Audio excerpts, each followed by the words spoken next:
Okay. Incredible, successful, dynamic. Nothing you told these girls today. Legendary. Fuck out of here. Legendary. You're ruthless, bro. I hope you guys have 100 million views. Oh. I was saying before, you said that you can check out the show. When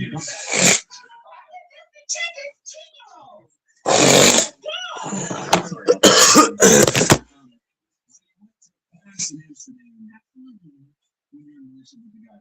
And then, so how many of you think it's appropriate for you to travel when you don't have a boyfriend? Here we go. Raise your hands. Just who thinks it's okay? Yeah, like without him. Okay. Yeah. Well, you think it's who else? Is it okay? Do you understand? Unless it's for work. Okay.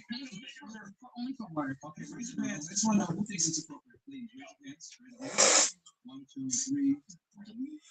Okay, so 4. I'm sorry here. Why do you think it's okay? Why do you think it's appropriate to travel? Being like to come for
in the half. Vanderbilt turnover. No LeBron tonight, man. LeBron is out. No back to back for LeBron.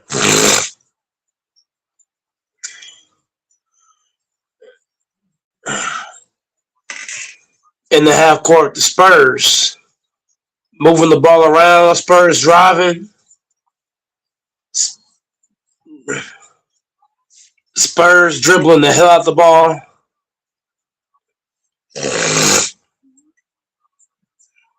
And free throws for Barnes.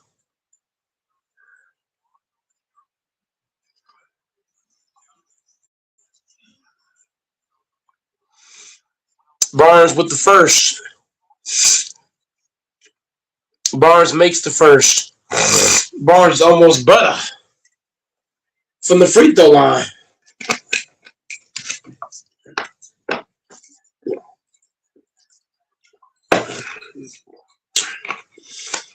Barnes 1 for 2. I mean, yeah, miss one, make one. They get their rebound back. Marcus Smart gets it. Smart to Luca. Luca back to Smart. Smart brings it up. Smart to 8. And 8 back to Luca. Luca to Vanderbilt. Vanderbilt's too high. Vanderbilt back to Luca. Luca goes up. It misses it badly. Spurs up 1-0 in the half court. The Spurs pushing up the floor. The Spurs drives, kicks, drives again, kicks it again. Spurs miss it. Rebound Smart. Smart throws it way too far.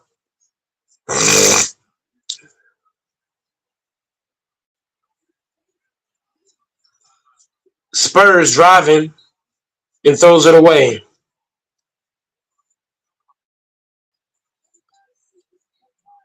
And the Lakers inbound. Laravia to Luca. Luca off the screen from Aiden. Luca off another screen. Luca off another screen. Luca goes up, floats it in.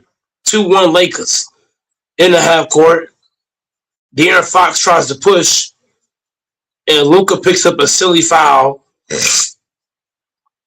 And if you're Luca, you can't pick up that foul that far from the basket with no LeBron James and no Austin Reeves. That's a terrible foul by Luka Doncic.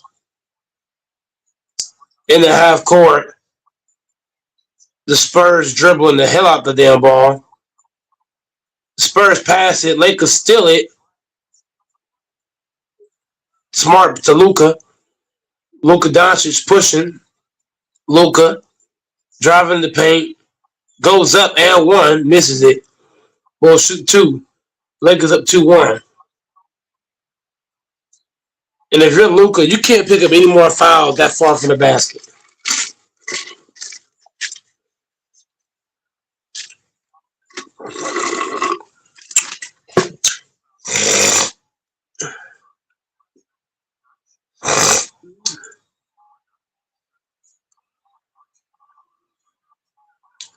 Luka misses the free throw.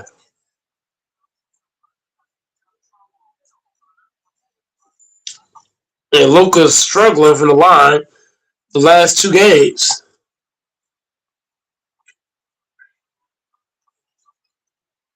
Luka makes the free throw, 3-1 game. In the half court, the Spurs dribbling the hell out the ball. The Spurs dribbling. Spurs holding. What a 3-second call at. The Lakers D'ing up. Spurs still dribbling the ball, still swinging the ball around. Gets blocked by Vanderbilt. And they call a foul. And Vanderbilt picking up silly fouls.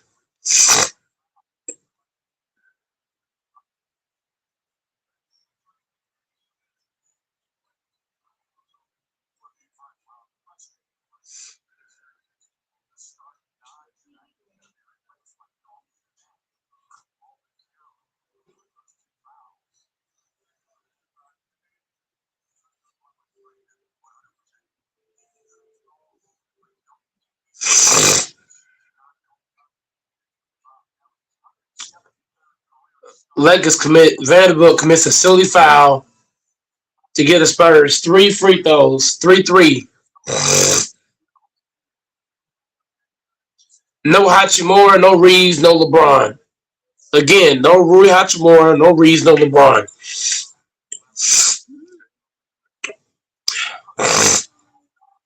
Lakers in a tie game, 3-3.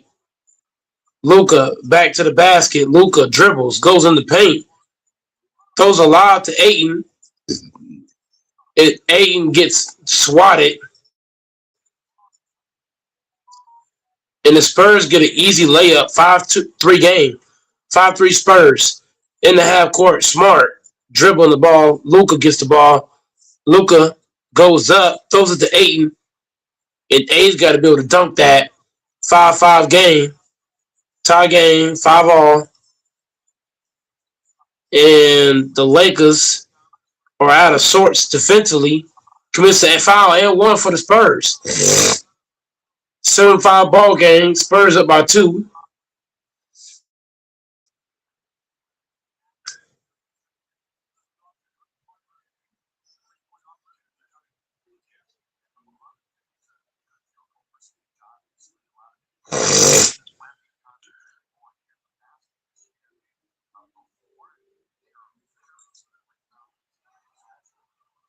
Eight-5 game.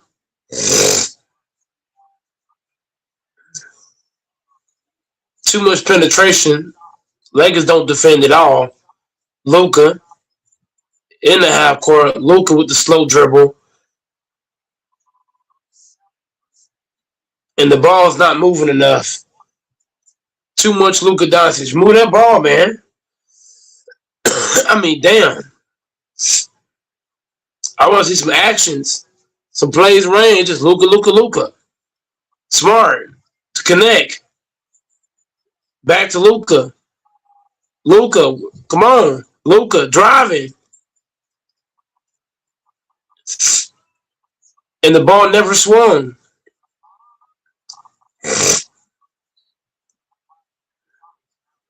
Yeah, I don't like how Luca gets the ball. The ball just stops with Luca.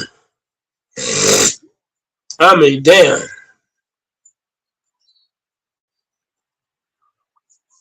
Ugh. I might not make it through this game. This style of play is horrible. No defense, fouling 3-point shooters, not rebounding, too much penetration. I don't think I can watch this 4 quarters. This might not be a watchable game for 4 quarters.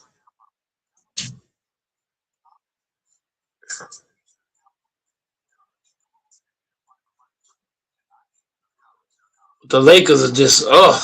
It's hard to watch this team. Like, I'm a Lakers fan, but it's hard to watch these boys. It's hard. It's like playing puzzles.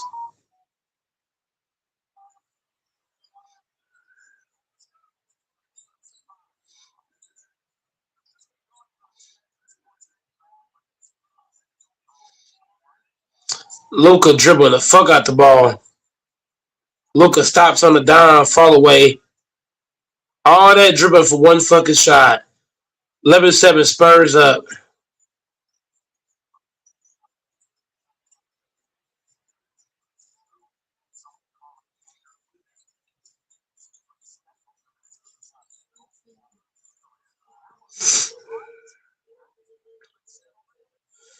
$13-7 Spurs up.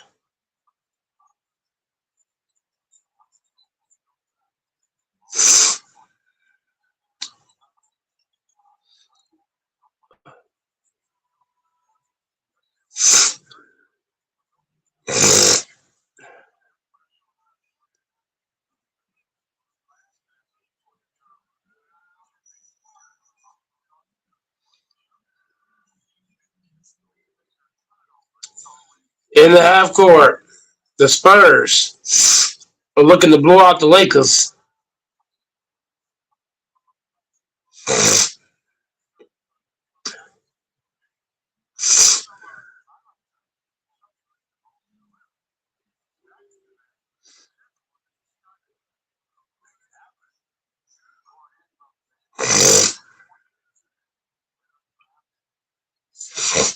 Well, the Lakers got. Lakers are fucked up, bro.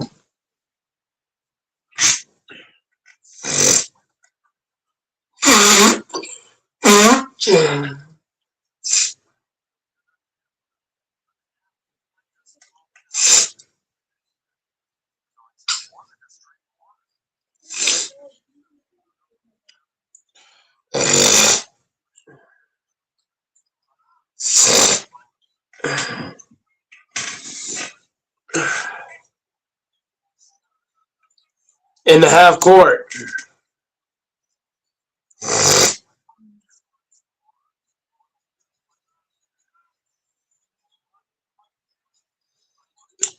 14-9. Spurs up. Rebound, Luca. Luca's so slow to get up the court. Those are lob to connect.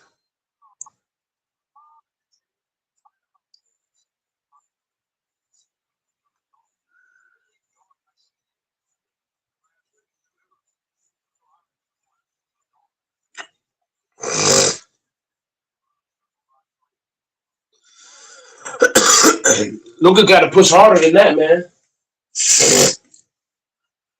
You got to push hard.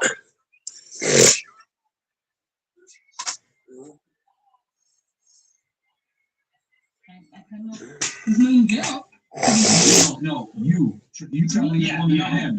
You think it's okay for you as a woman to travel when you gotta have a guy. That's what. Imagine if I got a job and I need to go and travel and I know I'm not gonna go and work because you're. Okay, outside of like you have to travel to work or something like that. Or if I want to spend time with my mother and my sister. If I want to spend time with my mother and my sister, I want to go to a club with my friends. No, I'm talking about like vacation, like you did, like for fun. Las Vegas spring trip, spring break. Miami. No. The word is not appropriate, but I won't do it because I want to be with him. Okay. You said it's okay. Why do you think it's okay? This is the story of the one. As a lineman, it's his job to keep the power on. That's why he chooses Grainger for professional-grade products and next-day delivery, so he can rise to every challenge. Call, click, or just stop by.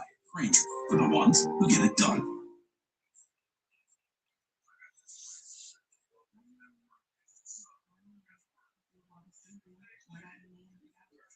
And then what about you? Why do you think it's? You were saying you work really hard, right? So that's why. No, blowing off steam. No blowing off steam. Just literally having that self-right for self, like to go and do what I want to do, just like we do. Like I absolutely have every right to travel and do what I need to do. I work hard. I play hard. I go with a friend. I have a child I take care of every day. Absolutely, I deserve to go on a 10-day trip. Absolutely. Okay. With my 670 credit scores. Absolutely. Now you mentioned the man. You're so rude, bro. I'm so sorry for you because you already know what happened. I said, all right. No, but you just being so disrespectful, and I'm so loud. Nah. Yes. You said work hard. Right. And you were saying that we should have to do everything. It's not about doing what a man can do. It was the summer. Summer in Europe is lit. My coast is lit. Why the fuck would not be there? Like, y'all want to be there if y'all have a check? Let's go. We're not at home. Yeah. No. Okay, so respectfully, I spend 300. What about 300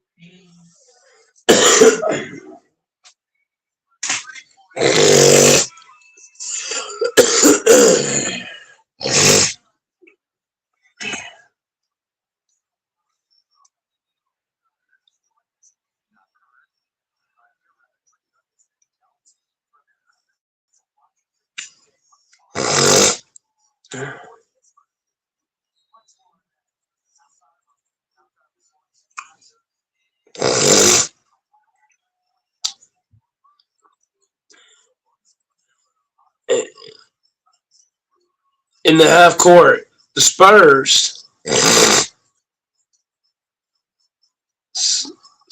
go up.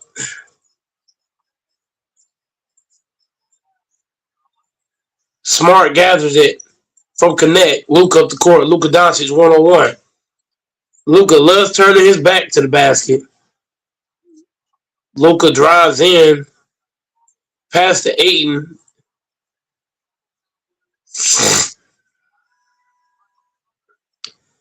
And why he didn't throw it to the corner?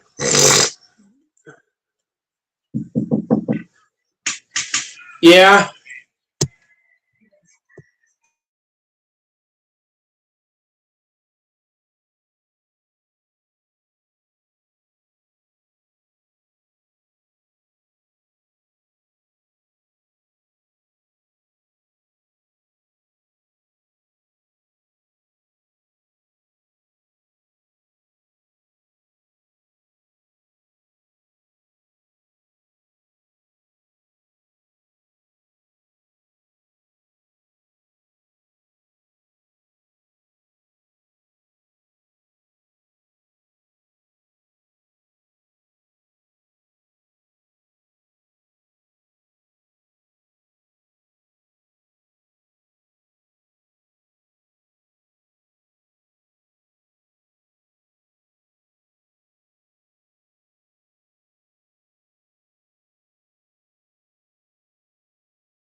(14-11) game.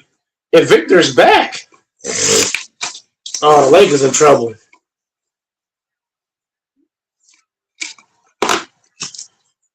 The Lakers are in trouble.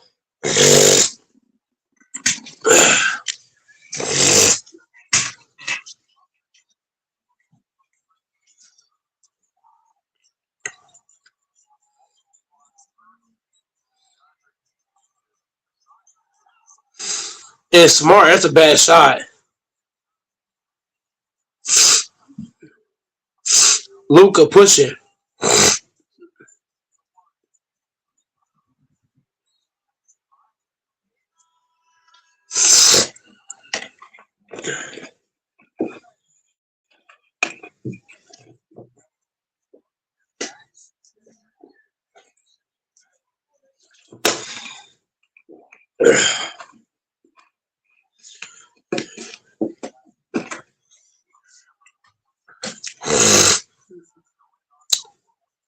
Gabe Vincent to Luca. Offensive foul.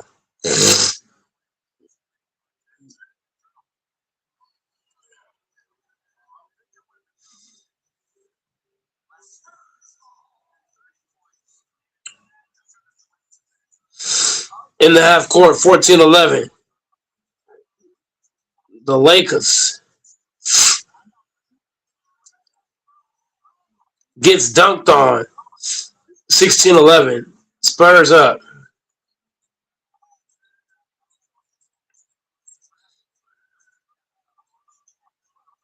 Luca.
Luca misses the free throw. 16-12.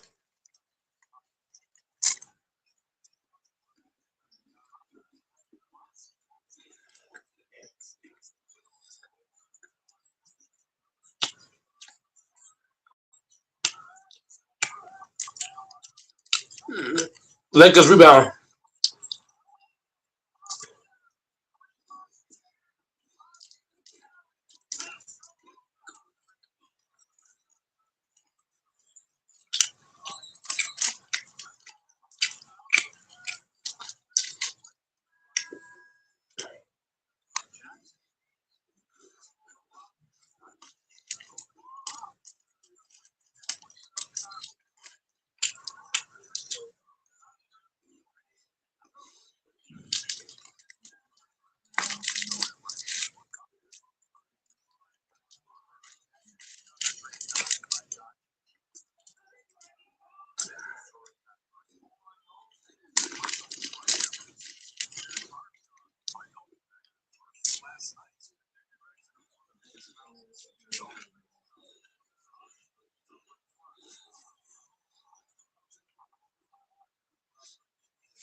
Eighteen 14. Spurs up. Gabe misses badly. Luca with the rebound. Luca's step back jumper is cash. 18-17. Spurs up.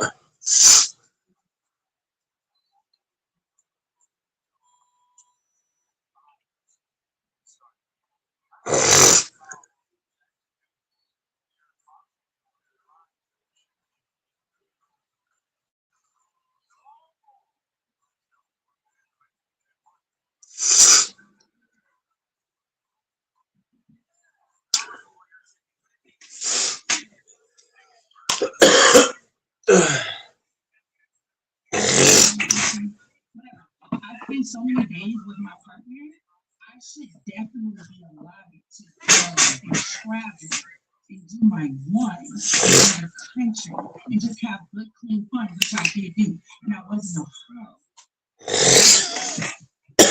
Like, that's what right now, you're done. Yes, podcast with classes at night, girl. Here, we have no identity, bro. You're obese. Right now, obese. But the girl is saying country. What? Let's talk about it. No, don't talk about it. Don't say it. You're getting fish. You coming for another. You coming for a big fish. You are not doing shit. You coming for a big fish. You're right. Let's go. Check the resume. Well, check. Baby, I'm beautiful fucking well. Is it not pretty? So let's go around. Let's go on the podcast. Is it not pretty? Is it pretty? Just because he's not justified to fuck it, it doesn't make it right. Y'all need to cut this. Y'all come for the big girls all day. Like, get the fuck out of here. That shit is so 2005. I'll move on. Get the fuck out of here. All right, so for you, you said that you also think it's appropriate. Why do you think it's appropriate to travel this is I mean, we're all grown people and we can do what we want. It takes communication. You talk to your partner, you tell them what to do, and then that's it. Yeah. So I'll be honest here. I don't think it's appropriate for a woman to travel when she's in a relationship. I also don't think it's appropriate for it to be an open relationship for the woman ever. Or for the man is. Absolutely. Yes. So we didn't want to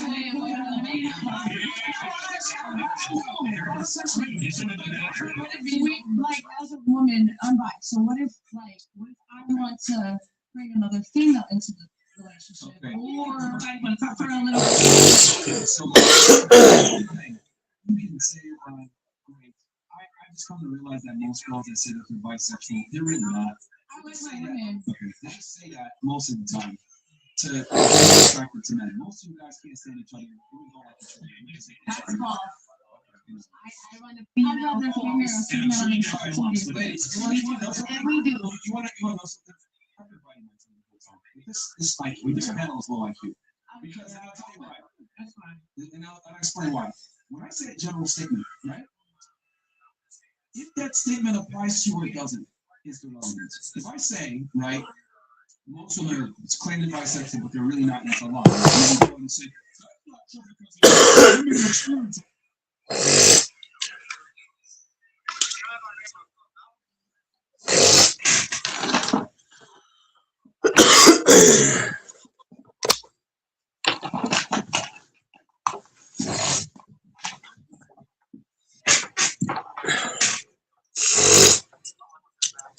$19.17. Fox made the first. Fox made two. In the half court, the Lakers. Luka, the dribbling master. Luka to the corner. Gate for three. 20 all. Tie game. 2020.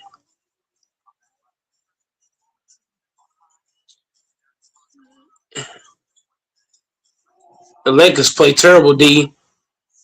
23-20.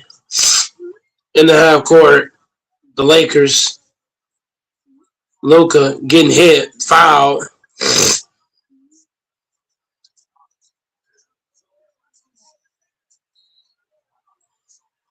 Luka draws a foul.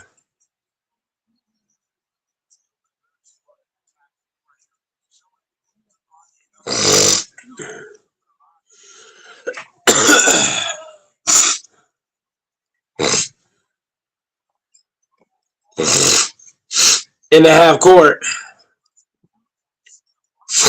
connect to Luka. Luka off the screen. Luka.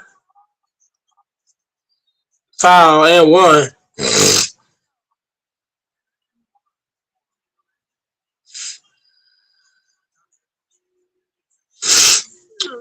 23-22. Luka with the free throw.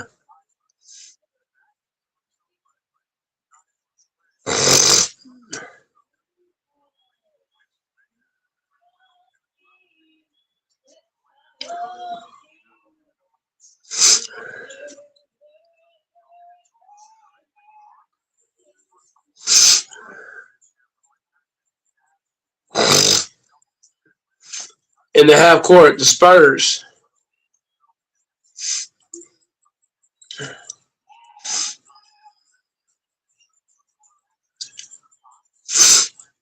Wemby swings it out. Miss. Lakers. Rebound. Lakers ball. Tie game. 23 all. 125 in the first quarter.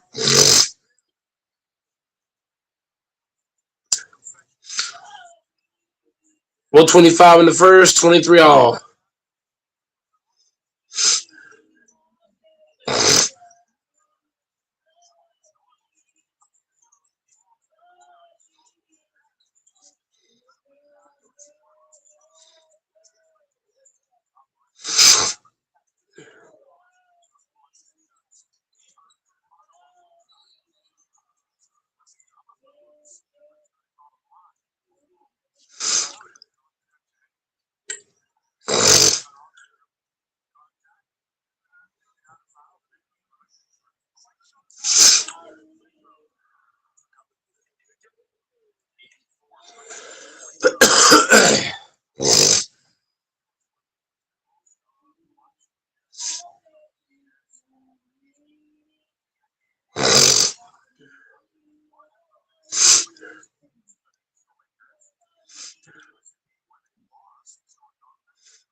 In the half court, the Lakers shoot, miss.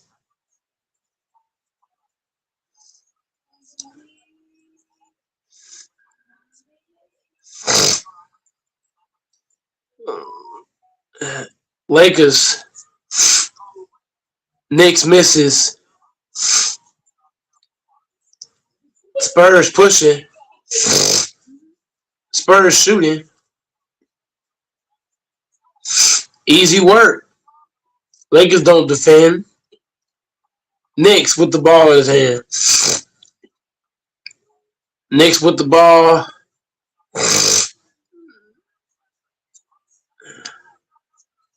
Knicks holding for the last shot. Lakers down by 3.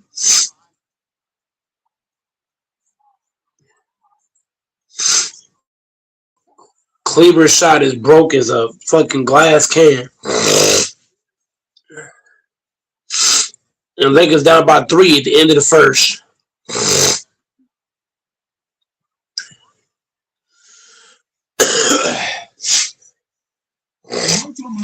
Our experience otherwise does not refute the fact that it's still generally correct, right? So if I say the sky is blue, you say that's not true. I saw one that was orange. Like it's in general, it's blue. So like men we tend to speak in generality. And always bring it back to themselves and say, well, that's my experience.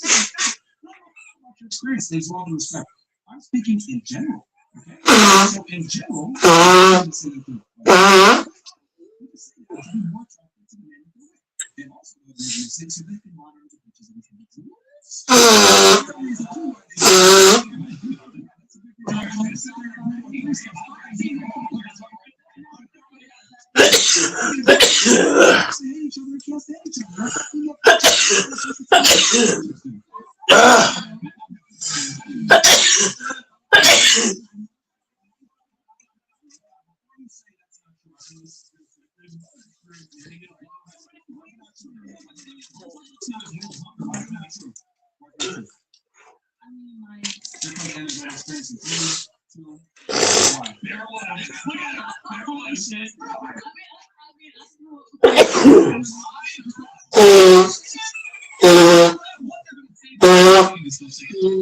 Only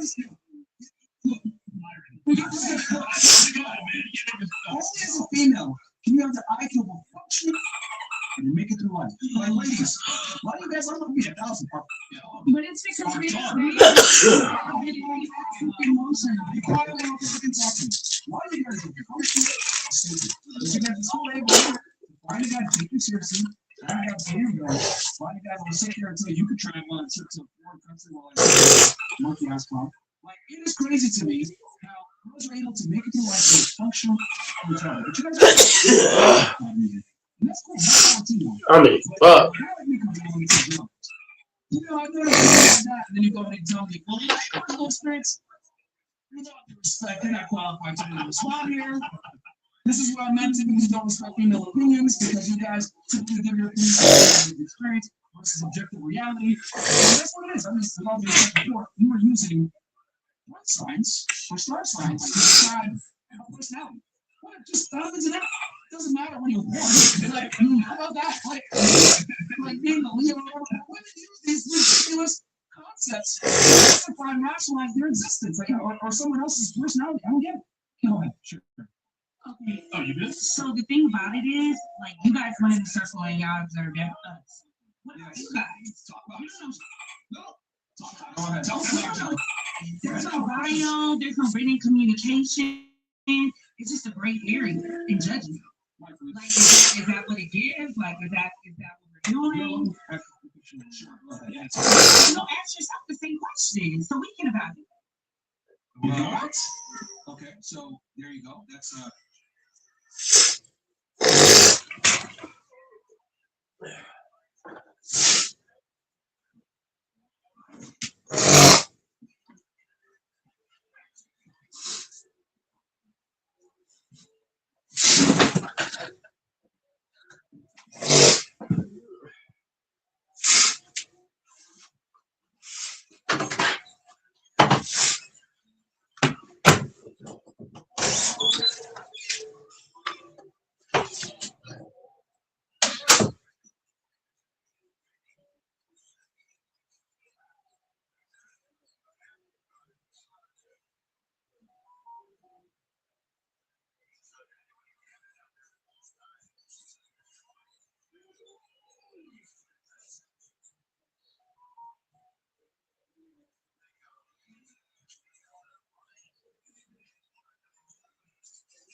30-23. Lakers don't defend, man.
I guess, a flaw in your thinking because men and women, I'll tell you why. I'll explain why that is. So you're saying, ask yourself the same question.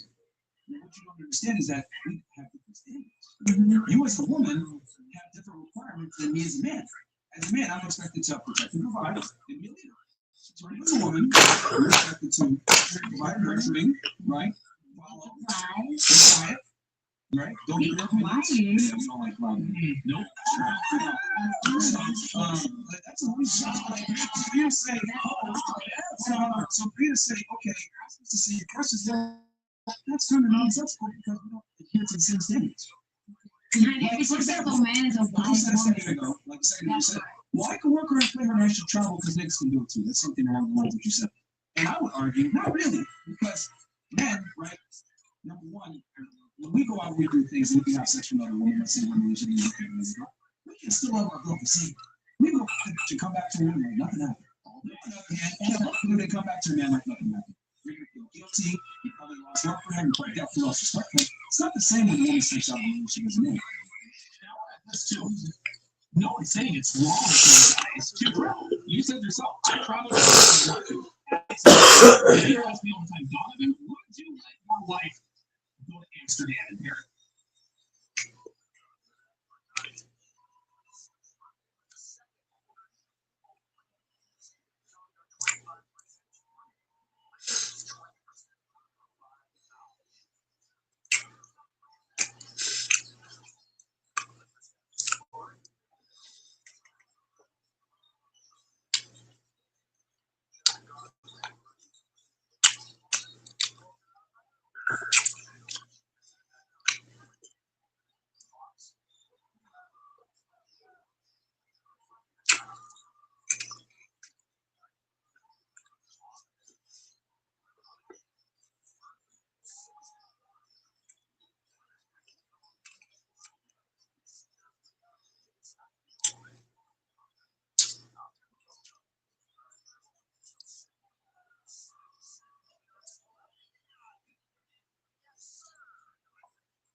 Would you let your wife go to the The answer to the question is she can do whatever she wants to do.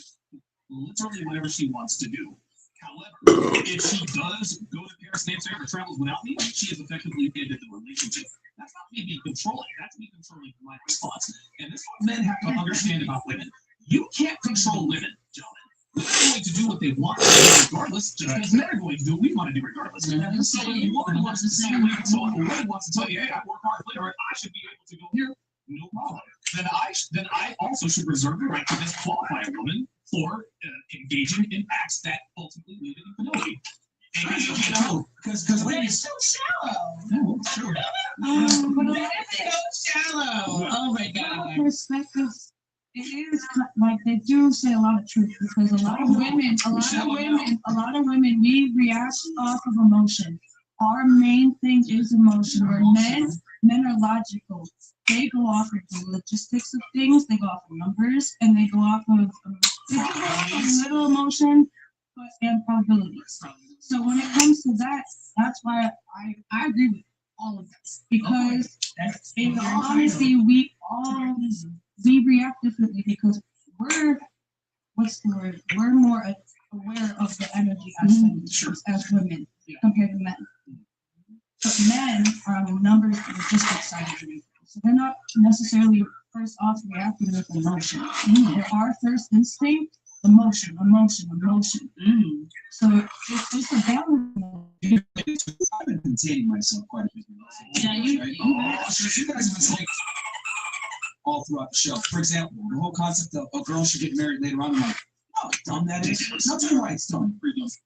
I don't work as a man to bust my ass, build up a name for myself, build up a home, be able to afford a certain car, live a certain lifestyle, etc. To go ahead and get used goods. A girl that's older has been around. I want women that are younger, fresher, going to follow her lead, not be annoying, not have baggage, not have kids in tow, not be fast, all this other bullshit like that. Men want women that aren't used. Sorry, that's what it is. And the more money, the more status a man has, the more he can demand from his partner. I don't want a Is girl. that what pedophilia comes in? You want younger girl? It's I mean, that's the only thing. It's like that. I did not think you meant to like that. That's just that goes my concept again, right? As usual, I give violent realities and then they go to the extreme. Yeah. Well, I'm his step. I was married. My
Me being married at 20 was still young. You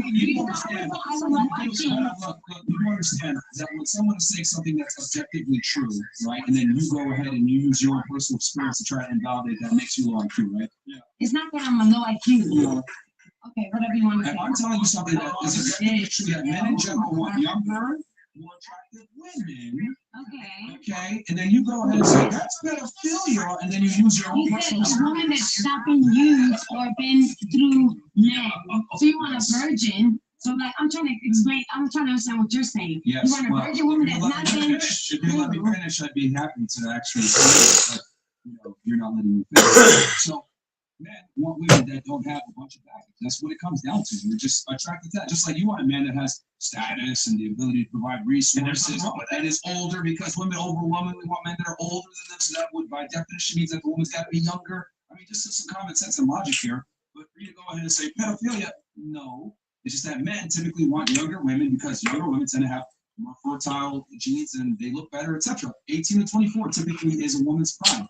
Right? But I love the fact that you jumped to the conclusion and called it pedophilia, which is ridiculous. This is what happens when men voice their standards and expectations. I'm just saying, my grandmother was 14, she made a 30-year-old man.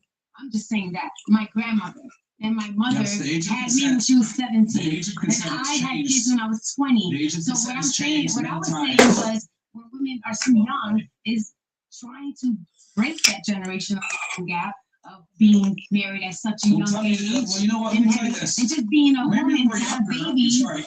Women were happier back then than they are now. Yeah, right? Yes. Yes, they were. Yes. We have, there's more women on antidepressant and anxiety medication than ever before. More women are going to see therapists than ever before. Since the 1970s, women's approval rates of life have gone down, but they've made more money, become more successful, have more education. Why is that? It's because you go ahead and you want to stave off a marriage, you want to stave off being in a relationship, you want to go ahead and do why this act became created, sir? Because they did marry women at young ages. No fight. I'm just saying. Like, let's go back. For generations, our parents were slaves. Let's go back to the real. Hey, we don't have to end up as slaves from because we're going back to women and men. How women.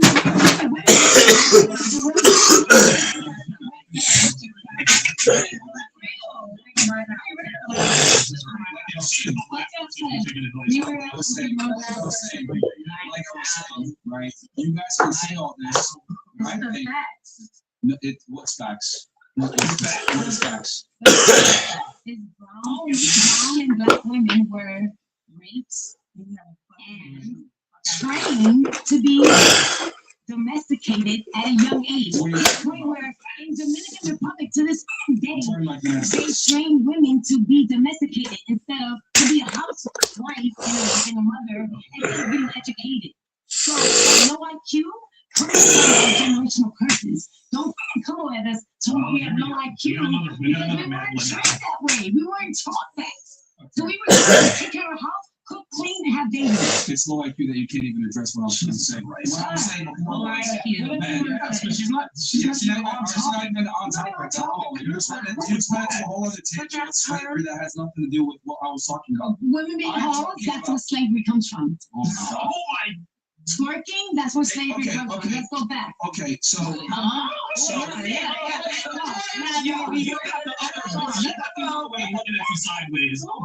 It's history. That doesn't make any sense whatsoever because women are more liberated now than ever before, and they've been the most promiscuous. Oh God, this is so no one is because we were slaves. We were raped as slaves. Were you a slave? Were you a slave? You want a slave? My great grandmother was. Were you a slave? Yes or no? And were you yes or no? I was, yes. Oh my God. I was not a slave, but I was still in business, yes. Because I was taught that. Yes. Yeah, slave to your business is not a slave. It is, it's mentality, my love. It's called being an entrepreneur. Being an entrepreneur in a place where they taught you financial I give up. literacy, being an entrepreneur where it's financial literacy is taught, and being an entrepreneur where it's like you have to work because we worked this hard to get you here, so now you gotta work hard to continue your business. That's a slave mentality. I was a slave to my own business. So yes, I demeaned myself because I allowed myself to be misconstrued as a woman, and I demeaned myself to marry She at a had young a bunch age. of different So- things. She talked about slavery and It's all connected, my love. It's all connected. whatever. Entrepreneurship. Yeah. Like you made 0 points, bro. Like you're not My staying on point, topic. my point is the fact that you guys You call call her women like you, but hoes, she hasn't heard anything. it goes back to generational trauma. Well, then break it then. By not being a I am hoe. breaking it. What do you mean? I am breaking it. So then what's the issue here? Don't be a hoe. I'm not a hoe. Nobody, no, the fact that you called me one is ignorant. It's because I was married twice and divorced twice and don't be a hoe. No. You said don't be a hoe. You said I said don't be a this. hoe. Okay, hold on. You know what? This is gonna be interesting. Do you remember how this conversation started? What did we originally have this conversation on? What was it on originally? Your conversation Yeah, started when I was making my point, what was the original thing that I said that I disagreed with? getting married young was wrong. All right. That's what I was saying. And I was explaining it's because, And you said our intellectual IQ is low. okay, look, I need you to That's be why I quiet. triggered. I need you to be quiet when I'm talking, okay? Oh, And I need you to listen and actually comprehend what I'm saying, so you can respond to what I'm actually saying versus responding to a bunch of things that I didn't even talk about, like slavery and rape and all those other random shit. I'm just bringing it up. So, okay, but it doesn't have anything to do with the It conversation. No, it doesn't. Low IQ. That's what he That's- means when he says low This IQ. is like proving my point. Unbelievable, man. Like, this is crazy. Anyway, Okay. what I was saying was, men look for women that are younger because we're biologically inclined to look for it, because women look for men that are older, because men that are older provide resources, women that are younger have fertility, we can have kids with them. It is what it is. That's true. Now, to tell a girl, oh, just wait until later. I think you said that you mentioned something about having a Oh my kid God, when you're yeah. 30 or getting married when you're 30. Why is a man that busts his ass to get to a certain point and be successful and be attractive? Why is he going to settle down with an older woman that isn't going to listen to him and give him a headache? He's not. Oh, someone gets it. Well, so why is the guy, when he's at his peak, going to take a girl when she's on her decline? I don't understand that, ladies. You know why? Yes. Yeah. When a woman, Yes. Annoying. when a woman passes, Annoying? Yes, annoying. Chris, What? Chris, when a woman passes, you do understand? Yes. As women age, they No, I'm not a use, bee. Yeah, bitch. as women. Oh, I gotta go. No, really, I'm good. I'm good. All right, man. I love you guys. I respect your platform, but I gotta go. I definitely will. It's okay. All right. Thank you so much. Don't go. Okay. Like I was saying, when a woman's at passing, when she just loses value. It is what it is. Like, this is, why do you think they call it Forever 21 and not Forever 31? That's the funniest stuff I've ever In heard. 20 years, they're gonna call it. It's crazy, though. It's what I'm trying to sell you, man. It's wild to me that like women will sit here and try to like be delusional about their age doesn't play into their value. Like, why does that lady say it's rude to ask a lady her age? Why? Because they know that the higher their age, the lower their perceived value. That's why you never ask a woman their age. You mentioned yourself that you almost died. 24. Okay, you mentioned yourself that you almost died at 33 years old giving birth to your kid. Like, you think if you had maybe had that kid when you were younger, probably there wouldn't have been as many health complications? I had 2 kids when I was 20. Okay, and you didn't have any issues? Absolutely. And no issues. But after 7 to 10 years, your body regenerates. You have new body parts. Okay, Yes, you do. That's science. After 7 to 10 years, you have a new body part. Oh, you're a doctor. No, you're not. This is totally a doctor. That's why I have complications having my third child.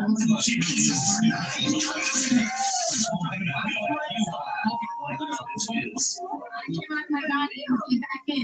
Your own life experiences confirm, if we're going to use anecdotal evidence that you guys have been using, your own personal experiences literally validate what I've been telling you. It's men naturally don't like women that are older. It's because when women get older, you're not able to have children at the same level as when they were in their 20s. And you almost die because of it. That proves my point. Women biologically, right, shouldn't be having kids. And even a doctor will tell you, hey, 30 years old, you lost 80% of your eggs. 35 years old is considered a high-risk pregnancy. Why do they tell you these things? Well, it's because it actually is dangerous and men naturally are not attracted to that. We have all these biological innovations in us to look for the opposite gender. Why do women want men that are taller, stronger, etc., so that we can protect you? You look for survival skills, right? So you look for skills. Are you attracted to, can you have my kids? Oh, I'm 30? Yeah, if I have kids with you, the kid might not survive.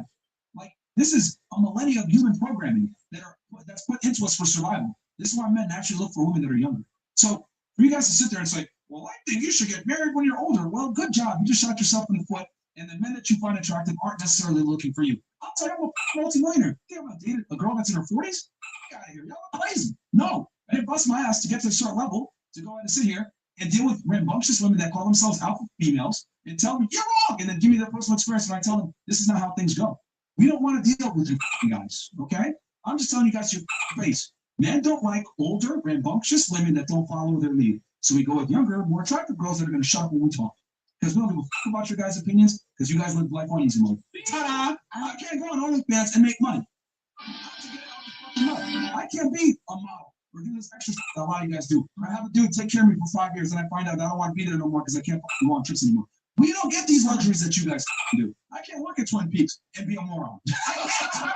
Okay? I have to be fucking corporate tax. Everybody shut the fuck up. What I'm saying is this. I have to be excellent at everything I do. I have to fight for everything that I earn to be able to do it. So what the fuck do I look like getting with a girl? It's going to give me a hard time. I already have a hard time being a man and going out in life. So I'm not going to come home and sit here and argue with you or have you challenge me or some other bullshit. Get out of here.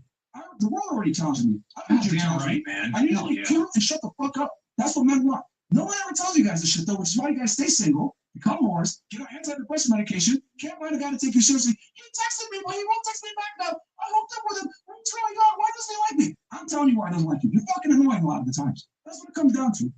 Now I'm not the only asshole at the table. To be honest.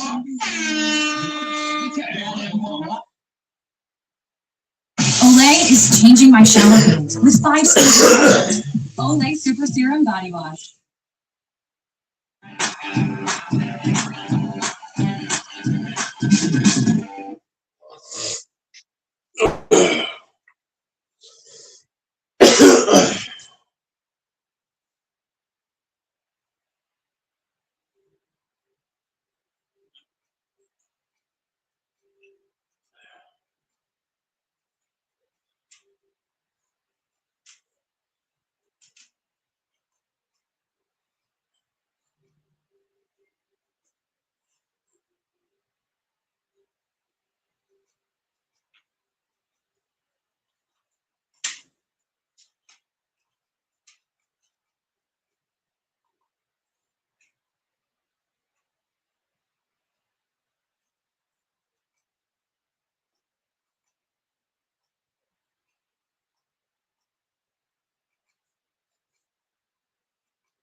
This last time, I was living alone in a small neighborhood home.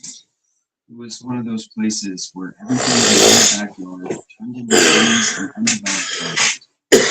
I lived there for about a year by then, and never really had any issues. It was quiet, which I liked, and even though it was on the older side, it still felt like a nice, cozy home. This happened over a long weekend where it was snowing on and it was extremely cold outside, often below zero. So I was at home and inside all day. This night, after eating dinner and cleaning up around the house, I watched TV for a bit and eventually turned everything off and went to bed around 11. One thing I have to mention about the bedroom is that for the last 3 or so months before this happened, the lock on my bedroom door had been broken. It was one of those push locks, and I just noticed one night that it didn't work. The door would still click open from both sides, but I had put it off for all that time because it just didn't seem important. I lived alone, I didn't have family members or roommates that I was trying to keep out of my room. As long as all the main entrance doors were locked, my bedroom door really shouldn't matter. The hassle of buying a new one and changing it out just seemed really unnecessary. That being said, sometime later in the night, I woke up suddenly. My heart was beating quickly for some reason, and although the house was pitch black and quiet, I could faintly see that my bedroom door was cracked open. I could feel the alarms going off in my head, but at the same time, I knew there was a chance the door just didn't close properly and happened to make its way open. Maybe the cold winds slightly shifting the house caused it. I got out of bed and walked over, not wanting to turn the lights on, hoping I could just close it and get back to sleep. I shut it and double checked it was latched in the doorway, then got back in bed. But as I laid there, I could tell something in me wasn't satisfied, like my gut knew there was more to this. I kept opening my eyes and looking around the room, although seeing nothing but shadows filling every corner. I probably stubbornly laid there, hoping to pass out eventually for 30 minutes before something moved in the house. I heard it, like a shuffle on the floorboards, either downstairs or in the hall outside my room. I leaned my body up and tried to listen, but there wasn't anything else. I was frozen, sitting up in my bed and not making a sound for a while. I was worried that if I got up and moved, then I wouldn't hear it again, or wouldn't be able to determine what it was. And eventually, I continued listening, but laid back down. I waited and listened for a long time, and don't even remember falling asleep. Didn't realize it until I woke up suddenly again, heart beating quickly just like before. And when my eyes adjusted to the dark, I saw the same thing. My bedroom door was cracked open. I laid there staring at the gap in the doorway, looking at the darkness beyond it. Obviously, the hallway light was off, so it was just a deeper black outside of my room. I tried to tell myself it must have been the house again, or that maybe it didn't latch the way I thought it did. But that explanation didn't sit right this time, because I was very aware of how intentionally I closed it last time I got up. I started to get out of bed to walk over there again, but just as I swung my legs out of the covers, something shifted behind the door frame, like someone had moved out of the darkness between the crack in the doorway. I froze up again. I didn't hear anything though. No footsteps walking away. Nothing. Just the wind making the house creak. I didn't know if whoever the hell was right outside that door was still there, or if they were watching me, or what they were going to do. I stood motionless and quiet for 5 whole minutes, but it felt like hours, before I quickly ran to the door and slammed it closed, pressing all of my body weight into it to keep them out. But he didn't try to push it back open. There were maybe 15 seconds of silence, and then I heard soft, dull footsteps slowly move down the hallway and down the stairs. Sounded like he went toward the back door, and then it was quiet again. I quickly called the police, and thankfully I can say nothing else happened during the 10-ish minutes I waited for the police to make it and search the house. They took down a lengthy report of the whole night and everything I knew, which wasn't much, and they searched the home, but found nothing. However, as we were standing in the kitchen talking about what happened, I glanced toward the back door, explaining that's where I last heard his footsteps moving toward, and I saw him again, his silhouette standing in the trees behind my backyard. He moved away quickly before the officers could look. He was probably standing out there watching us through the windows from afar, which is insanely creepy and unsettling. I spent that night at a friend's house, as well as the next few days. Over the few weeks afterward, I didn't really get any more news from the police, but the snow cleared up a bit, and I found some even more unsettling things in the back forest behind my home. There were these faint and rugged trails through the woods, like from someone having walked the same way over and over, and the trail led right up to the back of my house.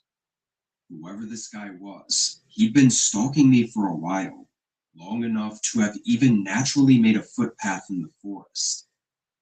And probably the most disturbing find was that the way he broke in was likely through one of the back windows, which I found didn't lock correctly, kinda like my bedroom door.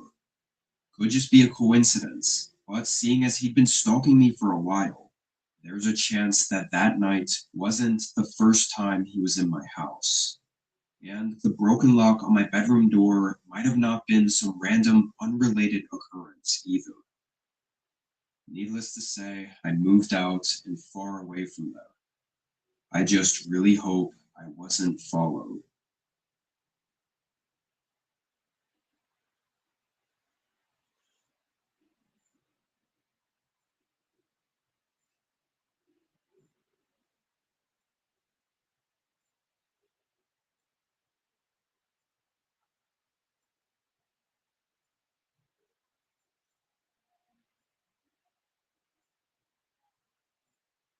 I know right now as I'm writing this, it's the middle of winter, but this actually happened a few months ago on Halloween. I wasn't sure if I wanted to share this, but after debating it for a while, I decided I might as well, just in case it helps someone else not fall for the same situation I did. I live in a really old apartment building on the outskirts of town, which wasn't necessarily a bad area, but it was definitely far from being nice. It was where most who couldn't afford to live in the city end up settling down at, since all the houses and buildings were built in the early 1900s, so they were cheap. My apartment had been renovated a few times, but overall it was still noticeably in bad shape. A ton of the people living in the other units moved out in just the last couple of years, and all the rooms were left vacant. I don't think whoever owned the building ever tried to rent out the rooms. Maybe they wanted people to move out. I don't know. They just left the empty rooms there, and after a while, I genuinely think I was the only one still living in that building. It felt like every time I walked in or out through the halls, I never heard a single sound or saw anyone at all. It was just an empty, forgotten building that somehow I was the only one still living in. I distinctly remember a month or so before this event, I had tossed some stuff in the dryer before walking out of the building to head to work. And down all 3 stories of the building, I could hear my dryer rumbling through the walls, filling the silence in the staircase and the hallways. That's how quiet and vacant it was. Anyway, I worked on Halloween, and being older and living in an apartment, there wasn't much for me to celebrate. Obviously, kids don't go trick-or-treating inside apartment complexes. Not that anyone else lived here anyway. So I tossed my work stuff on the floor and just sat on the couch to maybe watch a horror movie or pull up a Halloween-themed video on YouTube. It was around 9 p.m. when the sudden knock at the door to my unit nearly had me paralyzed from how much it startled me. 3 loud knocks, and then it was just quiet. And they were definitely at my door. I got up, still shaken and confused that not only was this the first I'd heard of anyone being in the building for months, but also that they were at my door. I walked over and cracked the door open, and was even more confused. There was a kid. She was wearing a Halloween costume and holding up a bag. I must have stared at her for a whole 10 seconds, frozen and trying to figure out what the hell was going on. The girl didn't say anything either.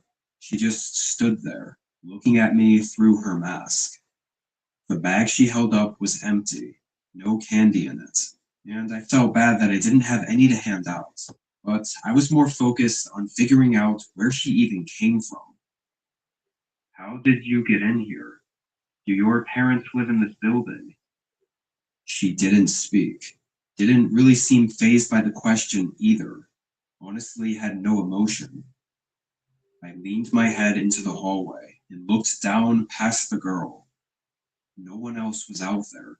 No parents, no other kids. It was dead silent in the whole building.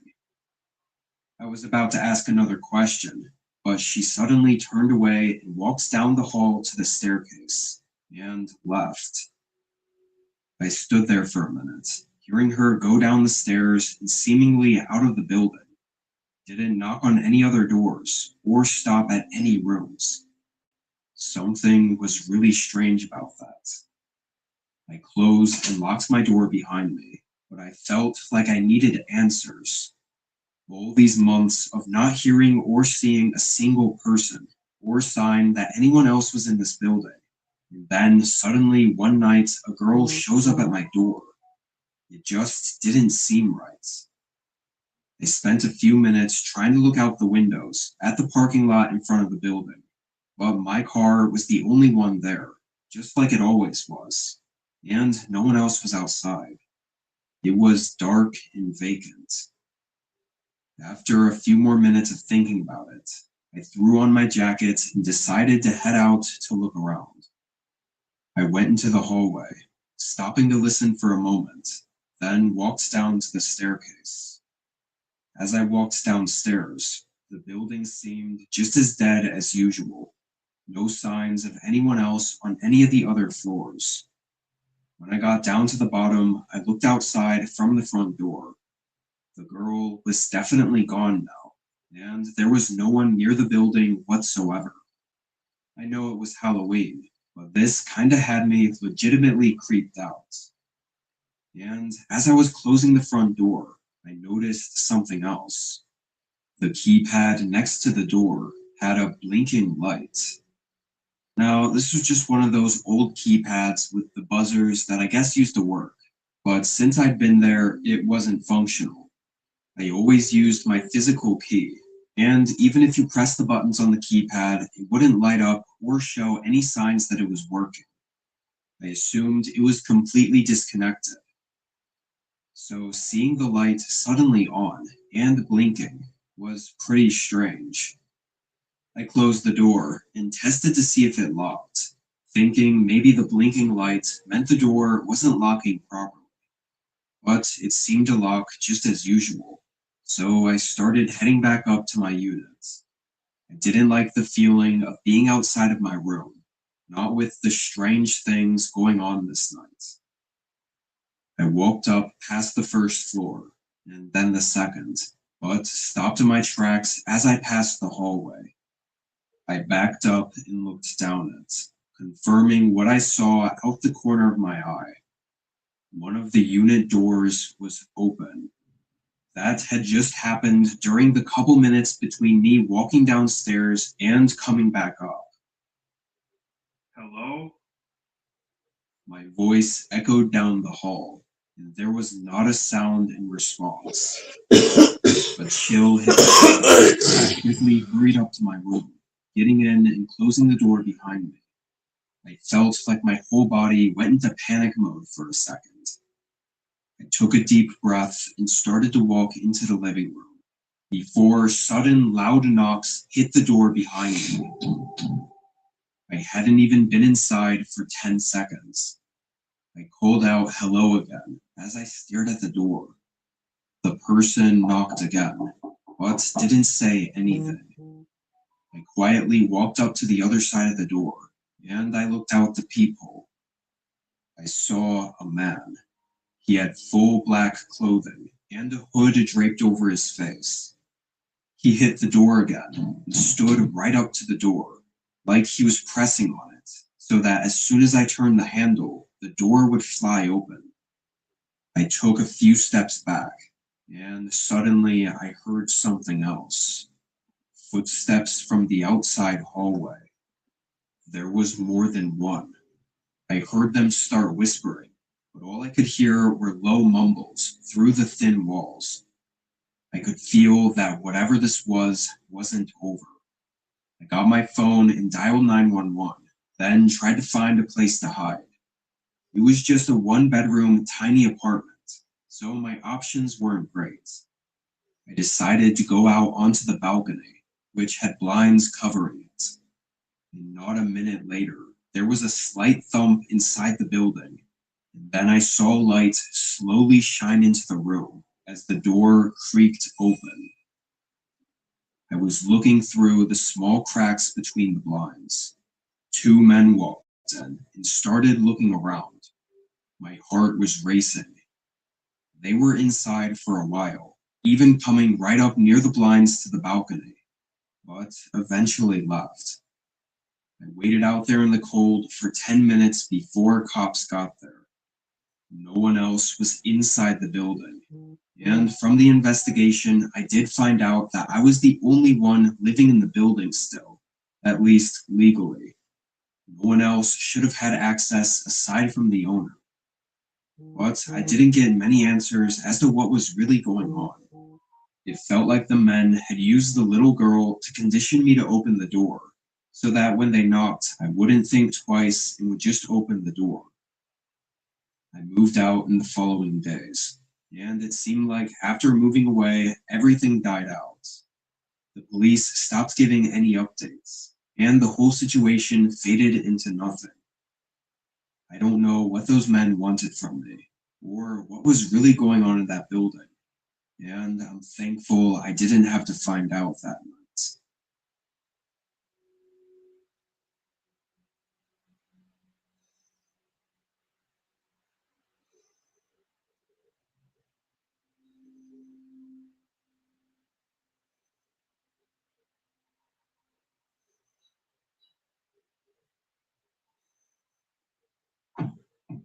From will I to why not?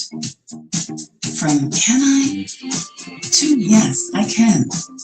From if to when. For over 130 years, Strayer University has been innovating our approach to higher education. So students like you can get from here to there and keep striving.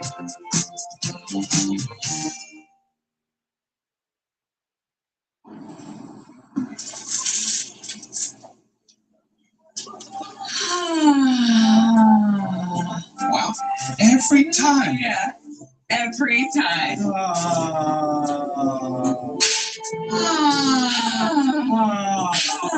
I know. At Sprouts, our wide open layout invites you in, with healthy around every corner and tasty on every shelf. This is that Sprouts feeling.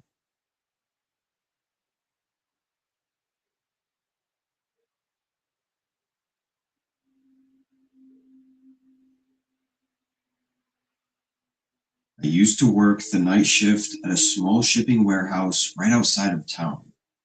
It wasn't a big place, just a long concrete building with 3 loading docks, a tiny office, and endless rows of metal shelving. Most nights, it was only me and 1 or 2 other guys, but the company cut hours during the slow season, so for a few weeks, I was completely alone from midnight to 6 a.m. I didn't think much of it at first. I guess the peace and quiet was nice, and the job was easy enough. I kept my earbuds in most of the night and tried to not think about how quiet it was. Heavy machines that ran all day were silent at night, so even the smallest noise echoed. This night in particular was very quiet. No cars driving on the highway outside, or even wind hitting the building. From inside, I could hear the soft sound of crickets in the forest that was just beside the building, because there was nothing to drown out the noise. At some point early in my shift, I put my earbuds in and worked for a good while without stopping. I was in the far back corner, scanning a pallet, when I heard something that made me stop. Footsteps, light ones, not hurried or heavy, but almost definitely footsteps. They came from the front of the warehouse, near the office. At first, I thought my boss might have stopped by without texting me, which has happened before, and gave me as good of a scare as you'd imagine. I took my earbuds out and listened again, but now there was nothing.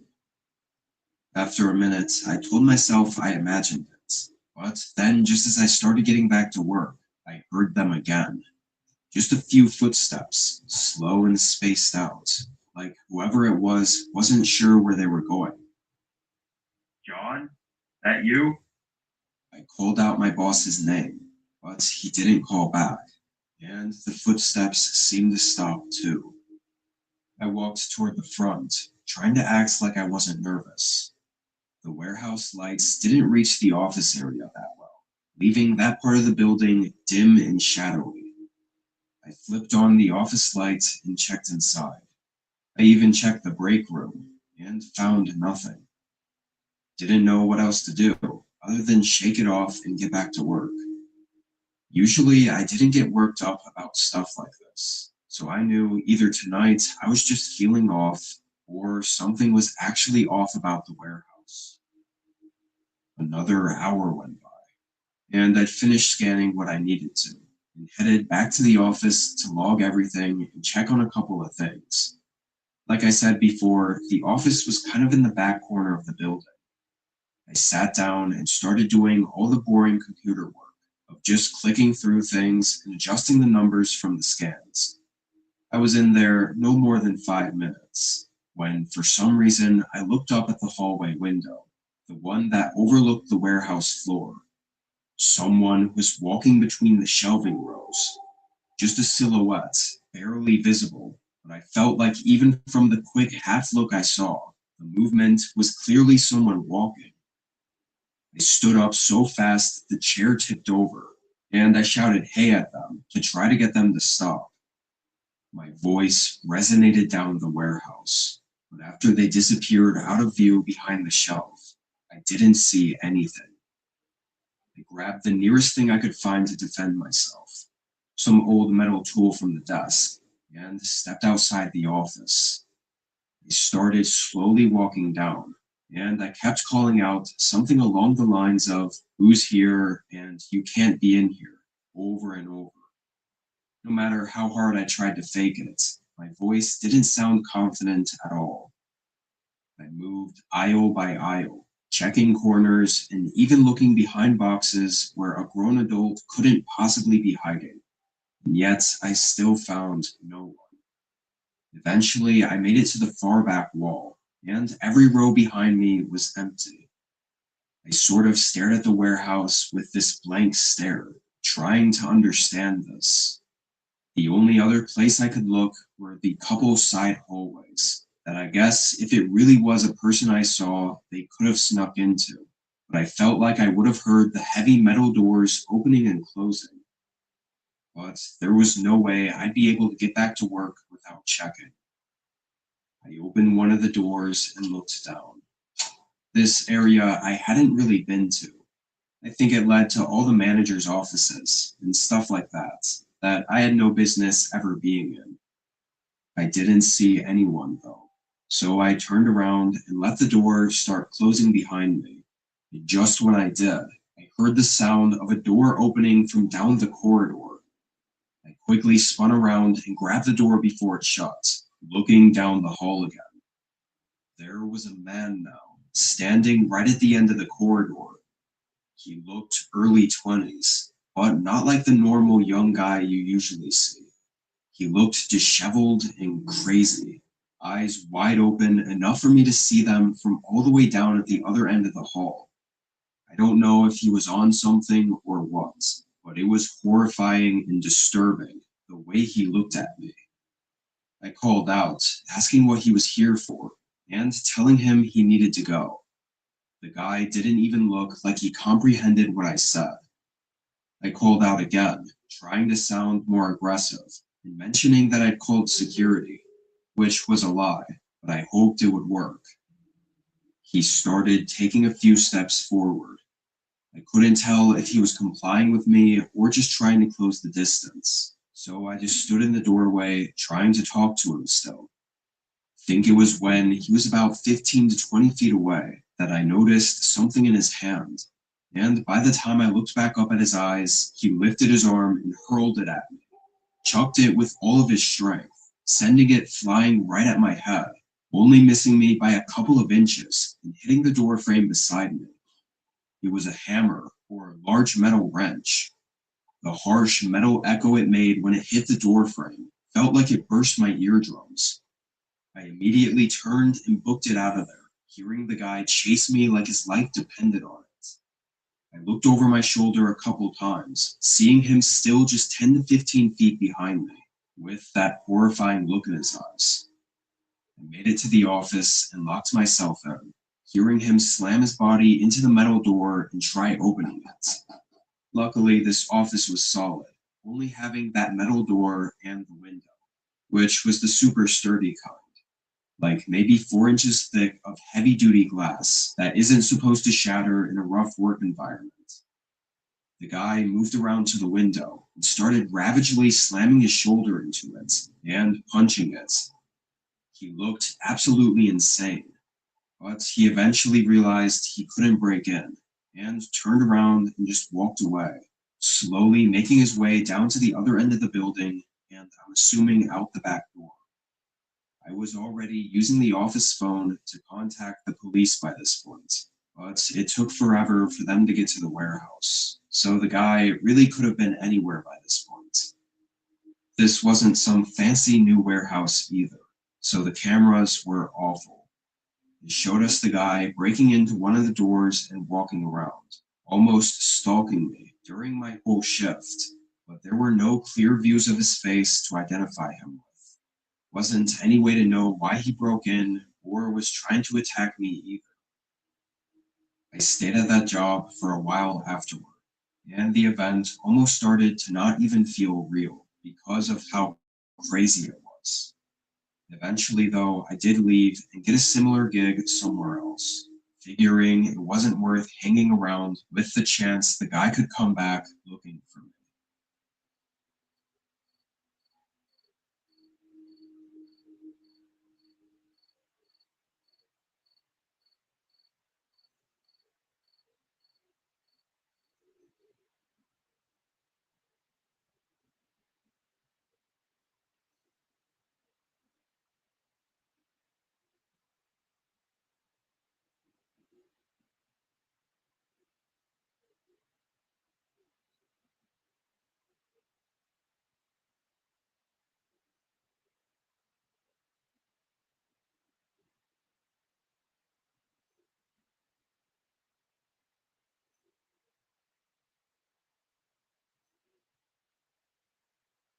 This is what free Palestine means to Hamas.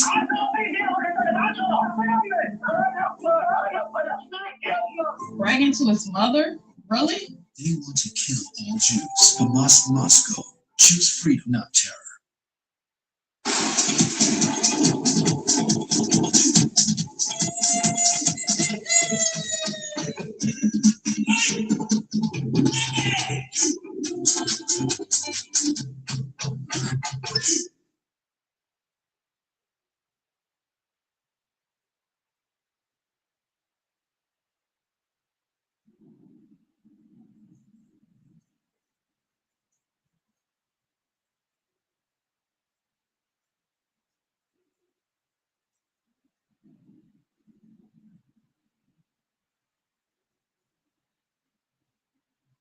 This happened when I was 18, making the road trip from my hometown to my new college. I had all my stuff shoved into the trunk and back seat of my cheap SUV. This was not only my first long road trip alone, but was also going to be my first time being away from my family for an extended amount of time, so my nerves were reasonably high. Anyway, the directions I was taking said it was 600 miles total, which I split into 2 days of driving. I was taking whatever route the maps had me take, and it estimated I'd make it to the hotel at 11 p.m., but with possible traffic, gas stops, and getting food, I knew I'd likely get there much later.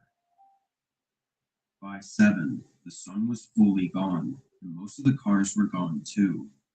Every once in a while, a car would pass by, and I'd see their headlights slowly fade out in front of me, but for most of the drive, it was just me. This actually made me really tired and bored. Around 10, I decided I'd stop at the next gas station before making the final stretch of the drive. About 10 minutes later, I exited the road and entered a gas station. Being so far out, this wasn't a town or anything. It was literally just a gas station with a few pumps and a tiny convenience store. I didn't see any other cars on the road or in the lot, and not even any lights from any nearby houses or buildings in the distance. I pulled right up to a pump and got out to start topping off my tank, and as I looked around, I almost got jump scared by a guy walking up to me. In comparison to myself, he was much older, probably 50s if I had to guess, and he honestly looked homeless. But regardless, being approached out here wasn't something I was expecting, and his short smile didn't make me feel any more comfortable. "Hi, do you need something?" I said, hoping he wouldn't walk any closer. The man stopped a few feet from my car and looked around almost cautiously before responding. "Take the exit back onto the highway." I looked at him confused, not sure if I was understanding him right. He pointed behind me at the exit I came from and repeated himself. "Take the exit back onto the highway." After a second, I said okay, and the man walked off, but I was still really confused. The exit I came from that he wanted me to take again was a one-way road, so by his logic, he wanted me to drive on the wrong side of the road and do a U-turn back onto the highway. It just didn't make any sense. I looked out at the entrance road, the obvious one that I was supposed to take, and there were no signs of any construction or anything blocking it. It just looked like an empty ramp back onto the highway. As I put the pump back and got in my car, I glanced over at the man, who was now just sitting against the side of the convenience store. The more I thought about it, though, the more crazy that man seemed, just to be sitting out here, saying nonsense. I thought maybe this was some kind of trap or something, so I went with my instinct and drove out of the lot and toward the entrance to the highway. As I merged onto it, though, I realized pretty much all the streetlights were out. I slowed down, thinking maybe this was a construction zone or something. I kept my eyes focused on the road directly ahead, making sure to be cautious of anything. But while I made my way through the unlit road, I saw only a brief outline of a figure to my left before a pickup truck came out of nowhere and stopped right in front of my car. Every door opened as 4 men jumped out of the truck and started running up to my car, holding weapons of all kinds. Metal bats, machetes, knives, and not even anything covering their faces. They just had this emotionless gaze, like they felt nothing of what they were doing.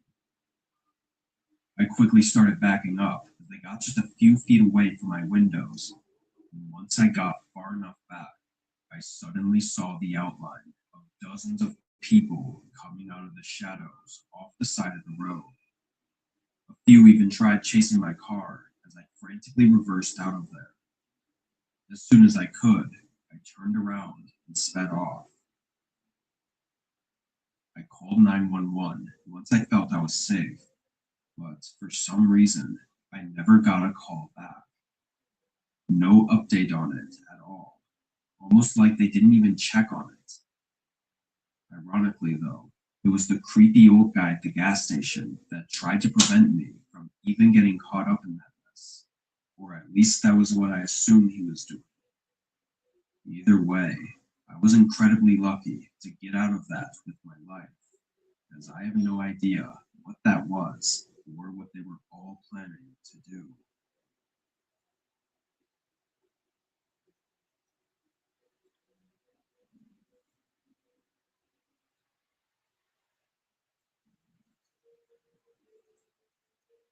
It was a typical Friday after my college classes were out, and I was spending the night doing DoorDash. This was my regular routine, dashing on the weekends to help me pay for all my living expenses while on campus. The night started well, getting a lot of orders done and making a good amount, and then it hit a stalemate after the big dinner rush. Very few orders were showing up, and the ones that did, they were very low paid, basically waste of time orders. But then after an hour of aimlessly driving around, an order came through that wasn't too bad. It was 8 miles away, but the payment was well worth it. It was nothing absurd, but enough to make it not a ripoff like a lot of the other ones were. I accepted the order and ran into the restaurant to grab the bag, then hopped in my car and started driving. The map said it would take 30 minutes, which I think was the longest of any orders I'd done up until this point. Most of the houses were right around campus, because any further than 15 to 20 minutes out, it becomes pretty much just bare fields of grass. As I got to that 20-minute mark, it became just that. Very few houses, mostly sitting far out in fields of crops, and nothing else. The rest of the 10-minute drive was on this empty road going along these farms. Then I made it to the house. There was a dirt driveway connecting to the road, leading through a large field, and in the far back was a small house. Driving through the field felt very eerie. Even though I'm not one to get nervous without reason, this felt different. As I got further out from the road, the only sound was the low rumbling of my car on the dirt. I parked out front and got the bag ready, then left the car on as I stepped out. The night was quiet and the house was dark, having only the porch light on to illuminate the outside. I walked through the unkempt grass and up to the porch, knocking on the door. As I waited, I looked back at my car, sitting in the dark, with the field of pitch black behind it. A moment went by, then I knocked again, but there was no response, not even the sound of anyone inside.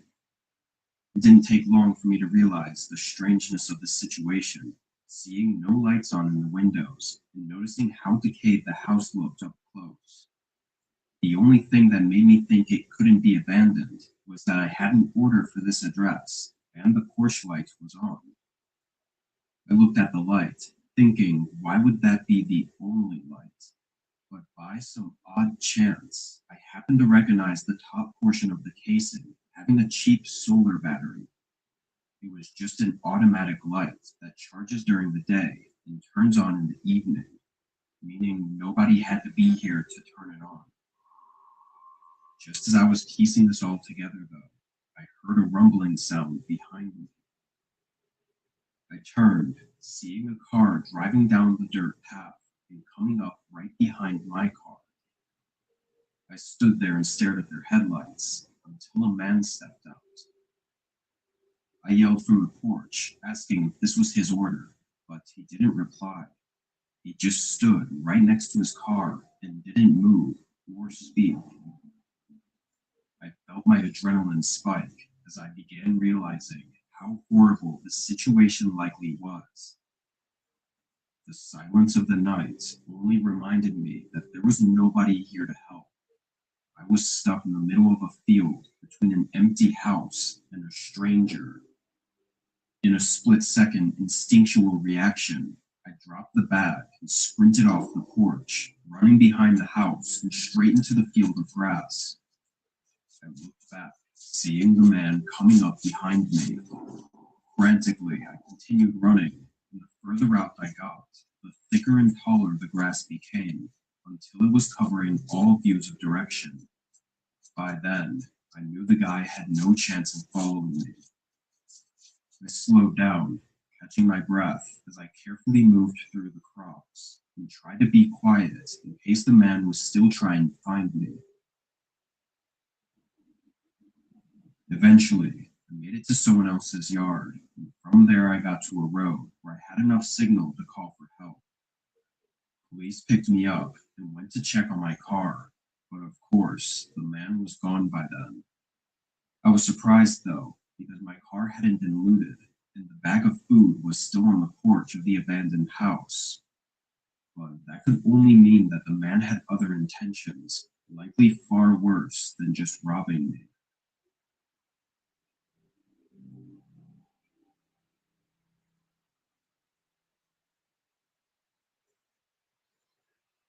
Here's what's different about GCU. It's one of the country's biggest universities with over 360 programs shaped by industry leaders. GCU's campus ranks among the top in the nation. Most of all, GCU cares about affordability. The average federal and private loan debt for GCU undergrads is lower than the average for private nonprofit four-year universities. Find your purpose at GCU.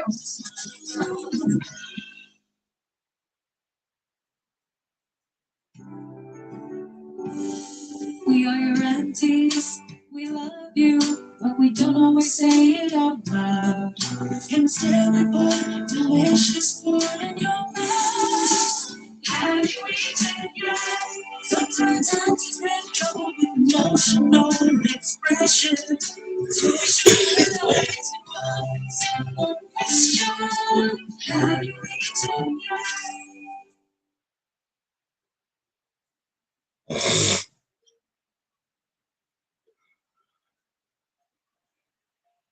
This happened during a road trip I was taking on the way back from seeing my family for the holidays.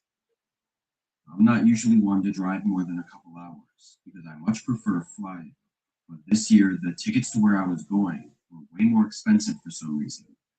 It would have cost me over $1,000 for a round-trip flight that only went a few states over.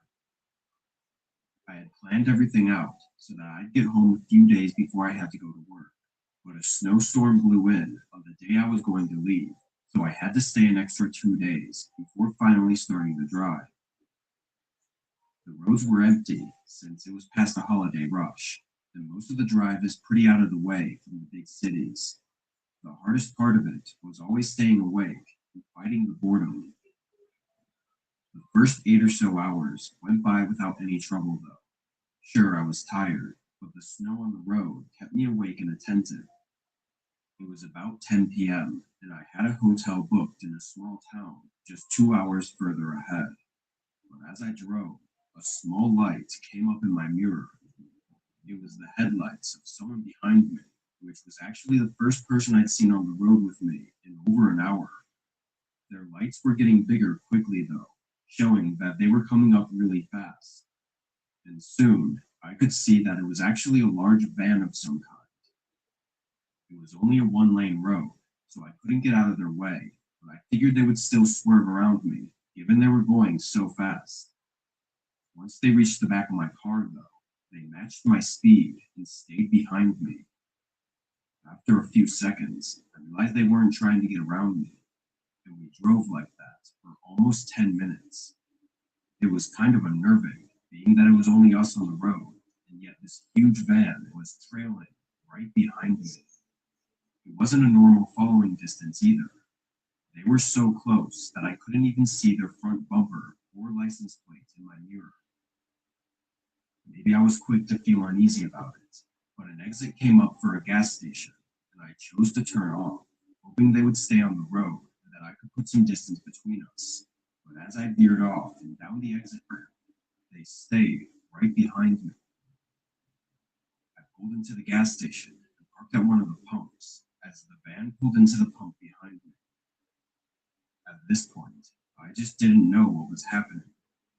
Part of me thought that this was something bad, but another part of me thought I was just overreacting. I knew that this was the only gas station in the past 30-ish minutes, so it wasn't all that unlikely that they would also need gas. Before getting out to fill up my tank, I shut my car off and looked around. The store part of the gas station had its lights off and a closed sign hanging from the door. I looked to the sides of it, seeing nothing but empty darkness. No houses, no buildings, just a field covered in snow with a single road going through it. I looked in my mirror. A man was now standing outside of the van and putting gas in, so I got out and began doing the same. As the numbers slowly ticked on the gas meter, the man quickly put his pump back and sealed his gas cap. I looked over, seeing him walking to the back of his van. Then I heard the loud ratcheting sound of the back door being lifted open.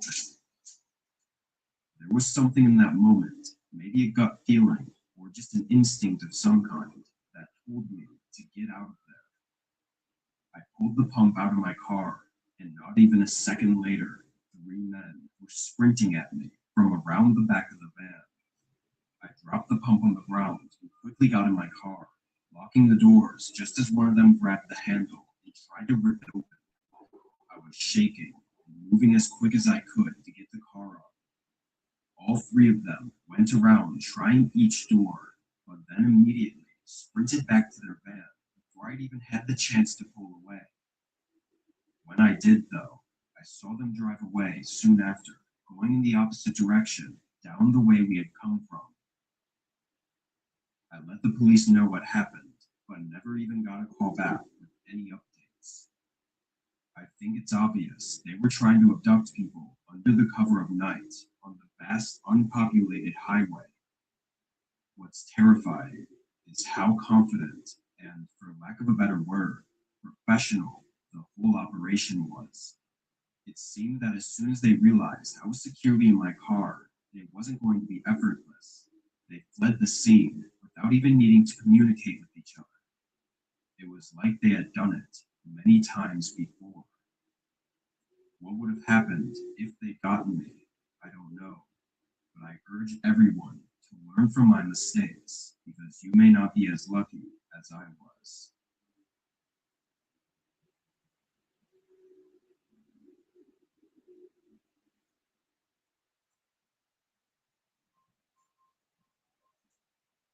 I was delivering a truckload to a company on the far west coast, coming from the east coast. The route across the country is one I've taken many times before, being a truck driver for almost 20 years. It's always the same every time I make one of these drives. Same roads, same truck stops, and same everything. Over these 20 years, though, I've never really had anything crazy happen. I've had a few odd scenarios, but they've never amounted to anything. So when I was driving this route again, I had no worries in my mind. It was just another day on the job. About 20 hours into the route, a storm started coming over and slowing down my driving. It was late, too, so by then I was already looking for the next truck stop to sleep at. As I drove, though, a very sudden light appeared behind me. The road I was on was flat and straight, so I would have seen them coming in my mirror, but it was all of a sudden that they were right behind me. Maybe they had just turned on their lights or something. I didn't know, but they very quickly came right up to the back. I kept my eyes on them until they got so close that they were completely covered by the trailer. All I could see were their headlights reflecting off the back.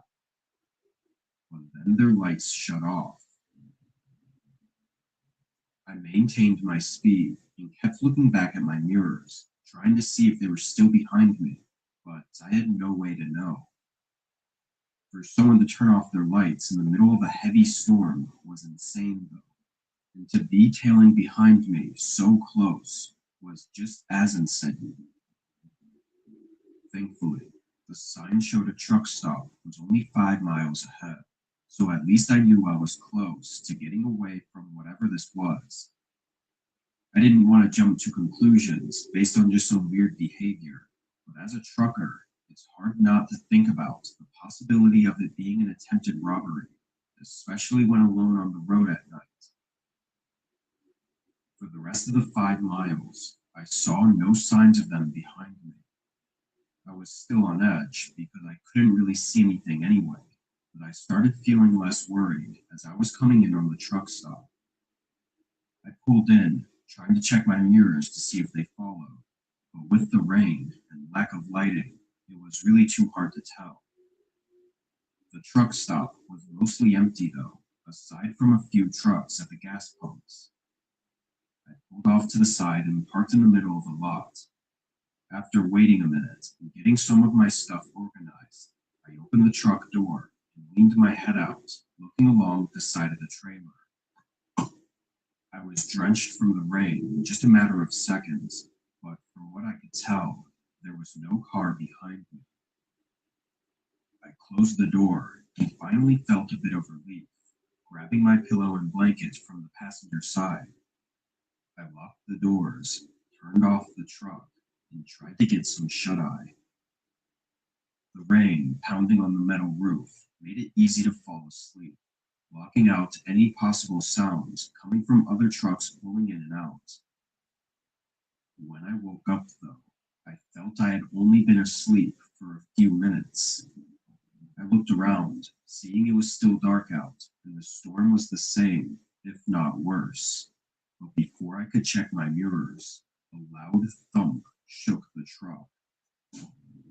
My eyes opened wider.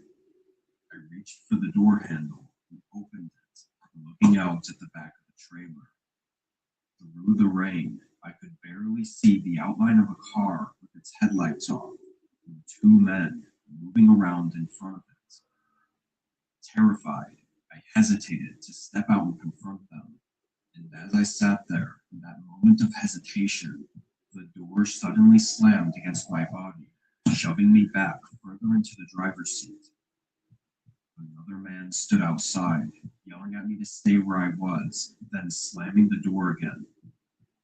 His right hand was shoved in his hoodie, and with 2 other men behind the truck, I was in no position to try anything. I could feel the truck shake as I just sat in place, with the guy outside my door watching my every move. He didn't even look away for a second.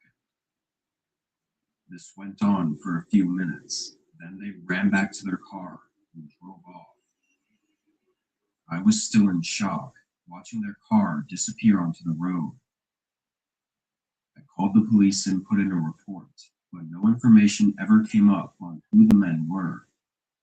All I know is that if I had been any less aware and had just tried to drive off at first sight of the men, I probably wouldn't have been able to make it out as safely as I did.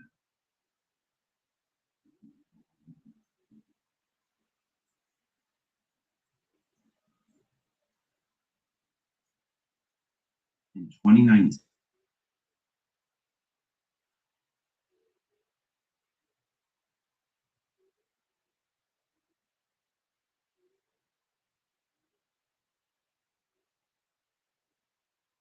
Your dog is trying to tell you something.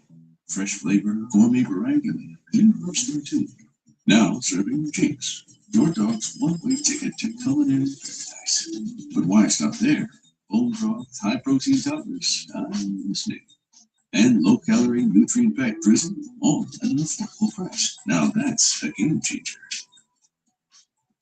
At Jinx, we've got the makings of the best bowl for your best friend. Organic and dairy-free? Here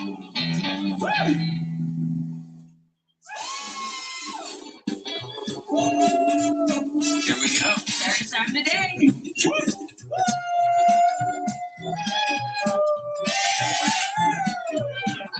At Sprouts, our shelves are filled with new, exciting, and delicious discoveries. This is that Sprouts feeling. I did deliveries for a pizza place near my school. I'd work most days after class, so I could afford to pay for my car and rent. It wasn't a great job, in any aspect, but it was good enough to get me through college without being completely broke.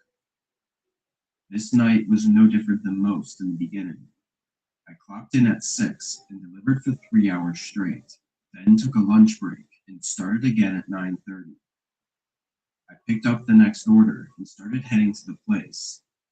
The address didn't look like a house, but the route it took me on to get there was not what I was expecting. It took me further out from town, away from most houses and stores, and into a business center. It was an area full of small office buildings and nothing else. I drove down the road and couldn't really tell what any of the addresses were, so I just followed the directions on the GPS and hoped it would take me into the right parking lot. When I turned in, I drove through a pretty long parking area until I reached the front of the building and could read the address. It matched up with the one on the order, but something was off.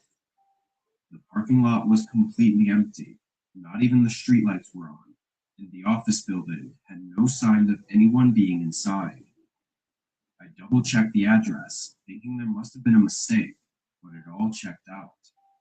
I even tried searching it on Google for any places nearby with the same address, but no, this was it. I set my car in park and got out, glancing around before walking up to the door. It was a glass door with a dark tint covering it. I knocked, then took a step back and waited. It only took a moment before the door opened. It was a middle-aged man wearing very casual clothes and holding a small grin on his face. He suddenly got overly excited and said he was happy the food had finally arrived and that everyone was hungry. I looked behind him, not seeing anyone else, and only a single light on in the middle of the hallway. But I ignored it and just told him his total. He must have realized what I was looking for, though, as he quickly explained that everyone else was in the rec room on the 3rd floor for a company party. I smiled to be polite, but the man was talking with an overwhelming amount of excitement, so much so that I almost felt like he had to be faking it. He pulled out his wallet and handed me cash for the pizzas, along with a $10 tip. But as I took the money, he asked me for a favor. He wanted help bringing the pizzas up to the 3rd floor. The man had put me in a strange position. Having taken the generous tip already, it felt like it would only be right to help him. On the other hand, though, carrying a few pizzas isn't exactly difficult, and it didn't seem necessary by any means. He started walking without me having answered yet, urging me to follow him as he made his way to a door leading to some stairs. I trailed behind, keeping my distance, but following him into the stairwell. As I entered, though, I felt a cold rush of air and noticed all the lights were off. Only the small light from the hallway lit the entrance to the stairs. The man started making his way up, but stopped once he realized I hadn't continued following him. He turned and made a humorous remark about the lights, but his grin was quick to leave once he saw that I wasn't going to follow him anymore. There was no hesitation as he came rushing down toward me with anger in his eyes. I tossed the pizzas on the ground, rushing out of the door and into the hallway, then running for the exit and bolting to my car. I saw the man come partly out of the front doors before going back in and slamming them shut. I immediately called the police after driving to a different parking lot. The man had run off by the time they got there, and since he paid in cash, there was no way to know who he really was. The office building was empty, though, and there was nobody else on the 3rd floor, so it's clear that it was just some sort of trap. What he had ready for me on the 3rd floor is unknown, and I hope that nobody ever has to know.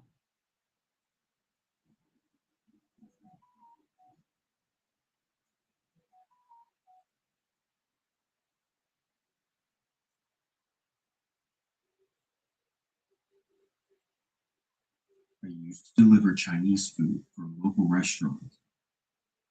I was just a teenager in high school at the time, and whatever job I got wasn't going to be for more than a year or two. I'd say this job was fairly typical to most first jobs, or retail and food service jobs, because it had some slow and boring days, and some busy and stressful days. As a delivery driver, though, I was always thankful to not have to be working in the store and dealing with mobs of customers. On this night, I started at 6 p.m. It was a Friday, so I was working a late 6 to 12 shift. As soon as I clocked in, I was delivering orders non-stop for the next 2 hours with no time to breathe in between them. At 8, orders were slowing a bit, but I still had a few more to deliver before I could take my lunch. So I grabbed the 3 orders and set out to get them done before 9. The first one was close, but the next 2 were further out. This isn't uncommon, as our town isn't all packed together. I got to the second house and dropped it off, then headed out to the final stop. It was 10 minutes from where I was, and the tag said it wasn't paid for yet. All I was thinking about during this drive was the break I'd get afterward. Going back and forth for 3 hours straight tired me out more than usual this night. I pulled into the neighborhood and followed the GPS until I got to a back portion where the whole atmosphere quickly changed. I turned down a thin road of cracked pavement and potholes, with barely visible small houses on the side, covered by the thick bushes and unkempt lawns. When the GPS told me I'd arrived, I stopped the car, but didn't see a house. I turned my brights on, and ever so faintly, I could see the outline of a small house pretty far from the road I was on. I then looked at the grass leading up to it and realized there was actually a driveway. It was just engulfed in vines and tall grass. I would never have seen it if I hadn't seen the house first. Knowing I would be unable to even drive on it, I put the car in park and got out with the bag, then began to walk through the overgrown driveway. I couldn't believe how awful it was to walk through, and I couldn't imagine anyone letting their driveway get to this point. Getting closer, though, I could see more of the house. It was very small, kind of like a trailer home, and looked to be in a matching condition to the driveway. Vines growing over the windows and bushes covering every inch of the nearly decaying house. As I made my way up to the front door, I knew something was wrong.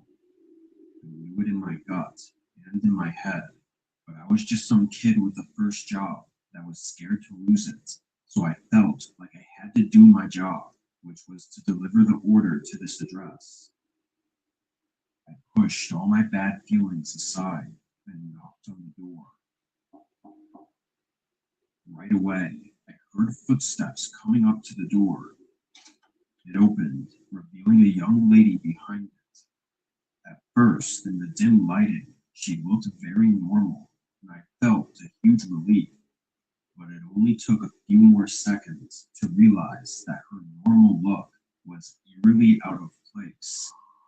With the house in this condition, there was no way she could be so well dressed and taken care of.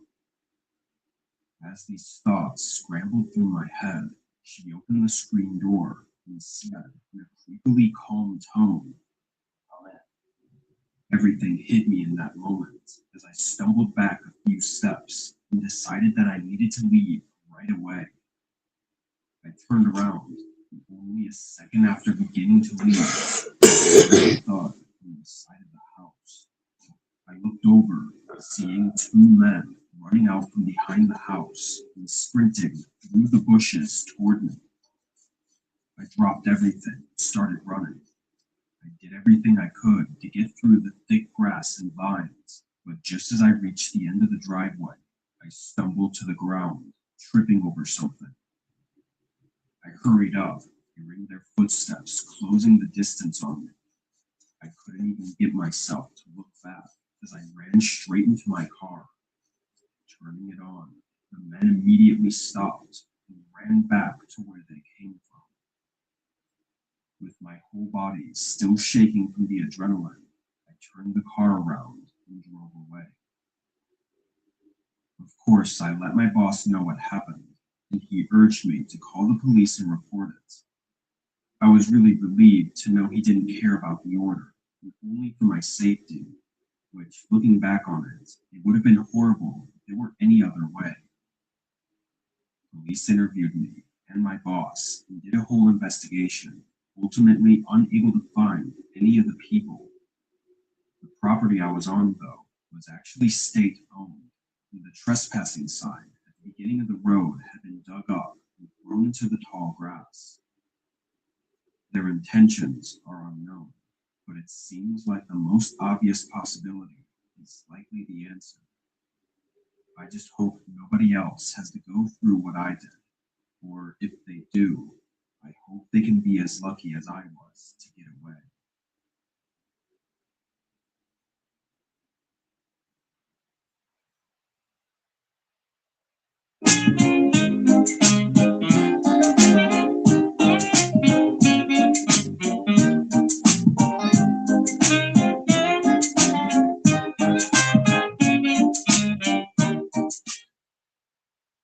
Feeling healthy by leaps and bounds. Making a dinner that makes their whole day and giving your best friend the best nutrients for their best life. Science did that.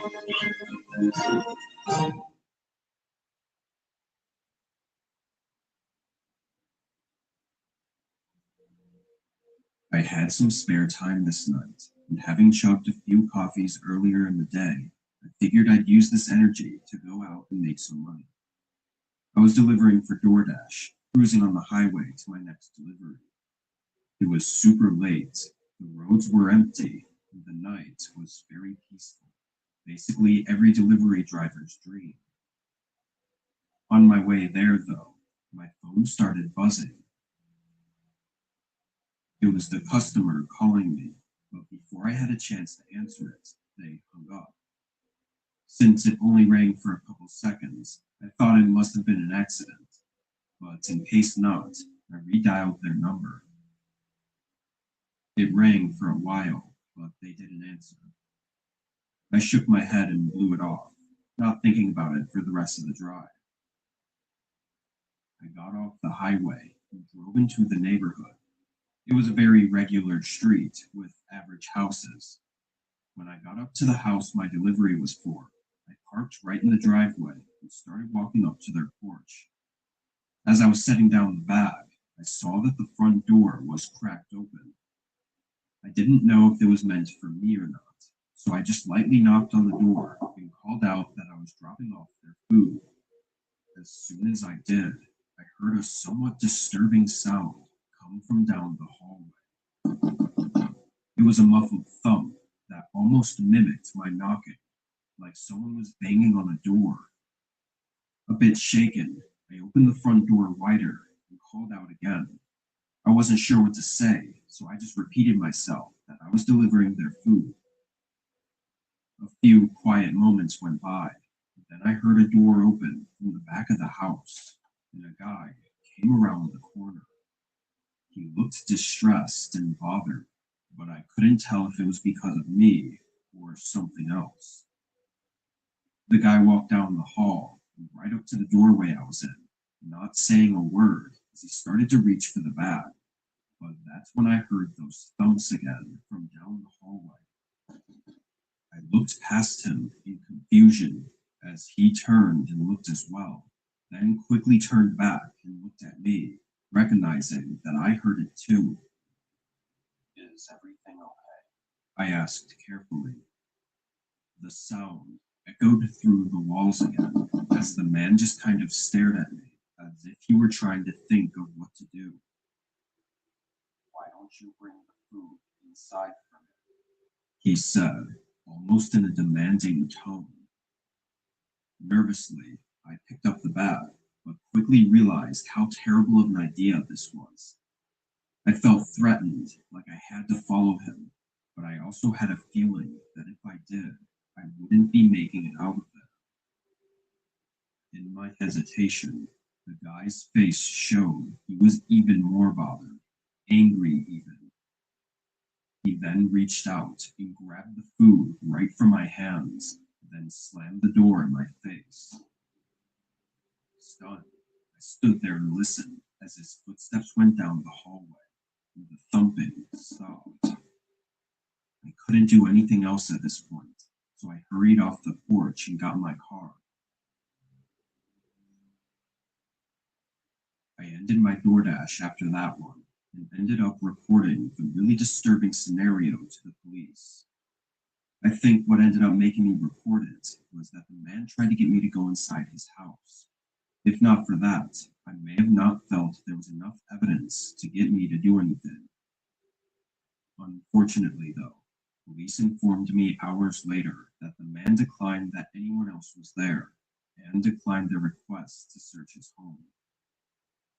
At that point, there was nothing left to do other than speculate.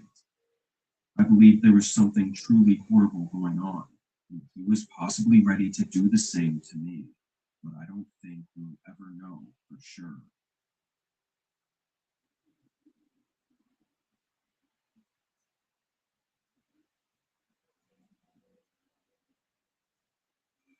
I was driving back from a friend's house who lives an hour away.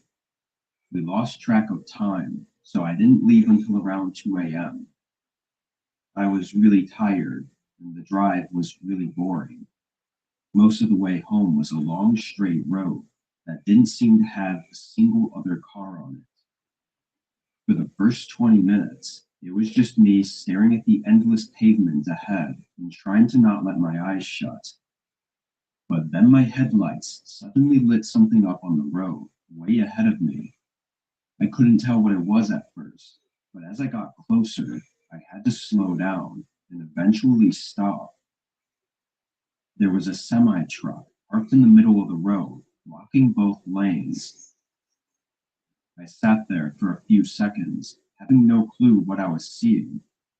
At this point on the road, we were at least 30 minutes from town, and there was nothing out here. The only reason anyone would stop out here is if there was an emergency.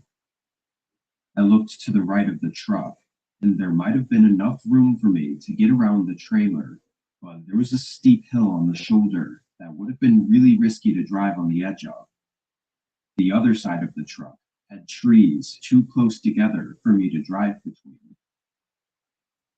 After being there for a whole minute, I figured this had to be an emergency and that my best and maybe only option was to check up on them. I got out of my car and began walking up to the front of the trailer. I remember how quiet it was outside, like the night was completely still and empty. As I got up to the front, though, I realized the light was on in the driver's cabin.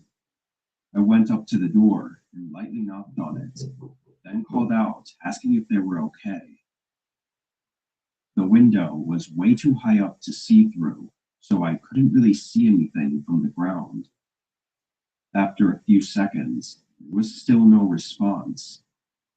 I called out again, but there wasn't even the sound of any movement inside.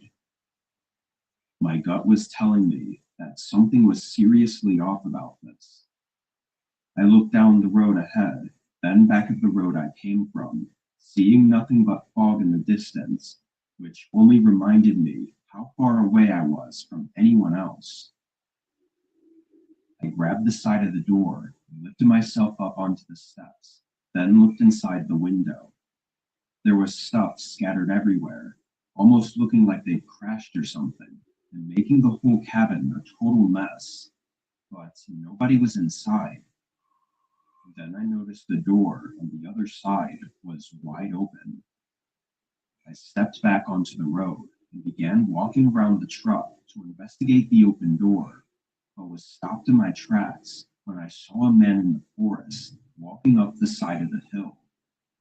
He was tall, with shoulder-length hair, and had a very disheveled appearance. "Hey man, are you okay?"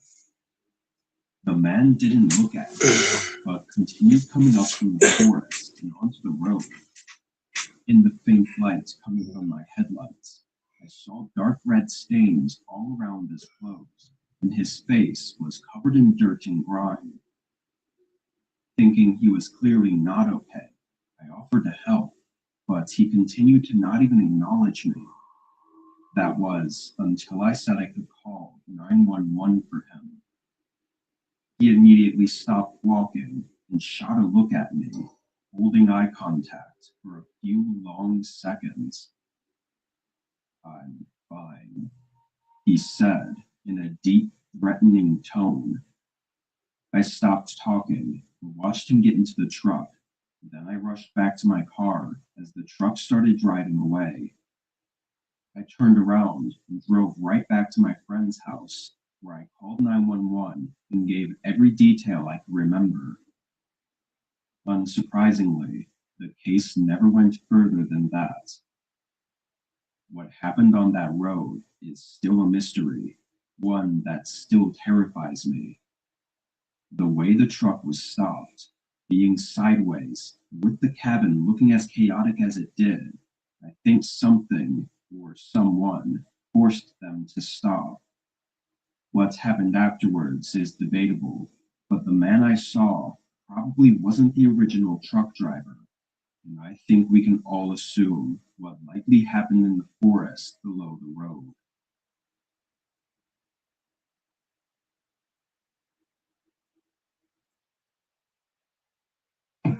Strayer University helps you earn your degree affordably with access to up to 10 no-cost gen ed courses. So you can get from, is it possible, to anything is possible. And keep striving.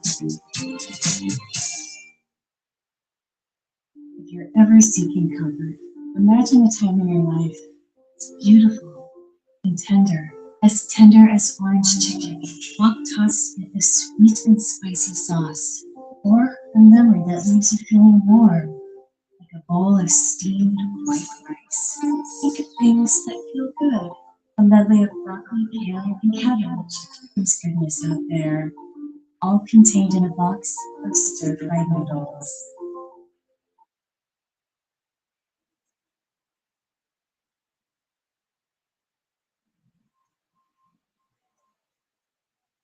I work for my dad at his small construction business.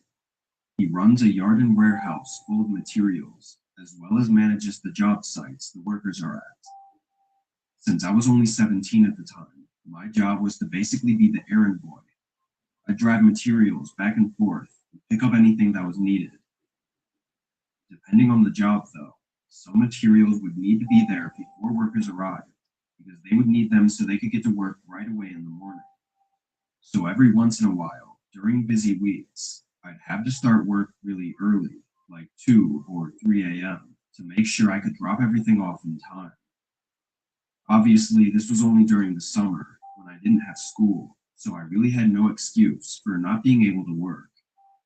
I liked doing the deliveries early, though, because it was calm and I didn't have to deal with anyone telling me what to do. On this day, I arrived at the warehouse at 3 a.m. and loaded up, then started making my way to the job site. It was a repair job on an old, maybe even abandoned, building at the edge of our town. When I got there, I saw a truck parked right outside. Its lights were off, and it didn't look like anyone was nearby. It was way too early for anyone to be working, so I wasn't expecting to see any cars here. I parked and got out, walking up to it and seeing that it wasn't a company vehicle either. The windows were tinted, and I couldn't see inside. I turned and looked at the building, trying to see if anyone was here.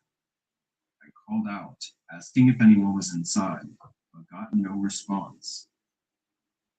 Feeling a little weird about it, I pulled out my phone and called my dad. It rang for a minute, then went to voicemail. Figuring it was probably just a worker's personal truck that they'd left there, I went back to my truck and started unloading the materials. It took probably an hour. Then I got back in and started to drive off.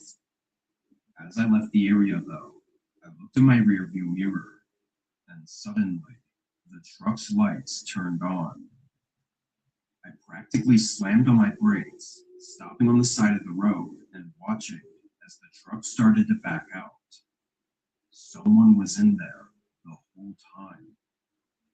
Knowing that, I was sure that it couldn't have been a worker because they definitely would have responded to me. I sat and watched as they made their way out of the parking area and onto the road. I grabbed my phone and quickly dialed my dad's phone number again. While I waited for him to pick up, I looked over, seeing the truck had stopped right next to me. I stared at their window, knowing someone behind it was probably staring at me. I tossed my phone on the seat and started to drive forward, but the truck was quick to match my speed and prevent me from getting back onto the road. But there was nowhere else for me to go. To my left were trees, and to my right was this truck blocking my way. I started to panic, putting the car in reverse and trying to back up. The truck did the same until they tapped the side of my car, making me lose control and slide completely off the shoulder and hit the side of a tree. The truck quickly stopped right at the top of the road, as if they were going to get out. But then their brake lights suddenly turned off again as they put it back in drive and sped away. Just 20 seconds later, another car pulled up to the side of the road, and a man got out and ran up to me, asking if I was okay. I didn't know his name at the time, but it was one of the workers that was just arriving at the job site. He only saw the last bit of what happened, but said he recognized the other truck as Samuel's, who was another worker my dad had hired a few months ago. As it turned out, a bunch of tools and materials were missing from the job site, adding up to almost $10,000. And that's only from that one night. He could have been slowly stealing a few things at a time over the past few months. I think what happened that night, though, was that Samuel thought that by me seeing his truck, it would eventually all get traced back to him and he'd get caught. So he tried to stop me. I don't know what he would have done to me, but considering I was the only witness, it's likely that he wouldn't have gotten caught as long as I was never seen again. Unfortunately, though, his name and everything else didn't add up to anything, and it was likely he was either an illegal immigrant or some kind of felon that went through the effort of getting fake or stolen IDs and work documents. I was never expecting something like that to ever happen, but at least it's really unlikely that I'll ever see that man again.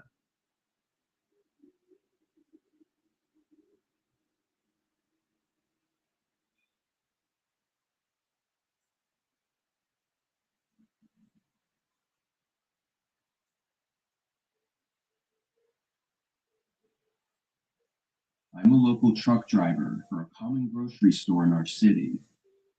This means I stay in the same 50-ish mile radius and drive between the warehouse and several stores every day to deliver pallets of groceries.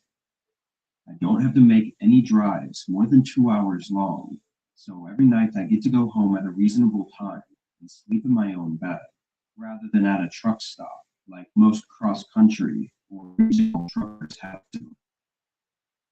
This day was pretty average, going between a few stores and delivering the pallets. And I got to my last delivery location around 9. It took a half hour for them to empty the trailer, but then I was good to head back to the warehouse and turn in for the night. This was always the farthest drive, though, being that the warehouse was on the edge of the city, away from everything. An hour into the drive, and about when I reached 15 minutes away, I pulled into a gas station to fill up, as I'd been riding on empty for probably too long. I went into the diesel section and started the gas pump. While I leaned against the truck and waited, I saw a group standing outside of a parked pickup truck on the other side of the gas station. They were the only ones there, but they kept eyeing me, looking over at both me and my truck. It was odd, but I thought they were just waiting for me to leave. probably so they could do something stupid without any bystanders. Once my truck was full, I put the pump back and got in, driving out of the gas station. As I did, the group got into their pickup and left as well, pulling up right behind me. Now it was definitely more than just odd. I still didn't know exactly what they were planning to do, but they weren't even trying to hide it. Over the next mile, as we got further out toward the edge of the city, they kept swerving around behind me, going in and out of the lane, and unable to keep a consistent speed. I got my phone from the mount and called the police to report the group for reckless and possibly drunk driving. Being in a huge semi, I didn't feel unsafe, but I was more worried for anyone else that may be on the road. After a couple more minutes, though, they swerved into the lane next to me and sped up until they were right across from my window. I looked down at them, seeing a few guys looking at me and saying something to the others. Then they sped up again and slammed on the brakes right in front of me. I had no choice than to brake as well, stopping just before ramming into them.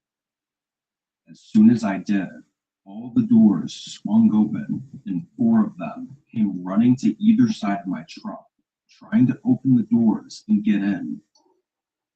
I immediately went in reverse, trying to put some distance between us before I put it back in drive. My only choices were to take a chance at driving off the road, which might make my trailer topple over, or I could ram through their pickup.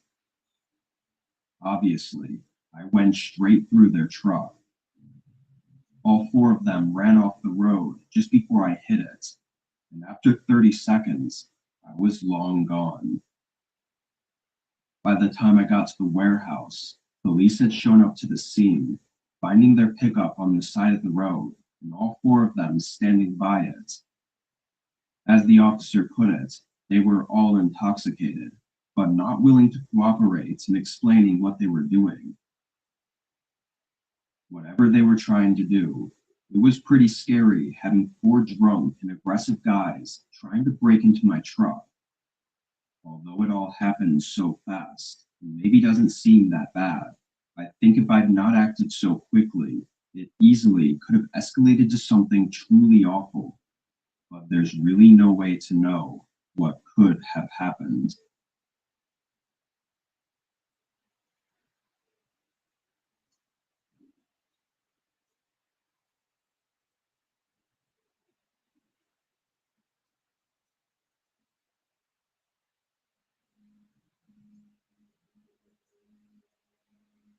I worked at Papa John's for a couple years at the end of high school and beginning of college. I delivered pizzas and sometimes helped with cleaning and stuff because I worked nights.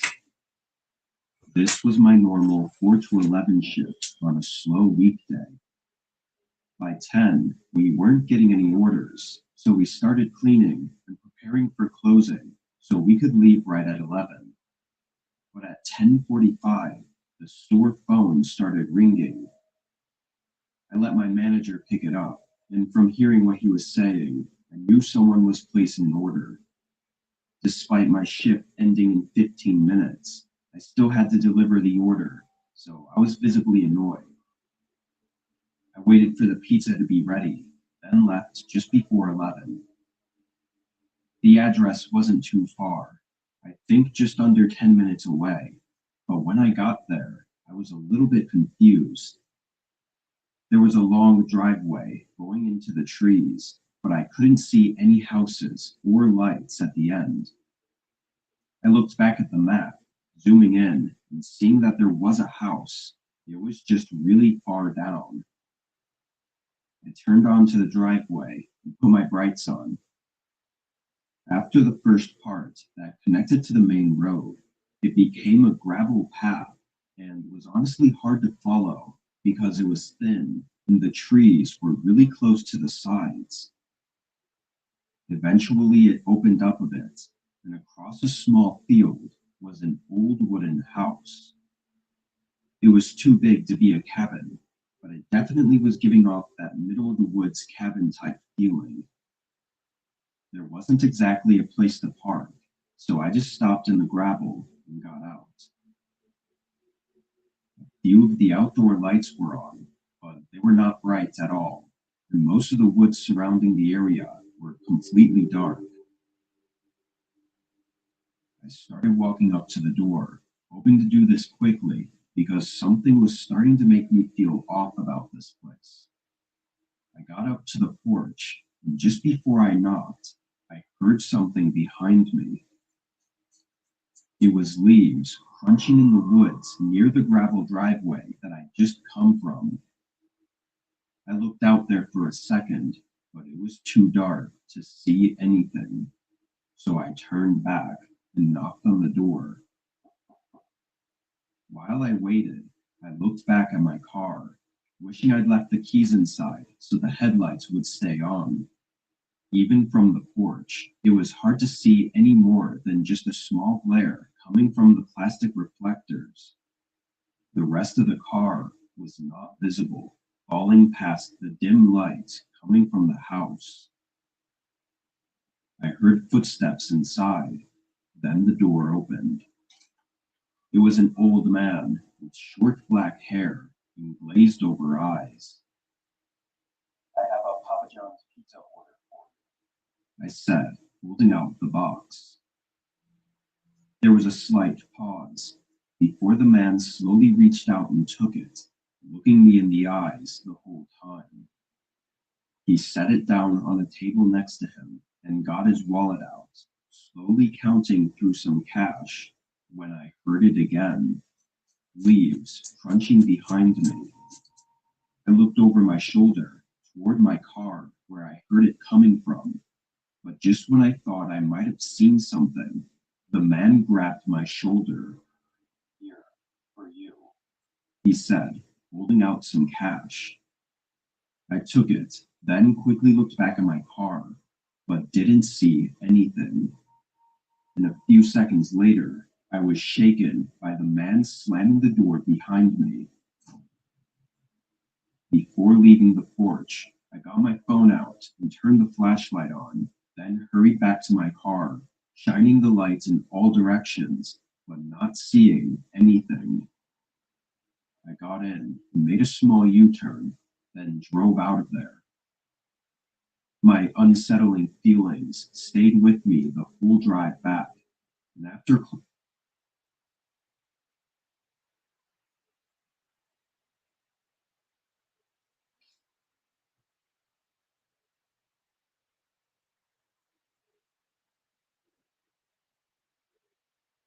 clocking out, I did a quick walk around of my car.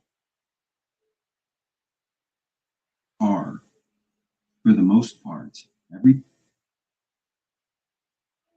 looked okay, but once I got a closer look, I noticed some scratches near the passenger door handle that I didn't remember being there before. I couldn't verify anything though, and even if I could, I don't think there's really anything I could do. But I think someone was out there in the woods trying to get into my car without me knowing. Maybe it was all just a setup. I can't really say for sure, but if they had gotten in, there's a chance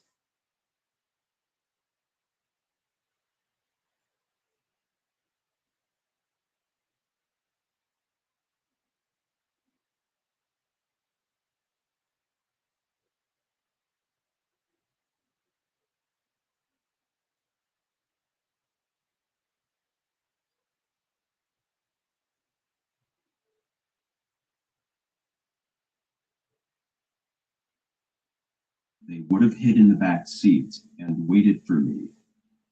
What would happen after that is best left unknown.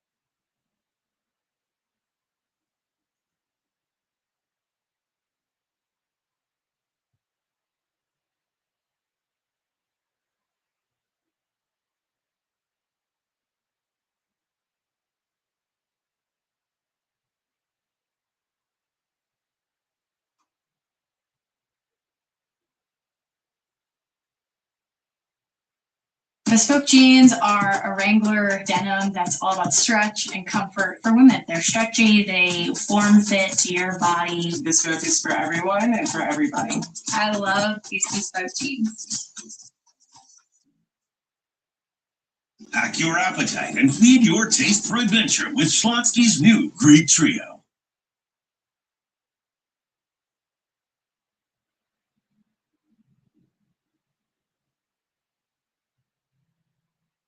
I'm 28, and this was 2 years ago. It was just a few days before Christmas, and I had taken the entire week off of work, or in-person work. At my job, we could essentially schedule when we'd actually come into the office, and I'd managed to have enough remote days racked up to be able to work from home this whole week. I knew there was supposed to be a big winter storm hitting the town around this week, and with the holiday and everything, I just wanted to stay home and have some more chill work days. Our company navigated remote work by basically just saying we had to get our work done by its deadline. And aside from that, it was up to us how we wanted to go about it. There were a few more rules and stuff, but this meant I could really work whatever schedule I wanted. I always preferred sleeping in and working late into the night. This day, I started work around noon. The first several hours were slow and calm, I guess. I sipped on my coffee and tried to get some work done. Over the course of those hours, the wind got increasingly heavier, slamming into the window next to me, and snow slowly began coming down. By 3 or 4, it was already dark outside, from the clouds overhead and all the snow flooding on top of the neighborhood. I was going to go out to grab dinner, but with the roads being the way they were, I decided to stay in for the rest of the night. I worked at my desk for another couple hours. The sun had set and the winter storm had come in at full force. I left the window shades open so I could watch the snow fall from my desk, but out of nowhere, a light flickered outside. I looked over and saw a thin beam of light moving around. It was for sure a flashlight.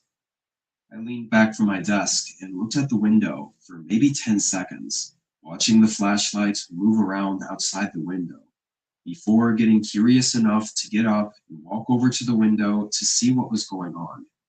I mean, it had to be freezing cold. Why was anyone out there? I peered outside the window, trying to look down the side of my house. I spotted the light, but before I could trace it back to whoever was shining it, it turned off, or maybe went behind something. I couldn't tell. It was too dark, and the snow blocked pretty much my whole view. With nothing else to see, I sat back down. Honestly, I think I assumed some neighbor might have lost a pet out in the storm, or was just looking for something in general. I didn't worry much about it, and tried to focus back on my work while the storm continued outside. Over the next 2-ish hours, the house constantly creaked and settled, but several times I thought I'd heard something slightly louder and more distinct, enough so for me to stop and look away from my desk, hoping to hear it again and figure out what it was. I didn't, but how could it not be the house just making noises? The thought that it was anything else seemed really far-fetched. That was until there was a much louder thud sound. It sounded more like something breaking than just a hit against the wall, let alone the house settling in the wind. And it sounded like it was inside the house. I got up from my desk and walked into the hallway, hearing nothing, then moving downstairs. Everything looked and sounded normal, not that I could hear too much over the heavy winds, but there weren't any more loud thuds. Honestly, I wasn't scared enough to do a full-on search through every section of the house, not without any other noises or anything. So I started to head back up to my office, making it nearly to the top of the steps, when suddenly there was a click sound, and the whole house went dark. The power cut out. I froze in place for a second. The entire house was pitch black. With the snowstorm outside, no light was even coming in through the windows. I couldn't even see my own hands in front of my face. I thought the storm had to have messed with the power, or maybe tripped the breaker. I began slowly moving back down the stairs, feeling for every step as I carefully and blindly made my way down to the lower hallway.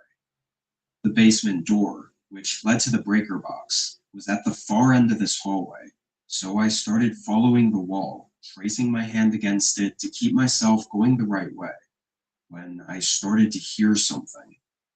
I stopped walking. It was something moving, sort of muffled, and from behind the basement door. It got closer and closer until suddenly there was the quiet creak of the basement door opening. I could feel my eyes get wider as I stared down the darkness-filled hallway. I took one step back and quietly slipped through the open bathroom door that was right next to me. I still couldn't see, and I felt like closing the door would give me away, so I left it open. Slow, quiet footsteps began walking down the hallway. I was holding my breath, trying not to make a sound. The footsteps came closer and closer until I felt they were just outside the bathroom I was in.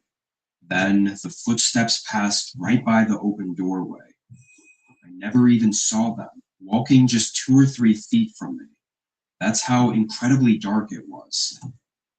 The footsteps continued to slowly move through the hallway until they reached the stairs, and from then on, it was carpet, so I couldn't hear anything at all.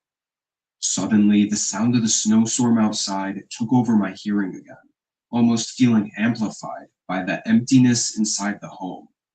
The person could have stopped walking and still been standing right at the bottom of the stairs, but I took the chance that they most likely continued upstairs, and I decided to make a run for it. I left the bathroom and blindly moved to the other side of the home, sticking my hands out to try not to slam into a wall. I made it to the garage door, grabbed my keys, and left out the side door to get into my car in the driveway. I drove away and used the SOS device in my car to get in contact with the police. No surprise, the person was gone when they got there. From what the cops could find, after breaking in and turning off the power, whoever it was had essentially went straight upstairs and into the office, then to the bedroom, and nowhere else. Which meant this person was definitely there looking for me. What's really unsettling is the person most likely knew me and knew the layout of my house enough to walk perfectly straight through it in the dark and to go straight upstairs to my office where they knew I'd be. Could have even been someone I talked to regularly that I had no idea had horrible intentions. It made me question everything. I moved away, having paranoia about essentially every coworker or friend that I wasn't super close with. Since moving, I haven't had anything happen. Hopefully, I don't ever have any updates to give, but if something else happens, I'll let you know.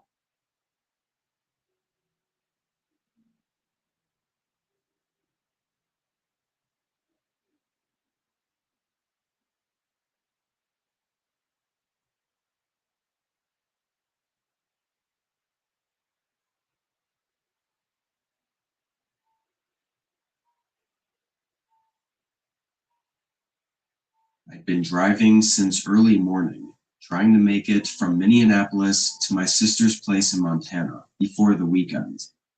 It was supposed to be a quick winter trip. Just me, my old but trusty Subaru, and some crappy gas station coffee. Everything was fine until the snow started falling once I got a little further north, and into the more isolated parts of the highway. It wasn't too bad to start, just some light snowfall here and there, but it ramped up pretty quick around the time the sun went down. It became almost a wall of white that even my headlights were having trouble cutting through. After an hour of this, the road was fully covered in snow, to the point where it was really hard to tell if I was even staying on the road. With how stressful it was, I told myself I'd pull off at whatever the next place was, so I could wait out the blizzard. Once I decided that, I think it was 15 minutes later that I barely saw a light on the side of the road. It was snowing so hard I couldn't even read what it was before turning in. The parking lot was small, but had 3 cars in it. One noticeably buried in the snow, and the other 2 looked like they pulled in not long before me. I parked, and from there I could see from the shape and look of the building that it was some kind of roadside cafe. I was hoping for a motel, but figured if I was going to be stuck waiting here anyway, I might as well head in and grab some more coffee. I got out and walked through the blizzard. I hurried inside, nearly freezing already. This definitely wasn't the kind of place I was used to, or ever been to before, being a city person, so I felt very out of place. It was a very small, old-fashioned cafe with a bar near the front. 2 men were sitting there with coffee, and 1 woman working behind the counter.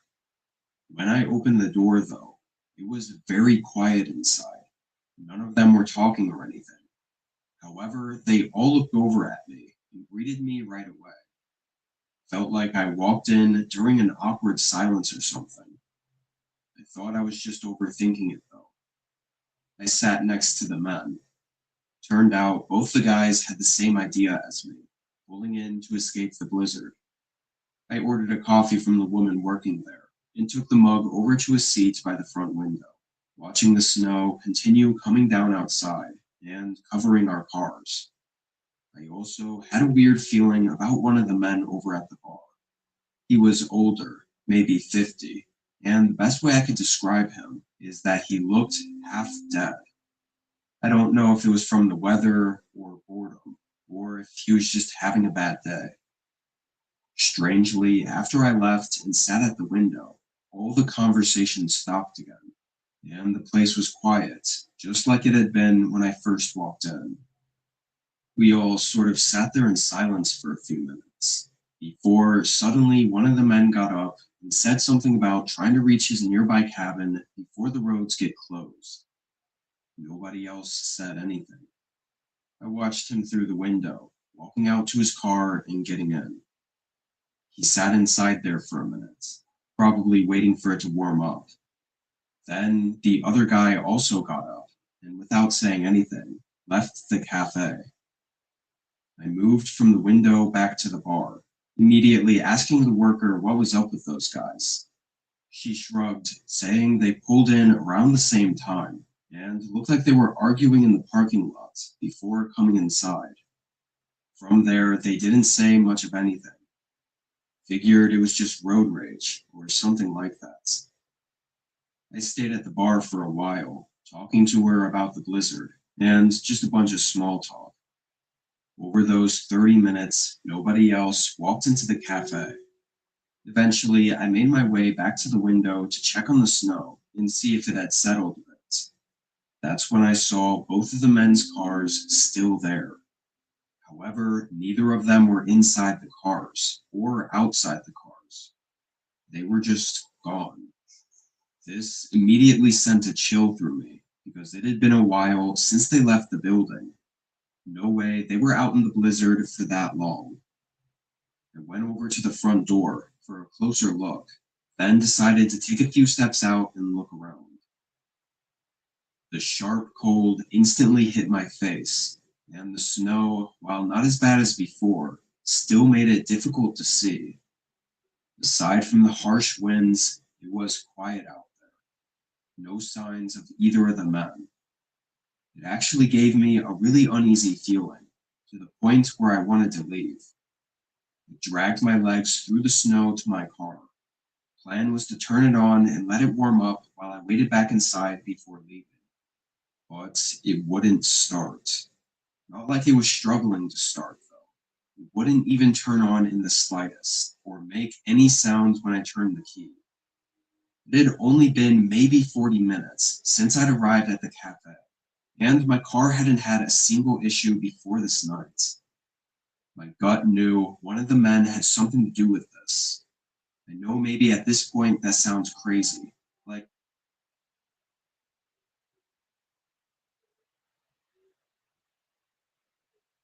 I was being over skeptical from the jump, but I just knew it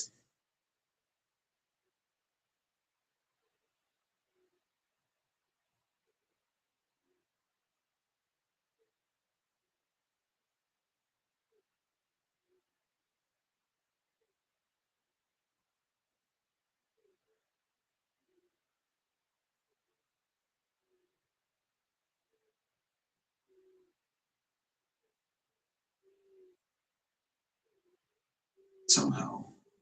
And then, as I sat in the seat,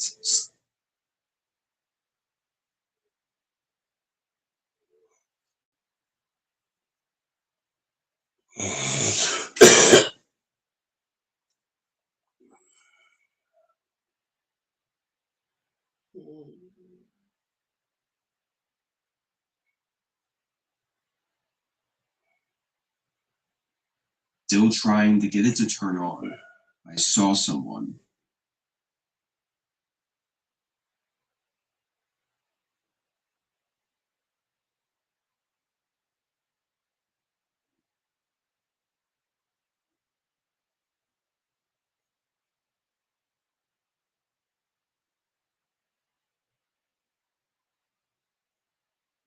One of the men walking out.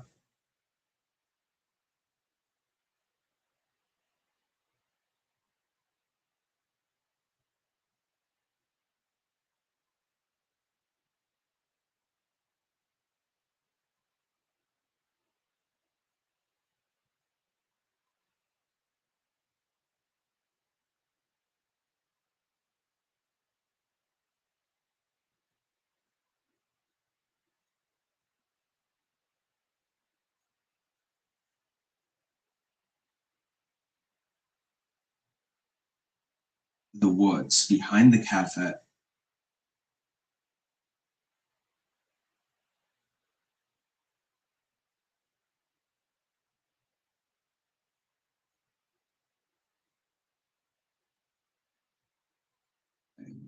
He wasn't much more than a dark figure covered by the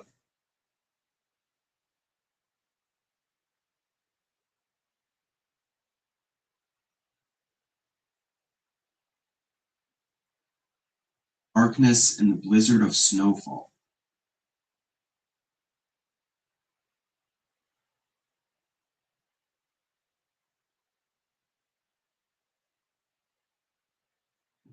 But he was heading back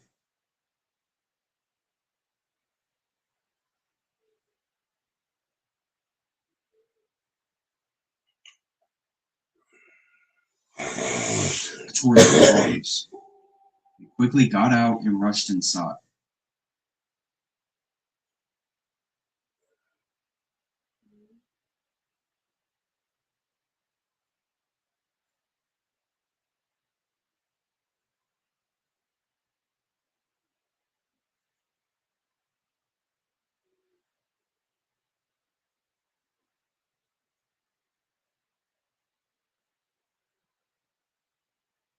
Turning the lock on the front door.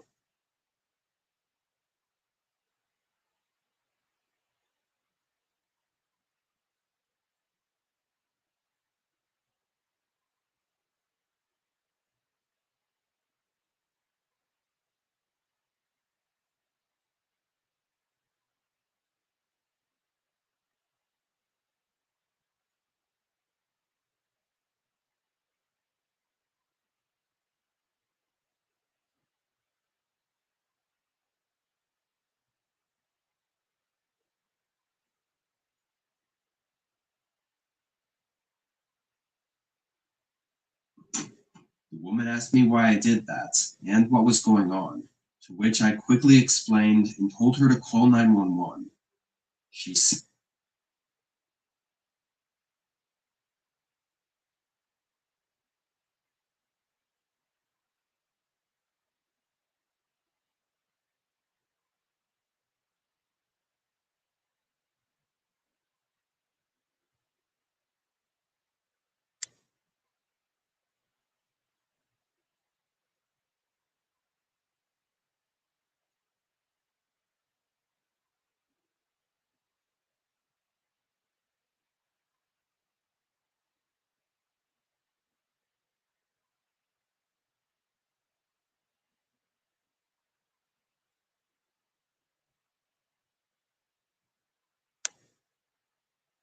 seemed unsure, but did it anyway.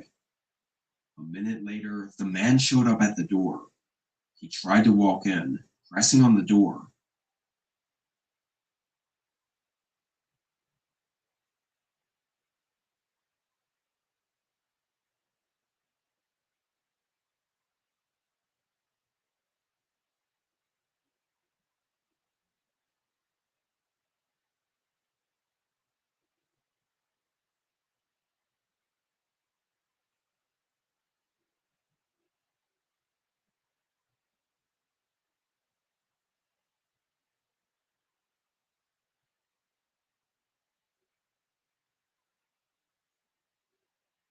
When he realized it was locked, he made eye contact with me through the glass and banged on the door.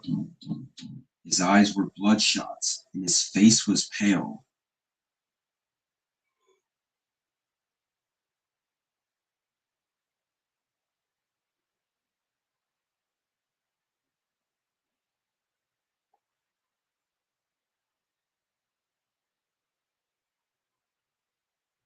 But he still had that half-dead look. Through our eye contact and the door being locked, I think he knew that I was onto him, or whatever the hell it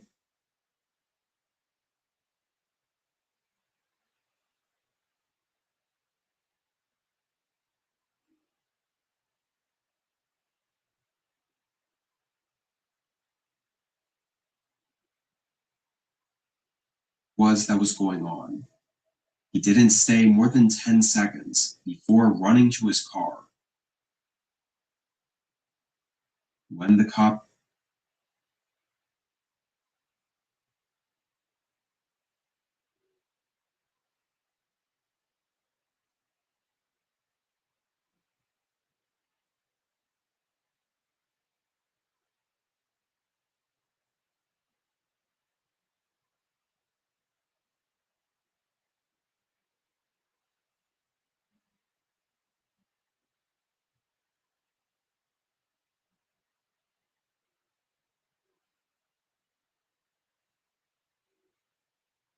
made it, only 3 cars were in the parking lot.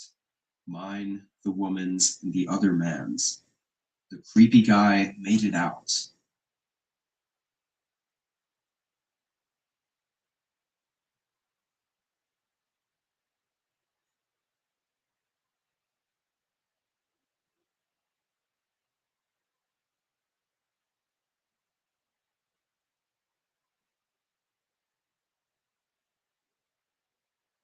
Unfortunately, this night didn't end on the typical he got away before anything happened. The officers followed some faint tracks in the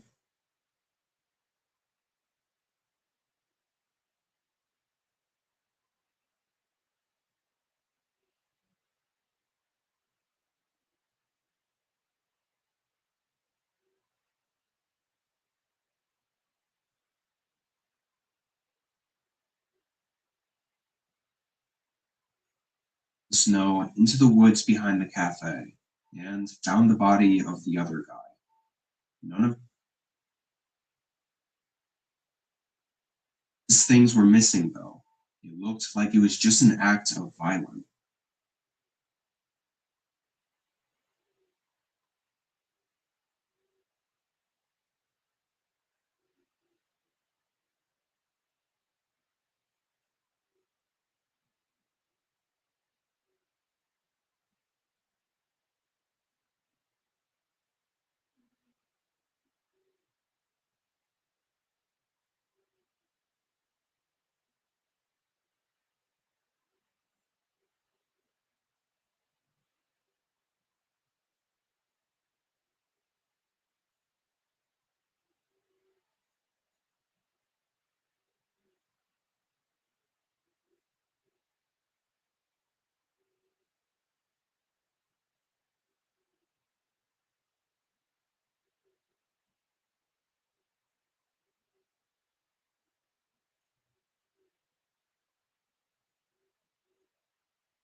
And just as disturbing, his car wouldn't start either.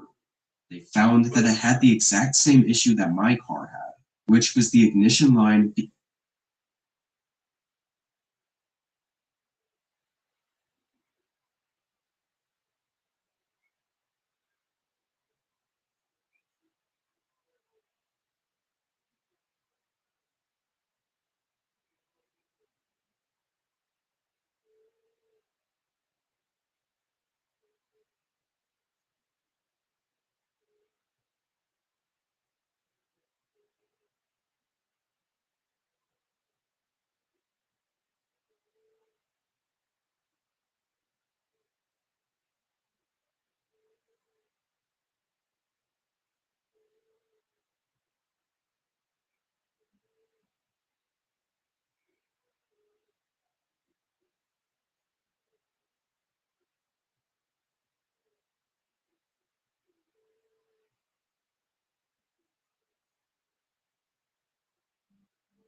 Being deliberately cut. So, with all that info found out, the story pretty much told itself when both men pulled in that night.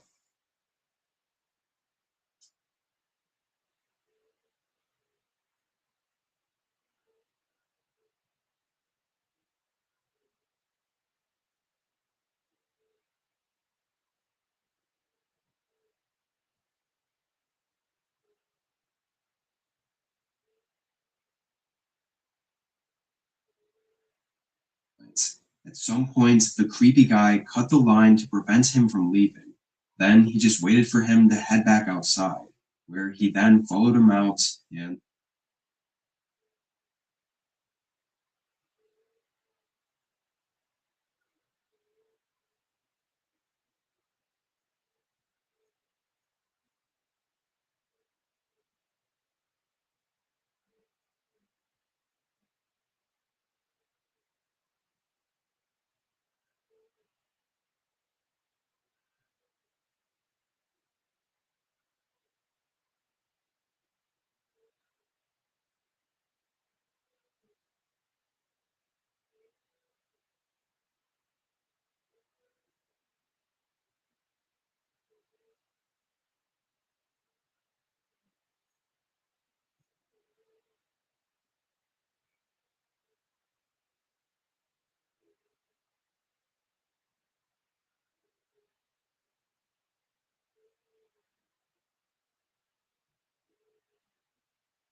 was excited as my boyfriend Tom and I drove our old orange van along the long, empty highway in Australia's outback.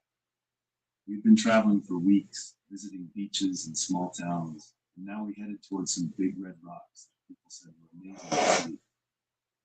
Tom drove while I looked at maps and sang along the songs on our little radio. It felt like an adventure, just the two of us. White we saw a first stop and we got gas and snacks. The driver kept right behind, not passing even when we could. Tom said, maybe he wants to say hi or something, but it made me a bit uneasy. After a while, the truck pulled up. The man inside waved his arm a lot, pointing back at our van like something was wrong. He yelled out his window, pull over, pull over. Tom slowed down and stopped on the side of the road. He might have seen a problem with the engine. Tom told me, I'll check it out. He got out and walked back to meet the man. I stayed in the passenger seat, watching in the mirror. The man was tall with a mustache and wore a hat.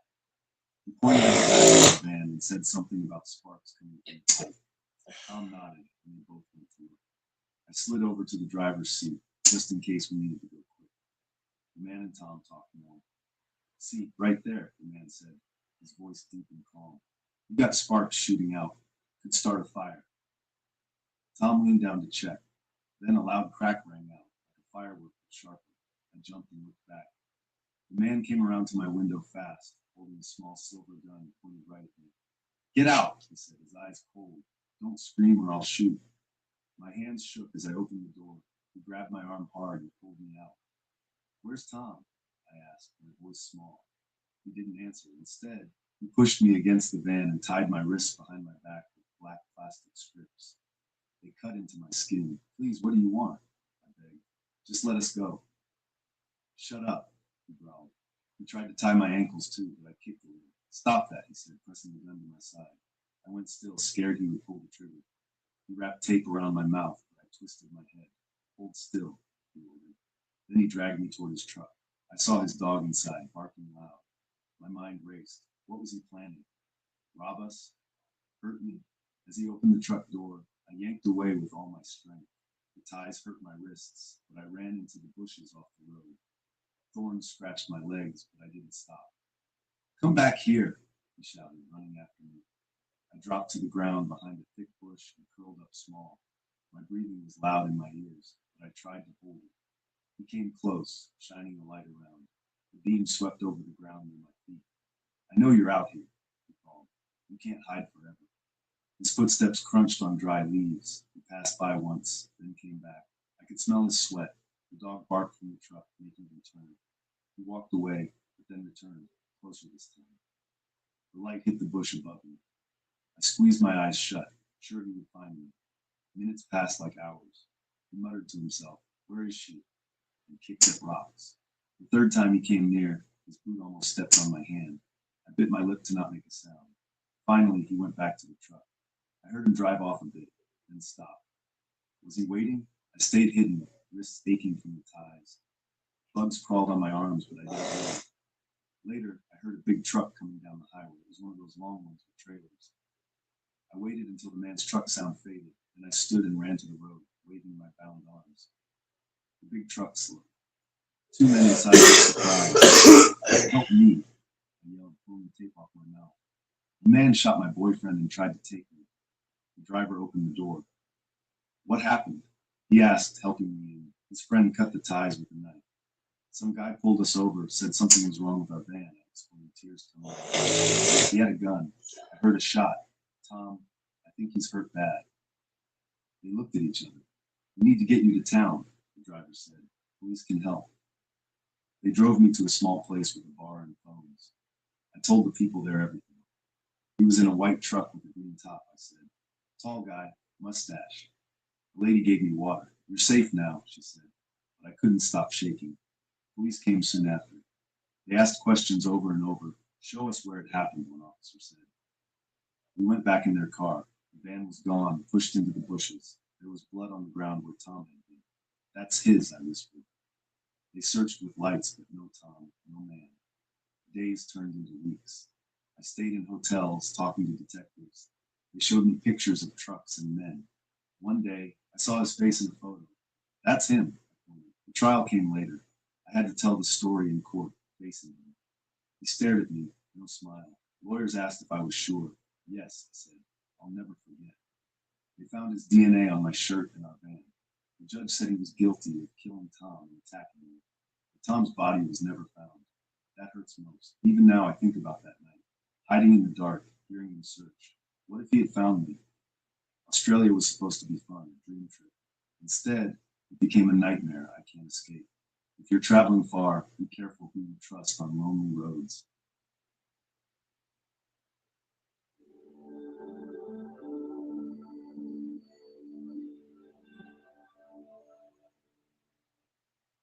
I had saved up for months to finally take that dream trip to Koh Tao in Thailand. The pictures online showed clear blue water, sand beaches, and friendly bars where people from all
Today, my friends and I are stepping up to this girl with our best pickup line. Each girl will start left or right on the spot, then run the west line and the top three. Points stack up every round, and by the end, we'll find out who's the best of us. Please drop your best line, sign up. Hi, I'm Jessica. I'm 5 and I live in the village. Nice to meet you, Jessica. Nice to meet My name you. is Jesse. I'm 24. Dan. Like a name, guys? I don't not like them. Do this. I just want to say I love you for two, by the way. But I feel like you're missing one. You should get a candle tattooed on your back so you can blow it out.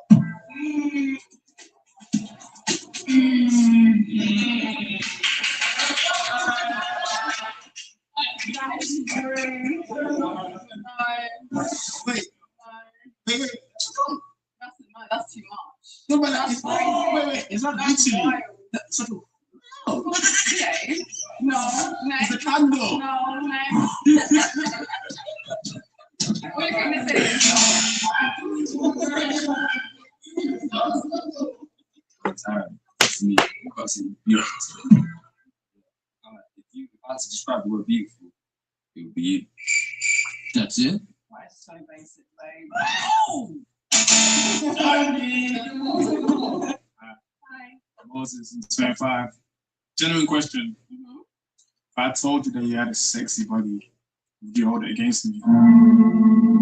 No, I like half for it. That's right. Okay. Oh, yeah. Because it wasn't too much. My name's Manuel, 24, and I'm not gonna lie, my favorite team, Chelsea. I want to see you on top of the table. Dang.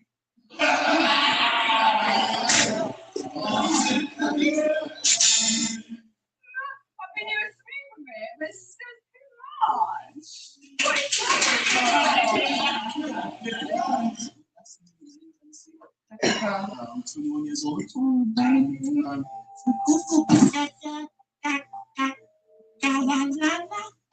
show you today with something that I drew, but no, I clocked it. I didn't need that considerable art.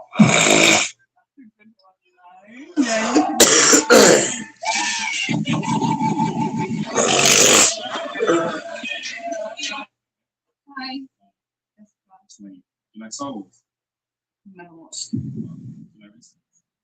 The fruit raisins. No. How about they then?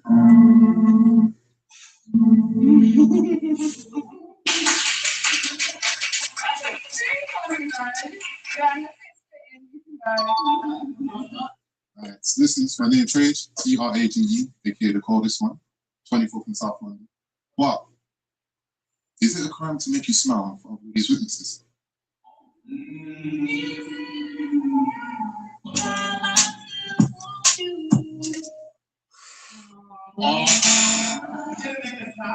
And you know what? When introducing yourself to a lady, don't ever say AKA. I don't want to hear that. AKA the coldest one. Definitely say. Hello, it's nice to meet you. My name is Alfie. Hi, Alfie. Just a quick one. Is there a mirror on your trousers? Because I can see myself in there.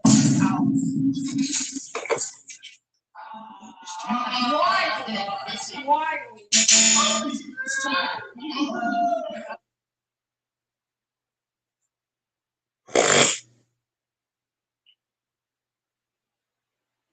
Never say AKA. I don't want to hear that. AKA the coldest one.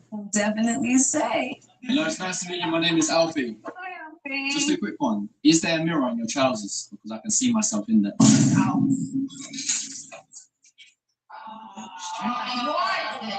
Why?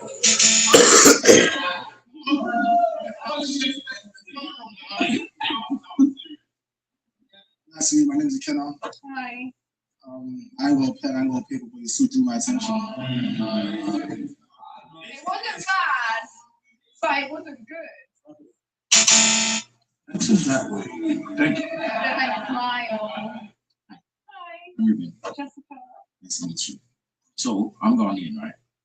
Oh, he didn't give me points. I'm going in,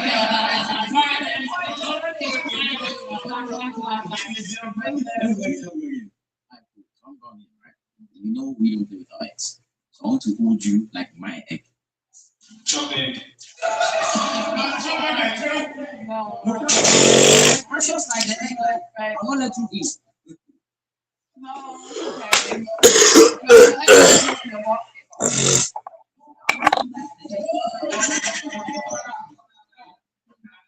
My name is Anthony from 21. Your sex and first date. I didn't want you to finish that. You can go.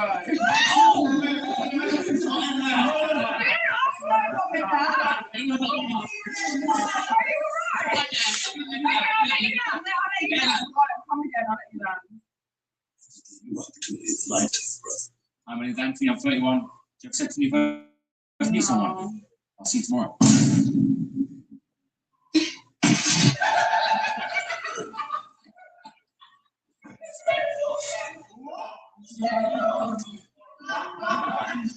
Wait. You guys going home? Wait, I guess he's here, right? That's a no. Yes, of course. Yeah. Who would you say had the worst line out of everybody? I was the worst one. It's between you two. Can I pick the go? No, him, because you didn't even shake my hand. You're rude. Come in a suit and you have no manners. So give us your top three. It's time from bird, second to first. You're going to have to go third. Fit is second. MC is first.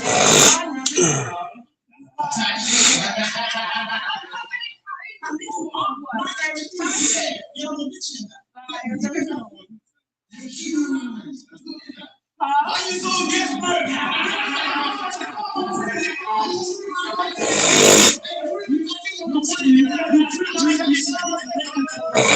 This is the leaderboard after round 1 with MC in the lead and Antony in last place. Let's see if MC can maintain the lead in the next round.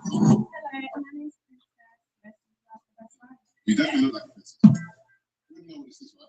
Yeah, plant. Yeah, and just like this plant, I'm trying to see you grow. But if I get lucky, maybe I can leave a seed in you. You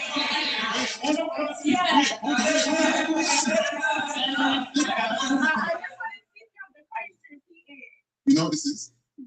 All right, and just like this pond, I'm trying to see you grow. Nothing. Wait a minute. Something ain't right. Is that it? Okay. If you ended it like that, then that's sweet. That's sweet if you end it like that. I think you get it. Yeah, he gets props. He put a whole class. I'm gonna see.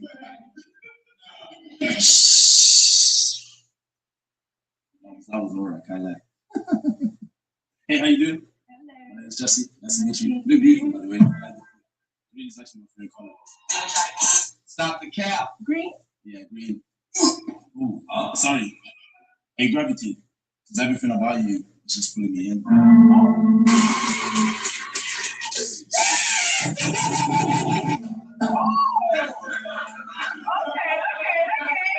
Nah, yeah. That was good. You're up. Hello. Princess. Okay, I can tell. You look very beautiful today. Thank I was gonna say you can't be walking around like that. Like I ain't got a sweet tooth. You don't get it yet, do you? Is that it? Because you're beautiful, you're sweet. Oh, what? Like you're beautiful, you're sweet. I'm pretty.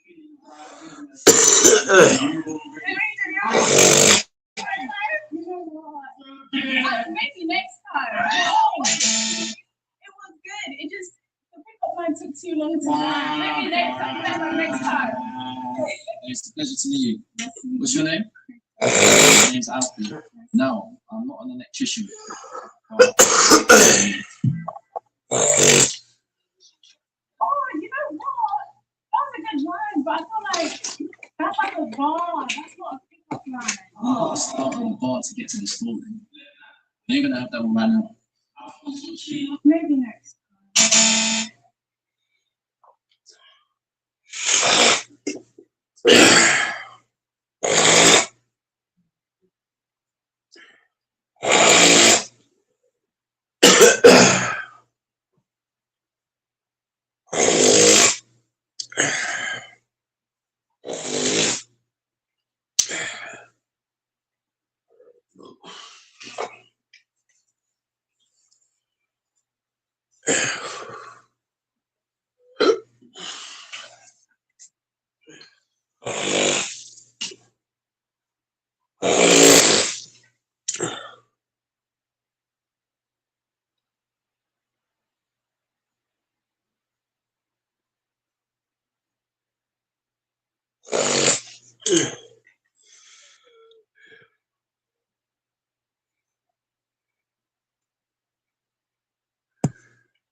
At HEB, we bring you more fresh seafood than anyone else in Texas. When we check it for quality every step of the way, you can call it hot, it's delicious. We call it fresh. If it's fresh, it's HEB. One more reason, here, everything's better. Johnny showed this NFL mom a clip about her son. Who has the worst smelling locker? You two are girls from our film. We gotta go fix this right now. We are gonna rinse that odor out. It does smell a lot better. Rinse impossible odors out in one wash. Don't knock like you're the police. Ow! I have to get her attention, don't I? If she doesn't answer, we don't have a video. I'm coming. Jeez. This is my plan. Please do not tell me how to. Did you just kick the box again? If you kick that box, I am the better one. So that's man. How can I? This is not. What's with all that banging? Huh?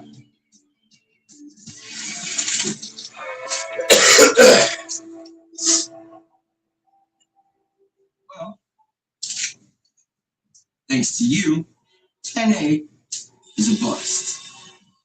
Hey, I say we just scrap this dumb video idea of sneaking in the sniper wolf's secret room to get a selfie with her diamond play button and do something even more epic.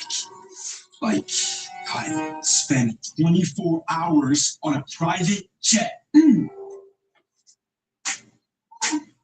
Bro, I can't do that. My mom cut off all my allowance after that stupid YouTube HQ stuff I pulled. I don't even know why I agreed to collab with you. Oh, let's be real here for a second, Riley. Your channel has fallen off too. And this collab is going to bring back both our views. So lovely getting to know you, Nova. You too, Mrs. Miller. I think the one good thing that made me happy was you. Aw, I feel the same way about you.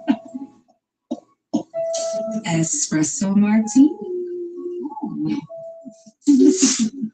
Have fun. I'm gonna go hit the slopes.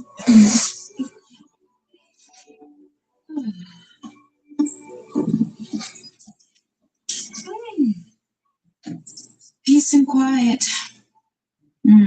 It's lovely, isn't it? A little too quiet. That's the problem. Oh.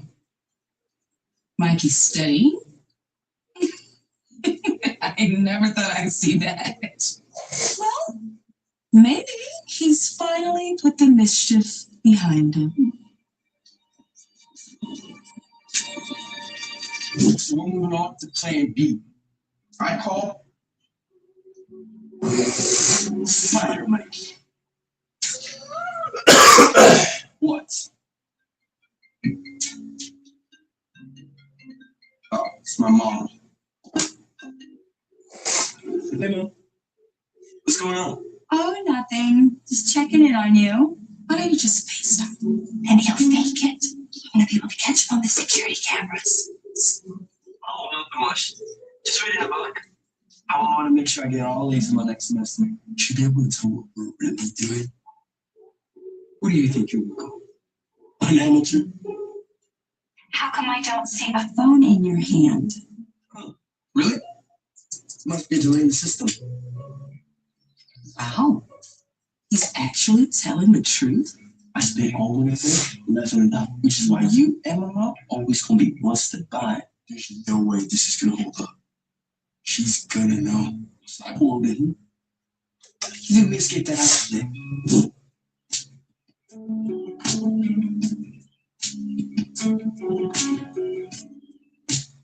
What the? Hold up your left arm and raise 2 fingers. Sure.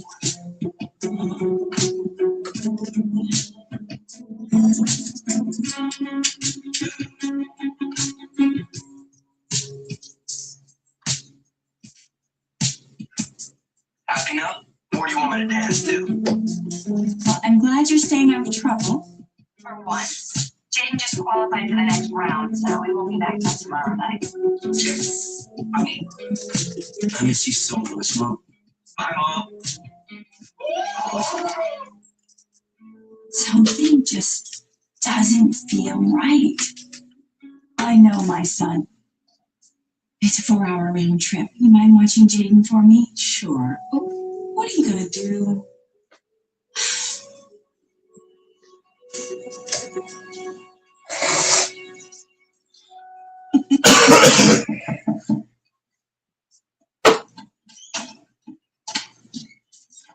Dude, you won't believe this. YouTube gave Mikey his channel back. Already? Huh? Bro, it's been like a month? I know. It's like a cat with unlimited respawns. And we still haven't gotten our revenge on him for how he played us. I mean, his mom couldn't stop him, the cops couldn't stop him, not even YouTube could stop him. I know 2 people who can. What started Mikey is fast, efficient, and most importantly, a three-man job. I cannot get up there without you going down that engine. Listen, Team Tom Holland, I really think we should go back to my idea. Plus, renting a jet isn't that much. Oh, no. I'm the more experienced YouTuber here. I'm going to be calling the shots. Which is probably why we've been failing.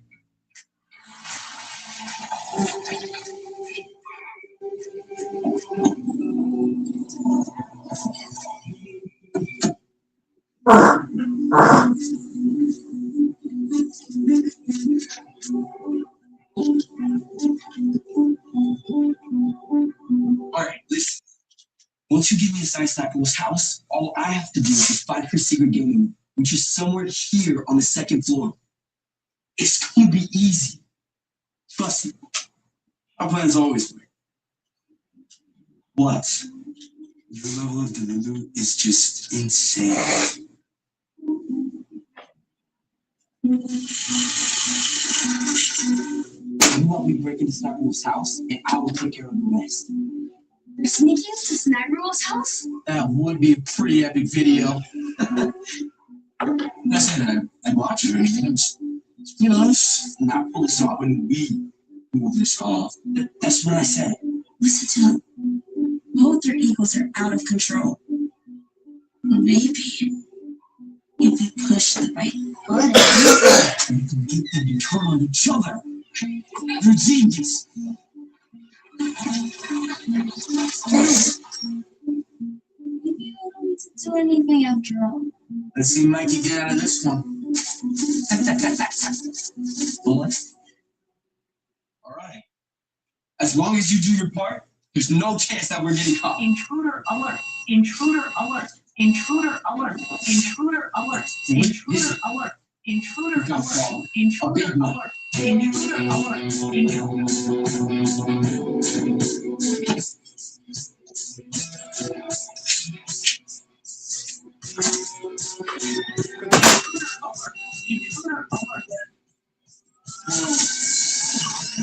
What's going on?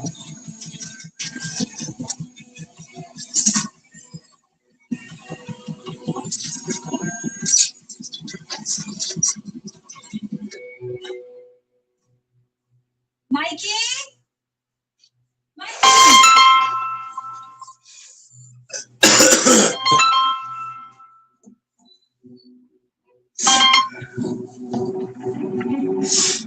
There he is. Hey, Mom. Doesn't surprise. I thought you were supposed to be back till Sunday. Yeah, well, Jaden forgot his lucky scarf, so I had to come back and get it. That kid. I swear, he would leave his head if it wasn't attached to his body. You know, that was a long drive. You want me to bring you a cup of tea? Mike. It's still playing. Well, it's okay with you. I'm gonna be back to my book. God damn. Oh, God.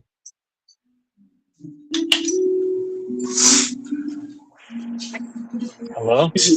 Go ahead, bro. What are you up to?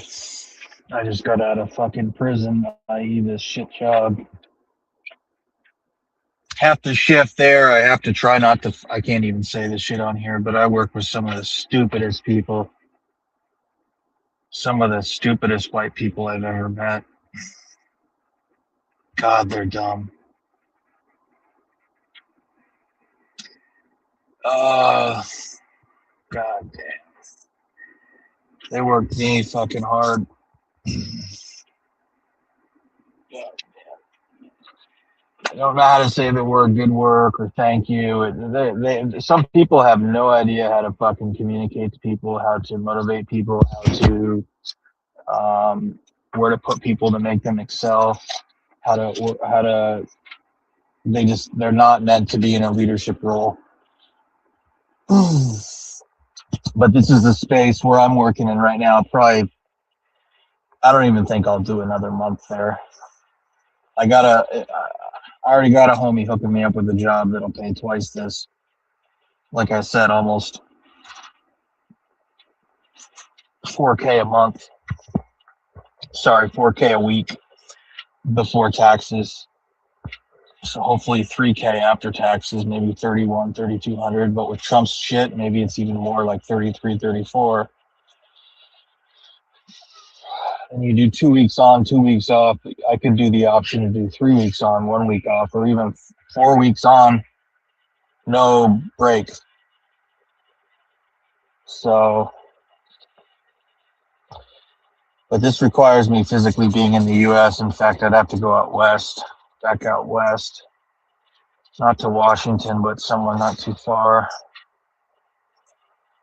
I don't know if I want to stay in the U.S. for the rest of the year with how fucking stupid things are in this country. But I swear to God, dude, here in New England, these fucking people, they don't know how to talk to each other. They don't know how to be fucking respectful. They're just, God, everyone at that work site just looks like fucking shit. The women too, God damn.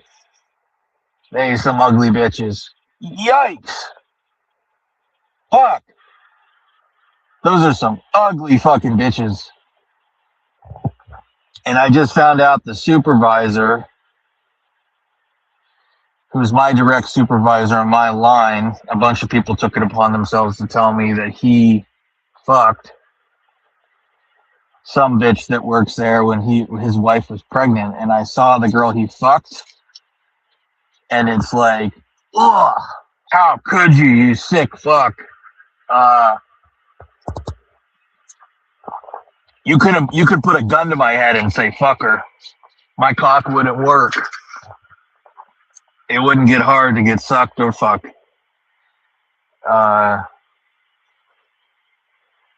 Yikes. And he willingly did it.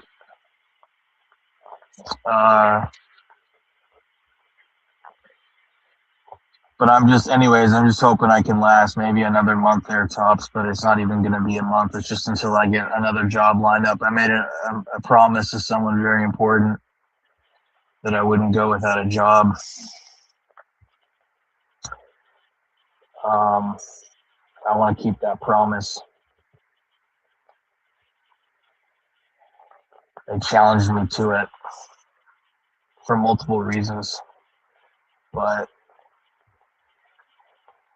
yeah, so I want to keep that promise. Trust me, I want to say fuck this job, fuck these white trash motherfuckers, fuck them all. God, I wanted to walk out so much today, dude. So many different times.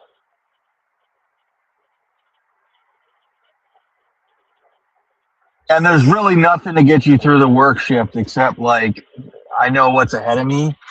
So I know what's right around the corner, even just in a few weeks, with stuff I have lined up where this will be a distant memory. But right now, it's like you got the snow and the snowbanks and the cold and the shitty weather. And it's like all I do is get out of work, do a couple of emails or play a video game or hop on here, whatever. I really should stretch and do some exercises tonight. Some postural and gait type stuff, like some glute med and erector spinae, low back type shit. But anyways, a little bit of mobility stuff for my scapula, my shoulders and stuff. But anyways, these fucking upper back, thoracic, but these fucking white monkey fucks.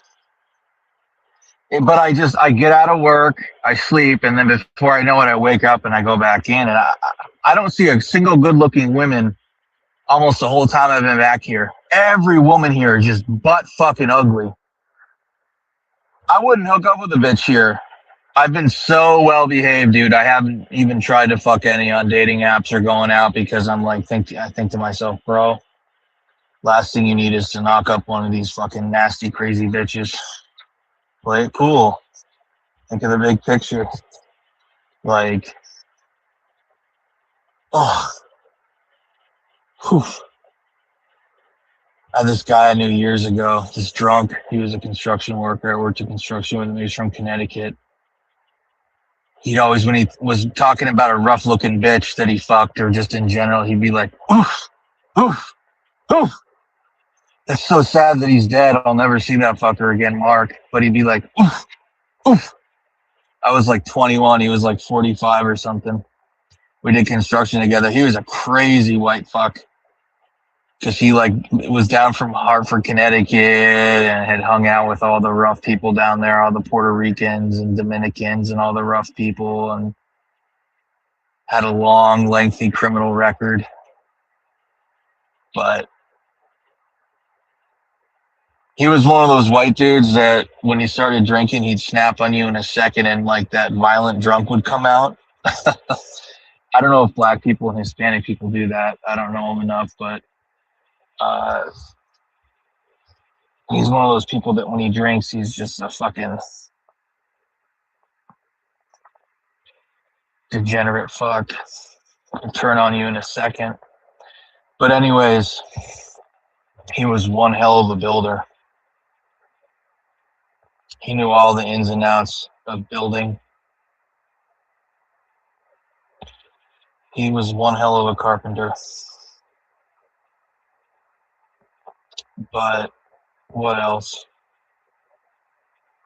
Let's see. I don't know, Mike. Just driving home. But yeah, New England is the fucking asshole of the country. It fucking sucks. Apparently, there's a lot of places in the country that suck. Certain parts of Pennsylvania, Ohio, certain parts in the country there, and those two different places in the countryside where women are almost as probably butt ugly as here. But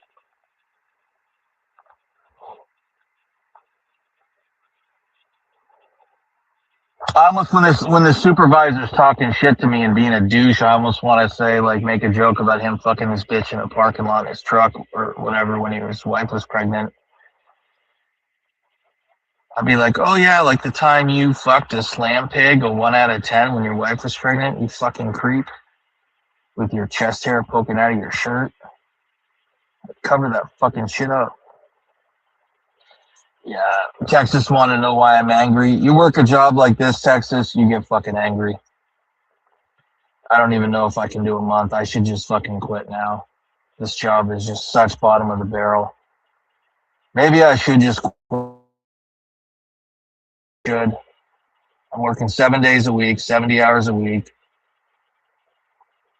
Maybe I should quit because in not much time if I spend the time, I could find a real nice remote job where I could just go to that job out west I talked about. I'm not doing myself any favors. It's a tough choice, Mike. It's like, shit, do I do a few more weeks there? We do get paid for Martin Luther King Day, and I'm supposed to get some PTO that I get paid for. But in the scheme of things, it's like, is it worth it? Can I do another month there? Could I finish January? If I quit, do I keep the PTO? Do I have to pay it back? I don't think I have to pay it back because it's from the quarter before. It's from quarter 4 of 25. 2025, so I don't think I have to pay it back. But and it's not. I mean, we're not talking about. We're talking about $800. Is that worth staying a month? Top of my pay. Plus, someone was saying the time and a half and double time on Sunday that might dry up pretty soon. So it's like, well, that's the only reason I'm there is because that time and a half and double time basically multiplies my paycheck by 50% more. 1.5x or whatever. Increases it by 0.5. So it's just liquor store. No, I don't even have any alcohol. God, in honor of LaFonso, I'd like to drink right now. Jesus Christ, what is happening to the stock market? Something must have happened because Bitcoin's just down 3,000. It's down below 90. My stocks are down. Everything's down.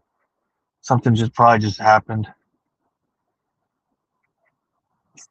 It's the end of the world as we know it, and Mike's still fine. Mike's gonna outlive all of us. Gold Mike's gonna outlive everyone that's ever been on this panel. There's gonna be a cataclysmic event. It's gonna wipe out 99% of the world, and Gold Mike is gonna somehow survive. He'll be in his room, wherever he lives, streaming. People around him will be dying in this cataclysmic, apocalyptic event, and Goat Mike will somehow come out fucking unscathed. He won't know what happened. He'll try to go to the gym or try to stream, and then he'll be like, where the fuck is everyone? They're all gone. And Goat Mike's still there because he's a survivor.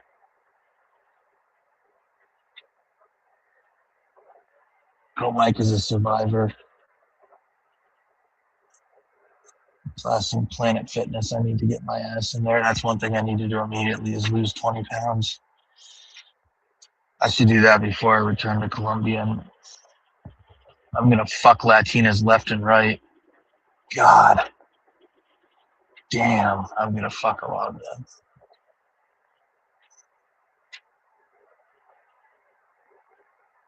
Oh, God. That is for sure.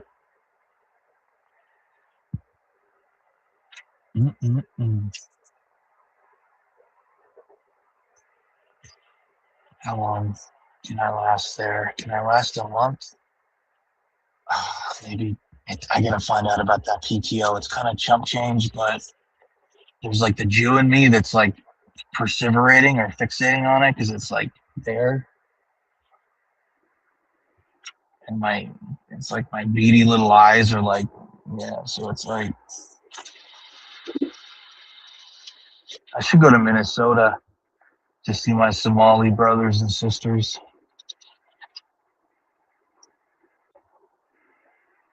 I love them so much. The Somali translator services, Somali daycare, Somali autism centers, Somali food places, the Luring Center. That's so Somali. So they can scam every way for all these like non-taxable, non-profit, like healthcare related stuff. And anyone who knows Somalians are like, bro, their kids don't go to healthcare. Like it's against their culture. The mother raises the kids. They don't let other people raise their kids and influence them. And all their bitches are fat, especially once they fart out a kid. So you see those bitches waddling around. They have really narrow shoulders and it just gets wide from there on down. And they wear those long robes and they're so fucking butt ugly. I've almost never seen an attractive Somali. One time when I worked at Amazon, I should have fucked the shit out of her. She would not stop talking to me. She was a petite little Somali. I should have fucked the shit out of that little Somalian. I fucked Ethiopians. I fucked Kenyans. I fucked Eritreans. I've never fucked a Somali. Fuck some civilization into that bitch. But you see them waddle around. They are fucking fat. And they kind of shift and waddle from side to side. That's their gait. And I've never seen people walk so slow, like they have nowhere to get to, nothing to do. I even saw footage once in one of those long niqabs or what the burqas, where she just the full burqa like they do in Saudi Arabia, not in Iran, where it's just a hijab just over the face, just the hair veil, but it's the whole thing. That's the Sunni. The Sunnis do that, where the Shiites, the Iranians, it's only a hair covering. Interesting fact between Shiites and Sunnis. But anyways, I've seen one of them once. I saw it myself. The bitch, it looked like she was squatted down in a Safeway to take a shit. I'm like, no. And she scurried away like a cockroach, and there was a fucking turd that nasty Somali bitch had left on the fucking floor in the Safeway. And then I researched it, and in Somalia, it's similar to India. The majority of the country does open air defecation. They don't even have fucking pits dug. Like in Alaska, they call them dry cabins. They don't have running water, because the pipes and the fucking, the frost and the tundra and shit, and it gets frost so deep, it's so hard and expensive to get proper piping in buildings, so they just have potable water they bring in. And when they have to take a shit or something, they do it outside an outhouse. They dig a hole. Well, these fucks don't even have a hole dug. These Somalians. That's how uncivilized and primitive they are. Even cats dig holes for their shit, but Somalians and Indians don't. They probably play with it. Oh my God, they do. There's a shit festival in India. There's an Indian shit festival. I gotta go. No, I can't go to that. But they bring in just dump truck after dump truck of cow dung, and they play in it. Look it up on YouTube if you don't believe it. And they believe the goddess Lakshmi comes from cow dung, from shit. That's the culture you're talking about, where they believe their goddess comes from shit. And there's another one of their many 5,000 gods that comes from shit besides Lakshmi. These stupid white fucks defend this stuff. And I mean, white people are so fucking stupid. I've never met people more polarizing and fucking frustrating than white people. Where part of me is like so proud to be white, and the other part of me is like, you people are so fucking dumb and naive and pushovers. Like, this hot Venezuelan piece of ass I was talking to today that I know, and she was fucking crying. She had some posts on Instagram crying about the fucking shit in Minneapolis, where that dumb bitch got gunned down who tried to run over the ICE officer, who's a fucking hero. And she showed a snippet of it, and I thought, you fucking Venezuelan bitch. I'm tempted. I'm like, do I show that to Homeland Security to get her ass deported? You're going to come to this country, get taken in, and criticize our country for deporting illegal aliens and federal officers defending themselves?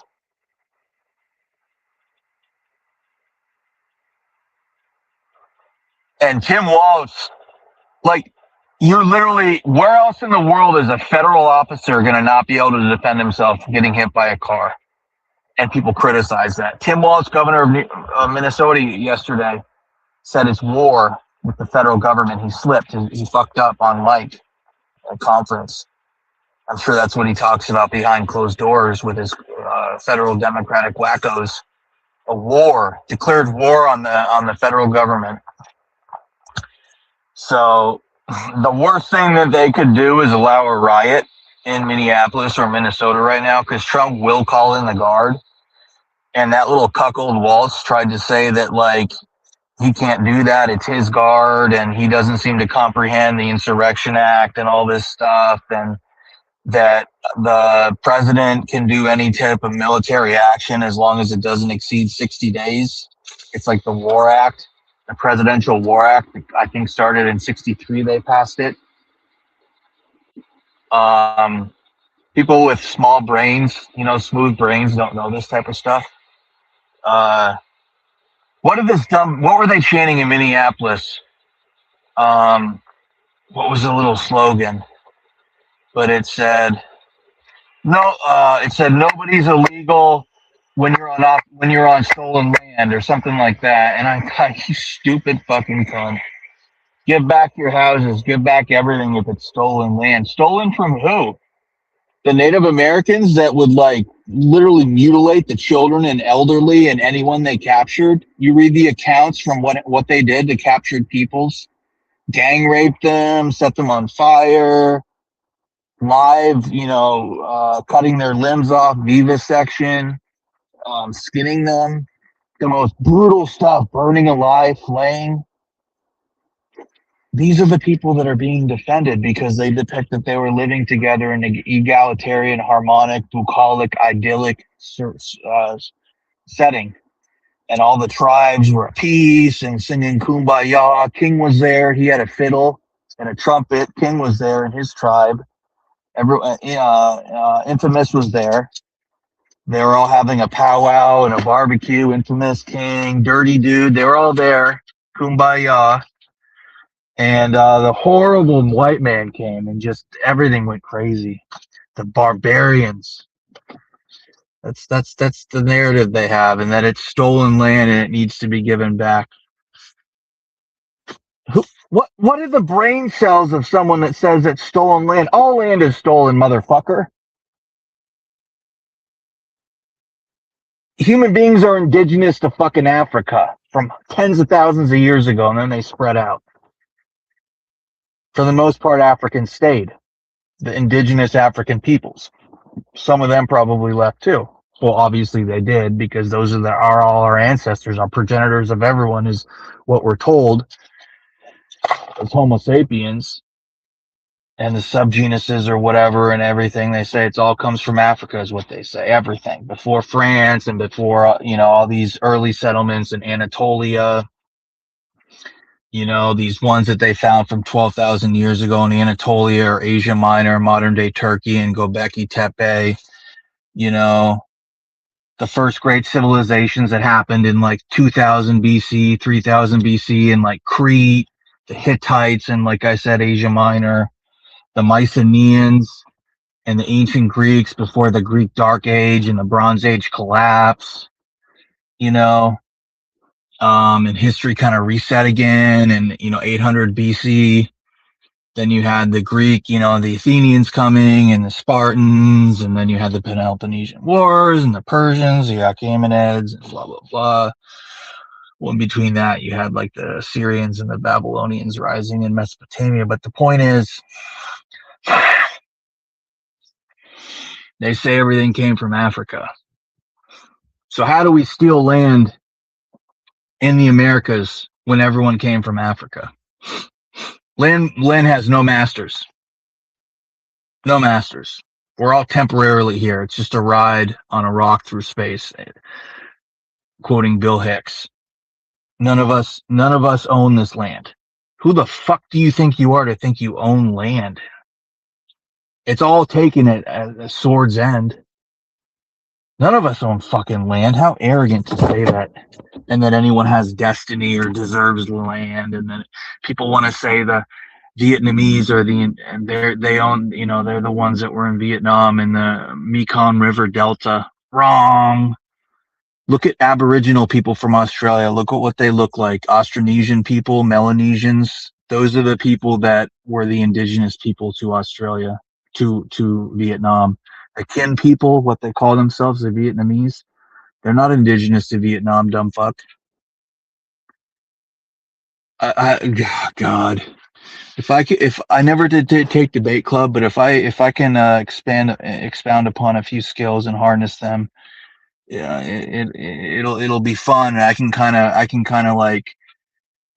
can be kind of like a Muhammad Ali, or I don't know, a boxer. I don't know different people's styles. I never followed that shit, but you kind of trap them and trick them and get them to dig them in, and then they can't get out of basically the web you've spun, to where you call them out in so many different ways, and then by the end of it, they're like, yeah, I am a fucking dumb fuck. You're right. because I know history, anthropology, archaeology, political science, economics. There's a lot of things I don't know, a lot of things I have yet to learn, but um, and for once I'm bothering to follow up on global news. So when King or Infamous or anyone wants to come in and try and tell me what's happening in Minnesota, I know exactly what's happening. I follow it daily. I listen to it at work. So yeah, I do know. So it's not like some of the stuff I didn't follow in particular, like George Floyd and some of that stuff. I'm following this. You're not going to trick me on it.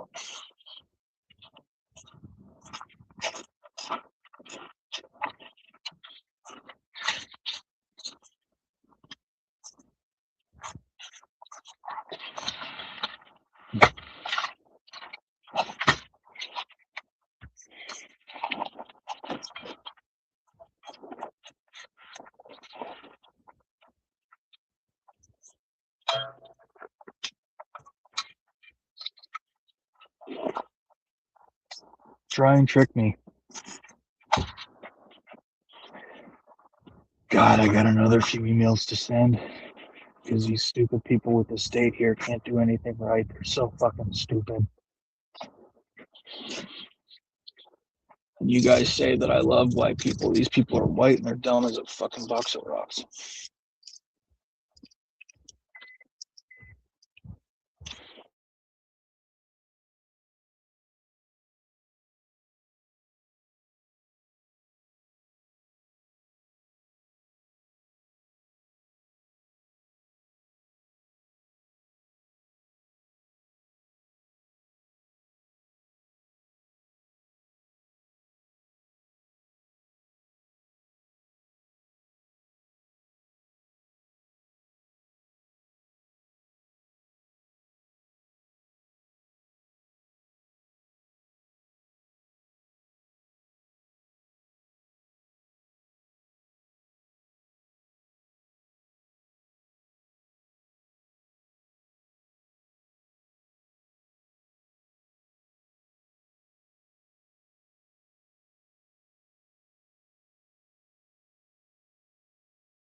Oh man. Where's Dope Mike? Where the hell is Mike? Lord Mike. God, I want to follow Mike into battle.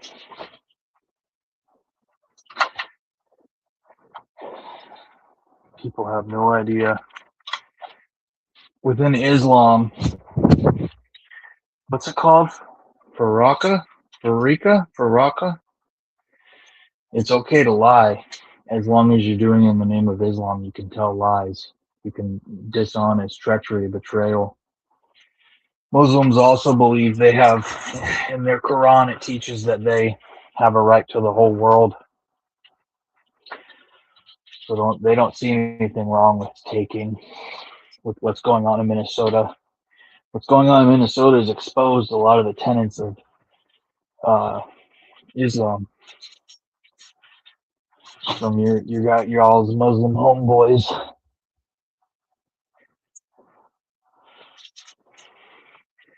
And the black flag of Islam, one world under the black flag, the caliphate. Right? Allahu Akbar. The black flag of Islam. So that's what these Somalis, they don't believe they're stealing anything. They believe they're just taking what is theirs from the Christian infidel.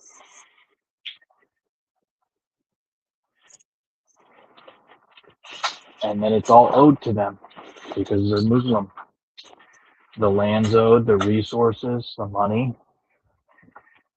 And they know that they can come here, and they have 6 or 7 of them. Anytime you see a Somali, what do you see? Like I said, you see the she bitch with her waddling around with her little bastard bulb head baby. Who's paying for that? You and me.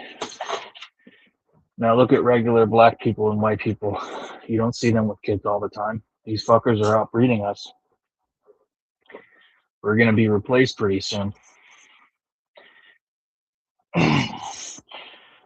Go up to a Somali and anyone on here. Tell me how it works out. Tell me if they talk to you like their brother and sister. Tell me if they invite you to their family events and if they open their home up to you. These black people in here, Hispanic people. You tell me how that works out for you. I'd like to see it. You're not Somali. You're not within their sub-tribe within the Somali people, the Kushite and the Ladic people. You're not within their sub-tribe. They're tribal. And you must be an observant Sunni Muslim. How many people on here are diehard Sunni Muslims? How many people on here are Kushites? How many people come from their various sub-tribes? The tribe of the bulbhead 1 or 2 or whatever. Marrying your siblings is totally normal there. There's no laws against it. The age to marry girls there is 9 years old. So that means all these people that love Somalis, King and stuff are okay with 9-year-olds being fucked. What else? They remove people's clits. The women, they do female gender mutilization. How would you like that, King? You're a parent. How would you like your 9-year-old son? I'm not going to name someone specific. This isn't targeted at you, any of your family, but I'm saying your father. How would you like one of your family members at 9 years old married off to a 45-year-old Somali bulbhead, and then he has her clit removed with his 3 other little child wives? That's the stuff you fucking creeps are defending. It's sickening.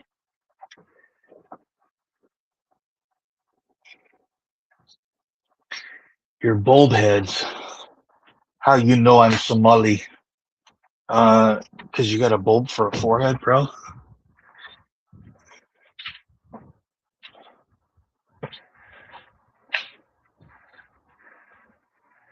Bulb heads. You got crackers, you got honkies, and you got bulb heads.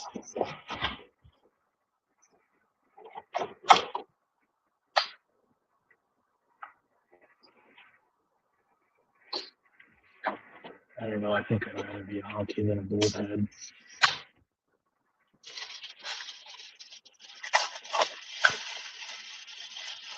But I talk to people on here. They tell me that the country's lost and who gives a shit, so maybe I should start listening to you guys.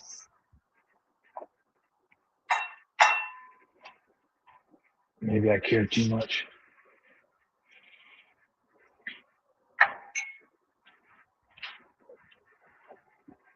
Maybe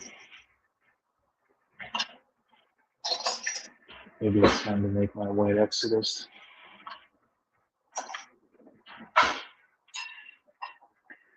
We'll let the bulbs head South America.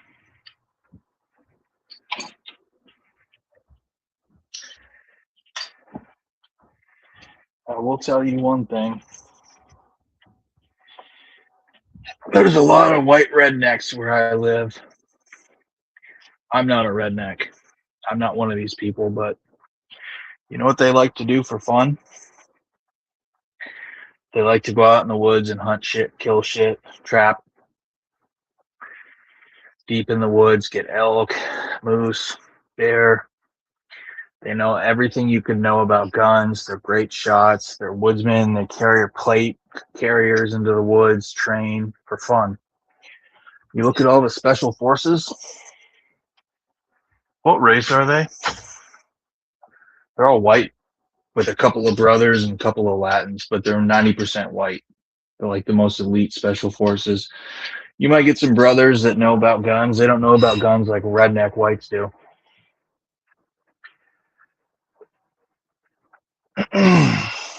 The last people I would want to piss off is them. Me. I'm not even saying like, I'm saying me as a white dude. Because they turn on me in a second too.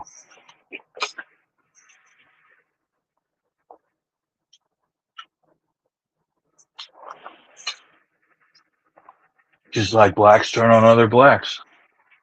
But when you guys come on the show, you want to make it sound like everyone in a race is in one vehicle and they're all friends. Like they say in prison, we're in the same vehicle. We ride in the same car. We're all buddies. You fucking wish.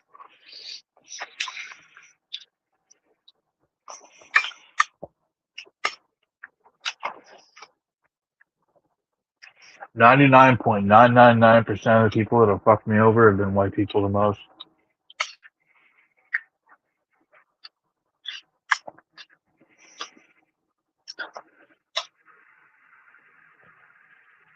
Hey, buddy. Or Indian.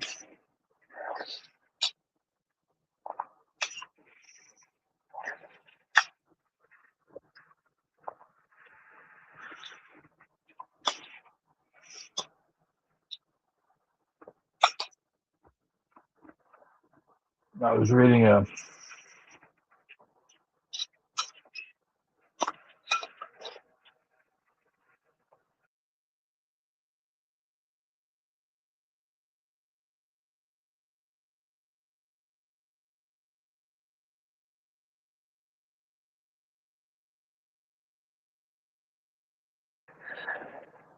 what's that tribe from the Bible? I don't know if they're from the Old Testament. I'm pretty sure they are. The Amalekite.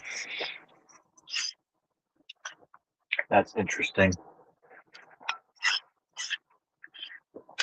I'm not sure if it's historically founded. I haven't looked into it.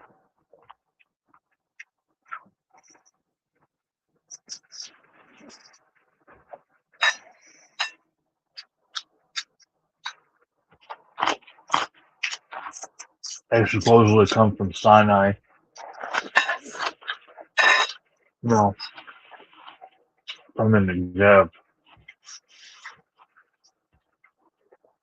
The Negev, which I think is like I don't know how to describe it. It's like a peninsula in what is today southern Israel. Between there and what's it called, the Sinai Peninsula, just adjacent to it, and Egypt, Jordan to the east.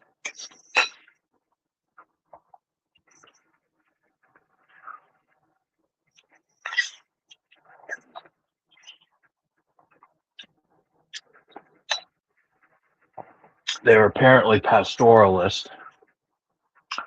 You know, they'd have their herd.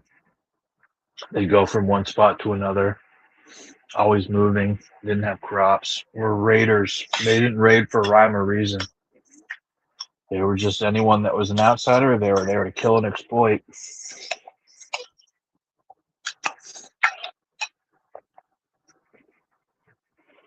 What was that fucker's name? Joshua. But before that, it was like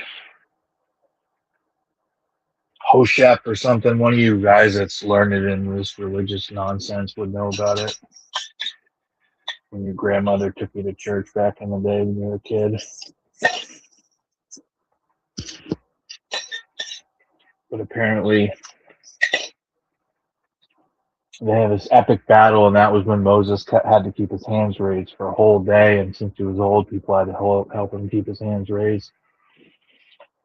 But he defeated them because those people were wicked. The Amalekite, I'm sure I'm mispronouncing it. Because in their culture, they went over, they had no qualms about killing the weak and the maimed and the defenseless. To them, it wasn't wicked or shameful. It was prudent and pragmatic. The easiest way they could get resources. You want that?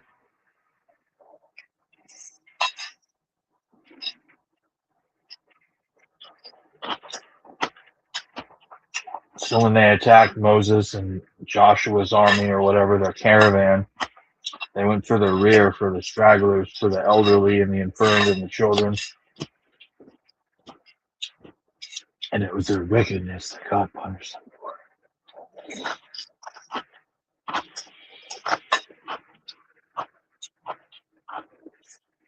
And not submitting or believing in God, even as they saw the forces of God destroying them, despite being inferior warriors.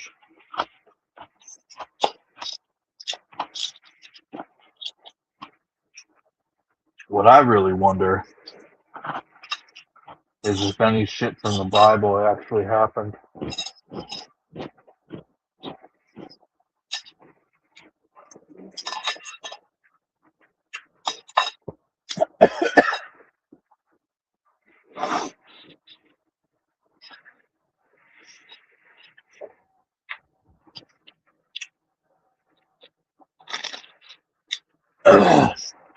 Damn.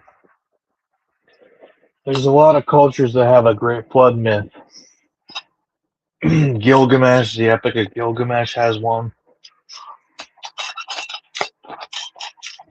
The Olmecs. There's a lot of them. But I don't think archaeologists, from what I've seen, have found that a great flood occurred.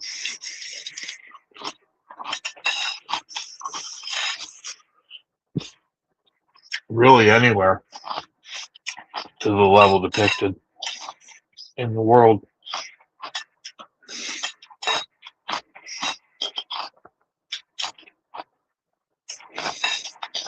Now you could you could argue that, what is it? What did God say in Genesis? 6 days and 7 nights or whatever. Well, you could say, well, that's allegorical or metaphorical or whatever.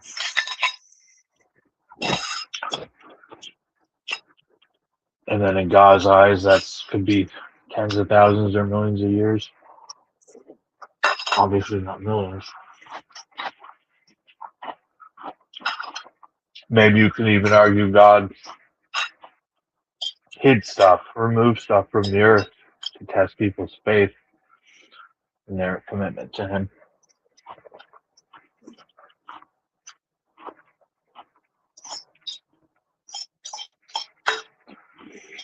I don't know. I'm not the smartest person out there, but I would say I have no fucking idea.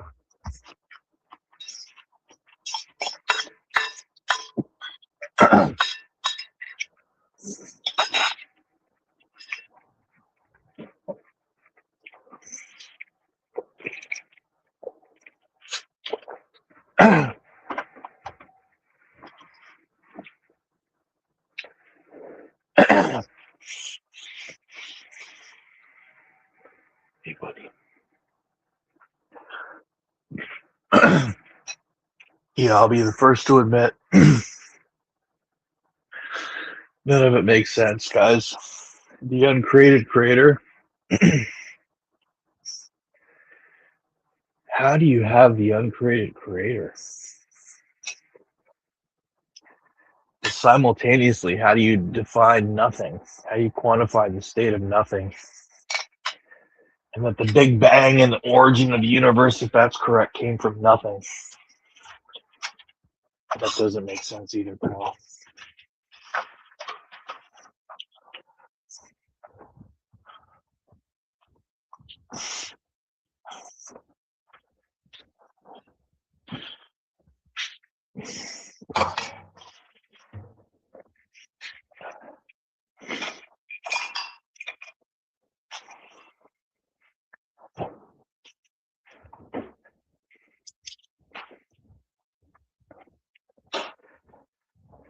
I don't know how it works.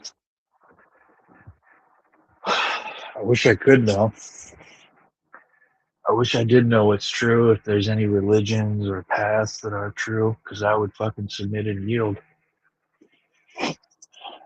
But God, it's confusing, and I don't have a testimony that any of them's true. I don't.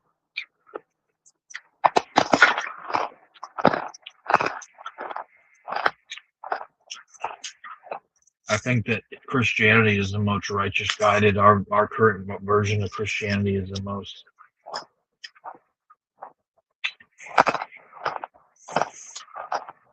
What do they call it in Islam? The Hadith reports or whatever, the way of the water, the Ummah or whatever. Rightly guided. I'd say that, you know,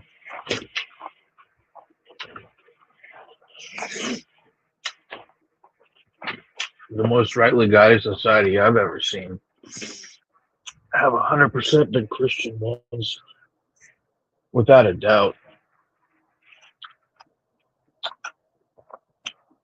Some of the most evil and wicked are Buddhist, Hindu, or Muslim.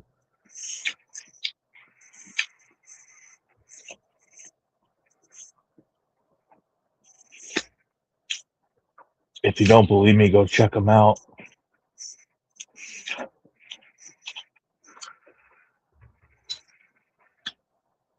I've written ethnographies. I've read ethnographies on Islam in villages in Baghdad, in Iraq, and stuff from like the 50s. All these different studies to try and compare it, analyze and interpret it to see if it's without, like, as best I can, to remove my ethnocentric preconceived notions and tries, despite every human being having a bias, and if anyone says that they're unbiased, they're a fucking retard. But to try and be impartial and objective. And if you don't understand those words, you should look them up, because I can't explain them as well as you could if you looked them up.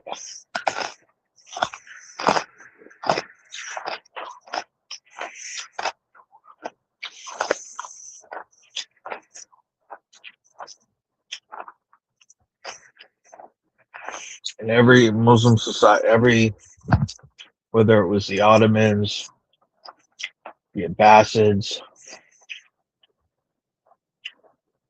the Umayyads, whatever, Islamic civilization or culture within that civilization I looked at, they look fucking horrible for the majority of people, and people that said science and medicine flourished under the Abbasids and Islamic civilizations. Wrong. Most of those people that were the contributors were actually Christian or Jewish, or like newly conquered people that were conquered with a sword, but they weren't actually Muslim or Arab.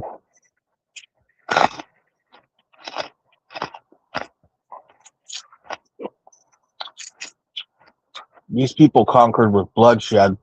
People look at the crusade, they don't understand the reaction of the crusade. That between 600 AD, 630 AD, and 730 AD, they conquered with a sword North Africa, Asia Minor, the Levant, Southern Europe, Spain, known as Iberia, or the Iberian Peninsula. They called it Al-Andalus, all the way up to Tours in France. And they gloated with the blood they spilled, gang raping women, spilling blood, spilling open infants. They talked about it with such glee. Read their own original accounts. They do survive. These are the accounts I'm quoting, where they put entire cities to the sword. And the more barbaric and brutal they were, the more pious they believed they were, and religiously observant to Allah. because these were the infidels, and they needed to be sequestered by whatever means necessary.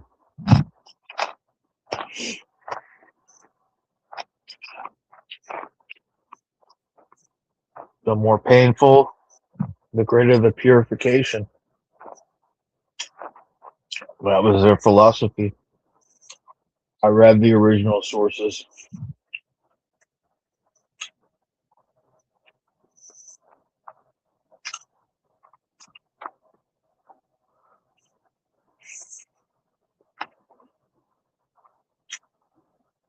So, no, these people like to talk about how they, flourished while Europeans were wiping their own ass, living in shit, squalor. No. The Arabs who came from the Hijaz and Western Saudi Arabia, the Arabian Peninsula, that's where they all come from.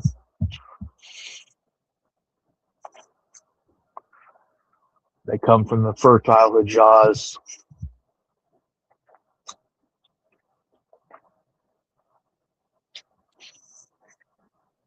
That's where these people came from. They came from the Hijaz. They call it thunder from Arabia. They came with fucking thunder, the religious fervor of a newly brainwashed people with this fanatic Islamic nonsense. And they got so lucky because the Byzantines, which are really the Roman Empire, the Eastern Roman Empire, but people call them the Byzantines,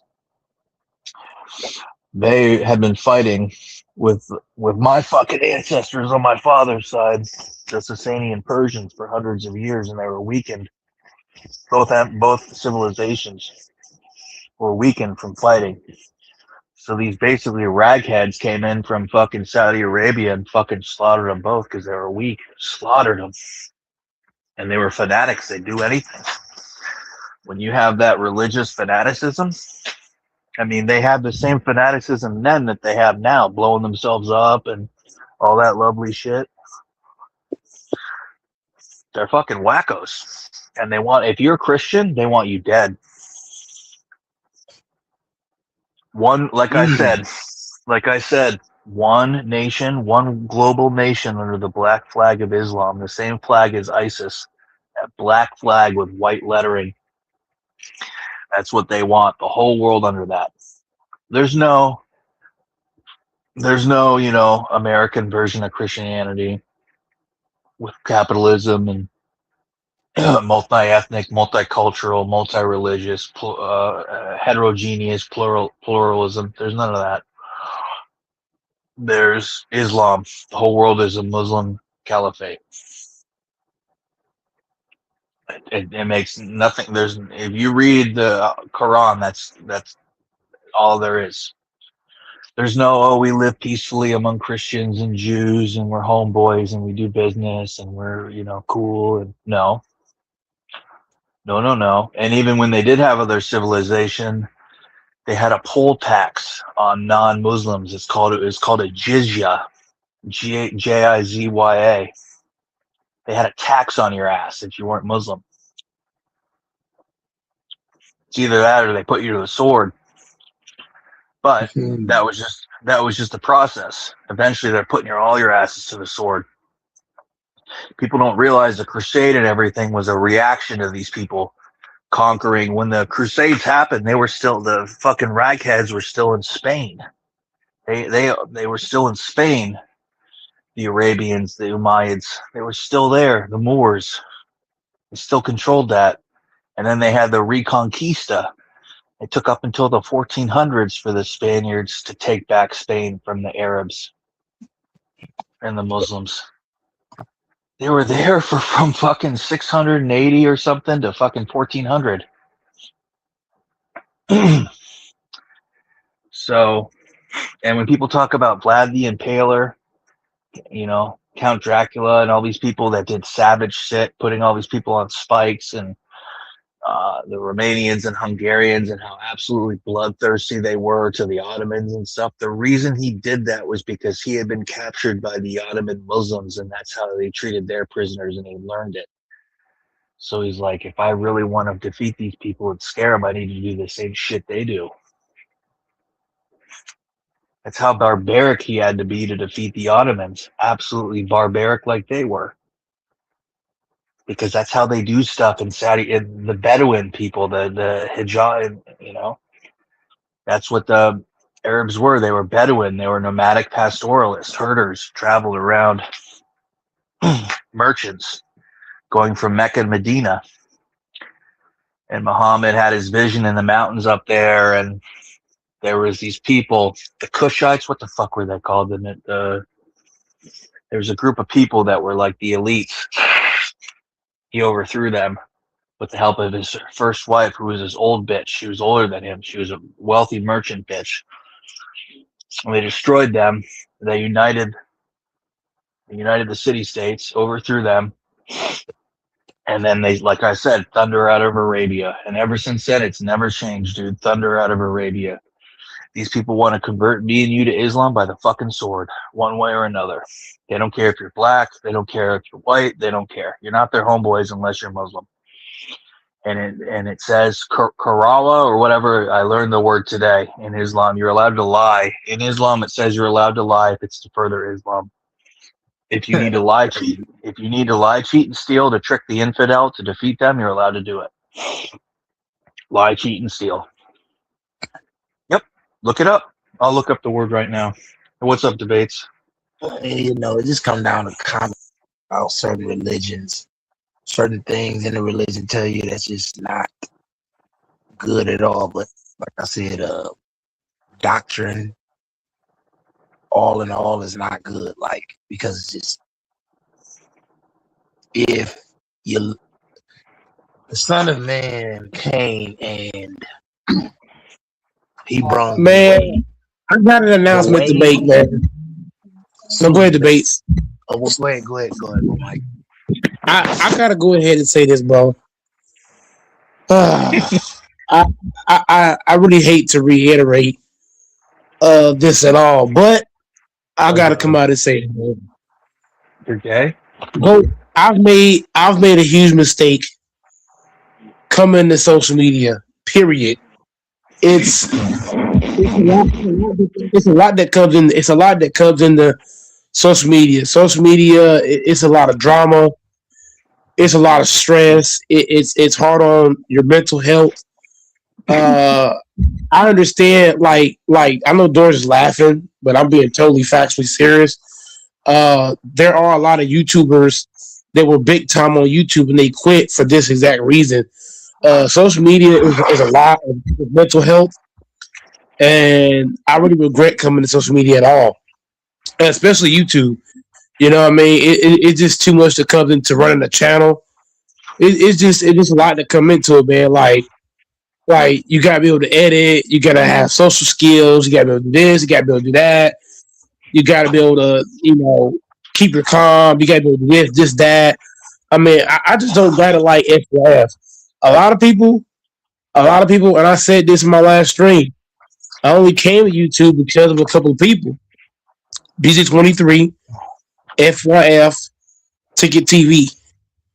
I'm seriously thinking about quitting YouTube. I mean, I'm trying to keep going on YouTube, but I'm seriously contemplating stopping YouTube. Seriously, it's just too much on me mentally, physically, emotionally. I got a lot of stuff in my personal life to really worry about coming on here. I mean, I try to come on here, but it's weighing on me mentally, which is a serious problem. And there's a lot of people when they have mental health problems, they commit suicide. I'm gonna call it straight down the middle. And I'm not even like that debate. You see how Doris is laughing, and I'm being totally serious. Because you're going crazy. Why the fuck would you kill yourself, dude? What are you fucking talking about? Bro, like I said, bro, YouTube is so stressful on so many levels. There's just too much you have to account for. There's too many variables that come with it. Oh my god, bro! Somebody can buy the channel and they can run the channel. I mean, this YouTube shit, bro. Like, I'm trying to keep going, but I don't know how much longer I can before something bad really happens. Well, if you're serious about that, then you need to take care of that first. 100%. I don't even want to come back on here. I ain't gonna lie to you. It's too much stuff that I gotta account for. I gotta do this. I gotta do that. I gotta be good at this. I gotta be good at that, bro. Like, I don't get paid for this shit, bro. You know what I mean? I don't get paid to come on here and be stressed out like fucking lawn chairs. I just don't get paid for that, bro. If I was getting paid for it, it'd be totally different. Like, if I was making serious money on here, totally different game. But when you get stressed out for free, it's a whole different game. Yeah. so it's like, you know, I'm really sick of doing YouTube. I ain't gonna lie to you. Like, anybody watching me, shout out to everybody who's been supporting me. But this YouTube shit, bro, is weighing on Go Mike tremendously. I don't even want to be coming back on here. I come on here. It's kind of like being a chain smoker. You know, you shouldn't smoke, but you're still smoking. That's where I'm headed right now. It's like, I know I shouldn't be on here because of mental health, but it's like I'm trying to force it because you know, there's a lot of people that support the channel, but man, it's like I don't even know what else to even say on that, bro. I'm gonna leave it at that. Go ahead, the base, if you got anything on that. No, we gotta talk about your shit. But I'm about out of the door when it comes to YouTube, bro. I'm like 1.5 foot out and only a half foot in, and that half foot is already slipping out. So I'm really sick of YouTube. I don't understand why you don't reach out to people. You have so many people on here that are content creators that can help you. HD Picks, Cuba. I don't have the patience, bro. Patience is something I don't have, bro. I don't have the patience to run this stuff, bro. If I'm not gonna be getting paid, for this, bro, it's no point of me coming on here being stressed out when I ain't getting paid for this. I'm looking at all these other YouTubers getting paid to come on to post content. Coming on here for free, it's like, what am I paying StreamYard for? I'm paying them $50 a month, and I ain't getting shit in return. I'm spending, bro, in the last decade, I spent a lot of money on StreamYard, and I ain't getting paid a dime. But I gotta come on here and be stressed out. I gotta be worked up. I gotta come up with all these crazy titles. I gotta be able to have conversation. Like, it's a lot, bro. I'm sick of YouTube. You gotta show your butthole. I'm not even gonna engage in all that. But the base man, Goat Mike is trying to find somebody to hold the channel and let them run it, because I'm about sick of YouTube. I'm sick of YouTube, bro. YouTube is one of the most stressful jobs ever. I'm telling you, bro. There's a lot of YouTubers that feel how I feel, which is why they ain't posted. I know YouTubers right now that's big names. They ain't posted in fucking 3 years. That's for a reason. It's stressful as fuck. Posting content sound easy. No, it ain't. That shit hard to do. Oh, Mike, you could only see the talent we see in you, bro. I'm sick of YouTube, man. I hope YouTube shut my channel down. That way, I can actually quit for real. Fuck YouTube. You're talking like a pussy. Call it what you want. Dude, At the end of the day, I'm playing right now. Dude, you're an alpha male. You don't quit. Come on, dude. Bro, YouTube is ass, bro. If I'm not gonna get paid, Doris, you just talked about how, your job pay you this or that, right? You just talked about that. Imagine putting money into a channel. And even the base know what I'm talking about. The base, are you there? Oh, he's there. You listening? Brother Base. I'm here. Brother Base, tell this dude Doors that when you put money into a channel, not get paid a dime, this shit ain't easy.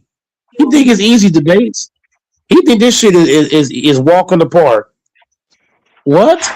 I told you to do that, man. You ain't listening. I'm walking to Somali Park. I'm not even trying to be. Is Gigi there? Oh God, what is? Oh Gigi, God, you there? Gigi. Told you what God to do bless already, Gigi. though, Mike. You can Hey, still hey, utilize YouTube and still make money without having to be on but YouTube. I'm not making no money. But here's the problem, debates. Here's the problem. I don't have the skills like y'all No, think I have. And then on top of that, it's like I'm coming on here and I'm making no money, bro. What is the point of me keep coming on here? you gonna make some money. Go on Huh? TikTok and make some money. You can be on your I page. can make I can make money on there for sure, no doubt. But the thing is, I'm not tomorrow. But the thing is, I understand I can make money on TikTok. I already have almost 5,000 people on there. But the thing is, right now, I'm not talking about TikTok. I'm talking about people want me to keep posting. GG, you got to hear me out, GG. GG, you got to hear me out, GG. GG, you got to hear me out. What I'm saying though, a lot of people want me to keep posting content on YouTube. I'm putting all this money into YouTube, but I can be putting that shit into my TikTok. I'm just gonna keep it 100 with you. But the thing about it, you ain't gotta pay TikTok nothing. You gonna make money off of TikTok. No, but on TikTok, they got a thing. You can buy you can buy sponsors and brands on TikTok and make 2 times the money. Like right now, I could easily make crazy money. I ain't buying nothing. I'm gonna get on there and be me. No, but you missing what I'm Gigi. If you just calm down, and really look at what I'm saying. I could spend Hey, $3. Gigi. I could turn $3, Gigi. I could turn $3 into 1,000 on TikTok as the base. You can pay a small amount, and and you gonna get double back. That ain't cap. That's actually facts. So that was about YouTube is, Never paid huh? TikTok. I still make money on it. If Yeah, but I need to be alive in a minute, but when I get on there, you know, people come in my page. yeah, but YouTube is not. Yeah, but oh god, Easy oh now. Easy, Mike. no, it's not even that. But I feel sick as a dog right now, and it's like Gigi's not even getting what I'm saying on no level. You Uh, getting this bad pussy, Mike? no, bro, you see, you all over the place, Doris. Right now, I really feel awful, but the whole point that I'm trying to make that GG Doors and all y'all not understanding is that when you put money into something and not get nothing back in return, that stuff hurt, bro. It's like what's the point of me keep coming on YouTube just to be stressed out, and it's gonna get to a point where I'm gonna actually quit YouTube. I'm about sick of YouTube. I can go to a bingo. I can go to Discord and make way more money. I could do a lot of things different on different platforms. YouTube is down the drain. I'm about ready to hang it up with YouTube. YouTube is trash. I gotta come on here and get 1 viewer, 2 likes, no money. And everybody and it's like I shouldn't have started this second channel. I should have just not started the second platform. I don't know what told me to start another platform. I should have just stayed off, went into retirement, and just hung it up. I don't know why I even came back. Even the base got a YouTube channel. You know why the base don't be on YouTube posting content like that? Because the base know when you put money in this shit and not get nothing back. There's a reason why the base said, "Man, fuck YouTube." He got a whole page. He don't even post on there. That ain't for no damn reason. I mean, listen, I just recently got some equipment, man. I'm finna start putting serious money into Debates, let me be real debates. stuff, bro. Real debates, let me be real debates. Would you rather do microphone, real? Even with all that debates, do you seriously think you're gonna be on TikTok or YouTube? Let's be real debates. Let's keep it all the way 100. They be on TikTok and YouTube. They be on both of them. They have 2 phones, or they use their iPhone, whatever. I'm gonna do both, bro.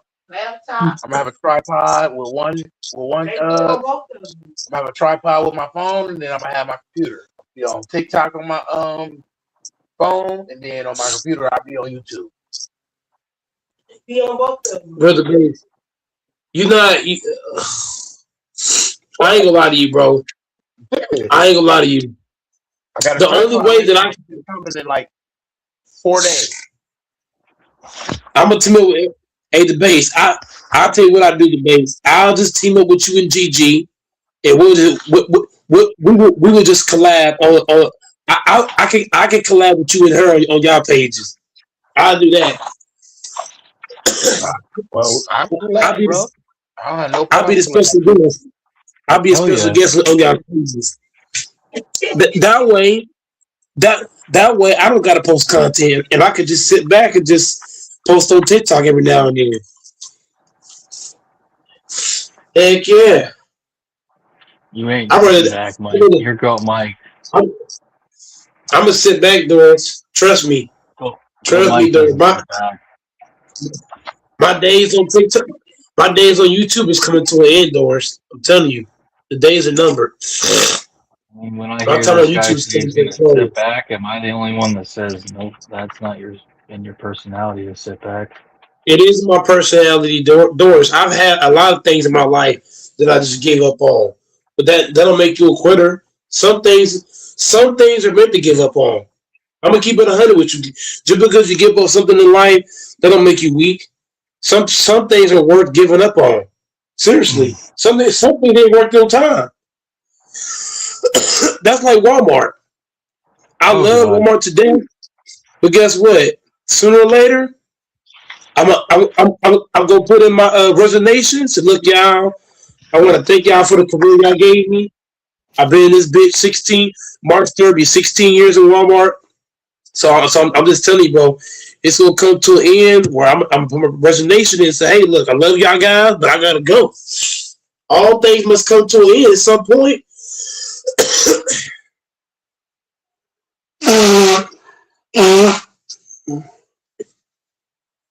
Ain't nothing forever. I'm planning on by the end of summer, not gonna have to work no more. I'm gonna be on social media, make all my income on social media. I'm gonna collab with you, Debates. That's all I'm gonna do. I'm gonna collab with you every freaking day. Fuck you too.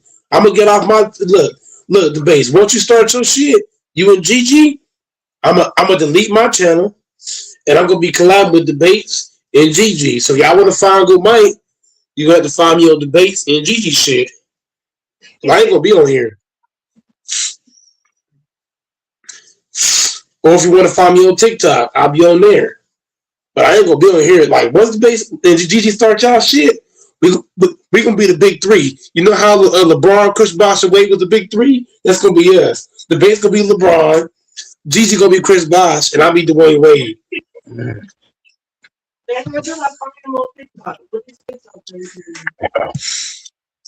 I'm already. We finna tag team. I'm finna be off YouTube. Fix your mic, Doris.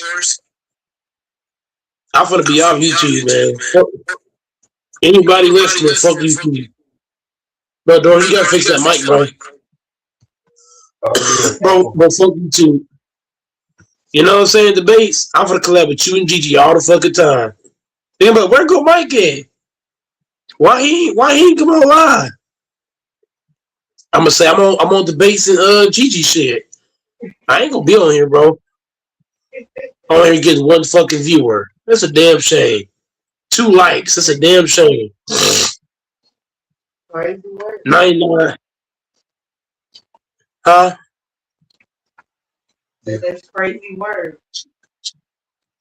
I'm over here getting brand deals and sponsors on TikTok, and I only been on that bitch for 3 months. I've been on YouTube for God knows how long, and I can't get people to hit the like button. Man, fuck YouTube.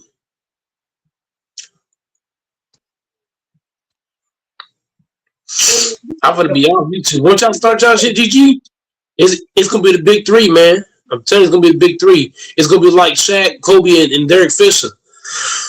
It's gonna be like Isaiah Thomas, Lambert, and Joe Dumars. It's gonna be like fucking Pippen, Robin, and Jordan. I'm telling you, bro. I ain't finna be on this shit. It's gonna be like Kareem, Magic, and Michael Cooper. The hell? But I already been on TikTok, so I got what I'm close to like 3,000 people. Why you ain't follow me, GG? I don't know your thing. I'm gonna send you her info. Me myself, I'm around like 160 followers, but you're gonna see my TikTok explode very soon. I got like it's about to explode, bro. I'm talking about by the end of You this take month. how many I guarantee you, my shit gonna be like up to 2,000. 3,000 people on mine. Listen, go Mike. I got about 160 followers, right? By the end of this month, gonna be about 2,000. Remember, I told you that. About 2,000. Hey, I'm telling you, the base man, you gonna take off the base because I just started mine 3 months ago and I'm already at 5,000 damn near. And even with another lady I be talking today, he like basketball, football and shit. I don't be it, but I don't be it to them, man. I got a cold ass audio setup, man. Listen, my audio setup is gonna be so elite. I got a gold mic. I got an audio tuner. Like I got like you know that like the little black thing that's behind the mic when they talking. Professional YouTubers be having that. I got that. I got the tripod with the lights and it follows you when you going around the room doing your podcast. It follows you. You turn your phone while your phone is in there. I got shit. I got some shit. It's on the way. I'm finna go up. You gotta see me, bro. You gotta see me GG's on TikTok, man. You gonna see us this year, I promise you that. You gotta send me you gotta send me her TikTok when you get a chance to base. I'm about to, bro. I'm following Protestant guys in there. So you won't get any good though. My ass keep blowing up on TikTok. I ain't gonna be on YouTube. That's for damn sure. It's crazy as hell, I'm telling you. I just started 3 months ago and already got almost 5,000 people. What's the point of keep doing YouTube for when I could just get 1,000 every fucking week on TikTok? What? And I ain't even posting like that. If I start posting just how the base talking about putting basketball shit like that, man. By the time April get here, shit, I might be at fucking 30K. The hell, and I'm being dead serious. They're kind of weird on there too, though. They kind of weird too. Even on YouTube, but here's the thing: social media, period, is weird. It don't matter what platform you on, YouTube, TikTok, whatever you on, it's gonna be weird shit, bro. Regardless of what you on, it don't matter what you on. Discord, it don't matter. You now, it don't matter what you on. Monkey app, it don't matter what you get on. You can have some weird shit, even in real life. You can have weirdos in real life, staring at you and shit, licking their lips. You can have, man, come on, weird shit everywhere. Real life, on social media, don't matter where it's at. I realized that, man. Weird shit is all around. All over social media, real life. I mean, come on, man. Let's keep it 100. You can walk outside and find some weird shit. Be like, damn, who the fuck is this nigga? But see, the thing about TikTok, they like to see people on there arguing. They like to see people cussing each other out. Like that's what they like. That's gonna hurt your platform. That's gonna shut down your platform. And people cursing on the platform. They on there talking ball, bro. Better ask. I'll be on there, bro. Bro, they be on there talking ball, going to war. I'm talking about so many new dudes, young dudes don't like get money. 16, 17, 18, 19 years old. All they do is just get a panel, have a bunch of people come up there and talk ball. They just put a subject up there and just collect followers and collect gifts. Like when you got the gifts and it's easy to follow and you just double click on the screen. Is a certain things on TikTok that makes it a lot easier. Don't follow everybody. Do not follow everybody. You let them motherfuckers follow you. Do not follow everybody see you invite. let them follow you.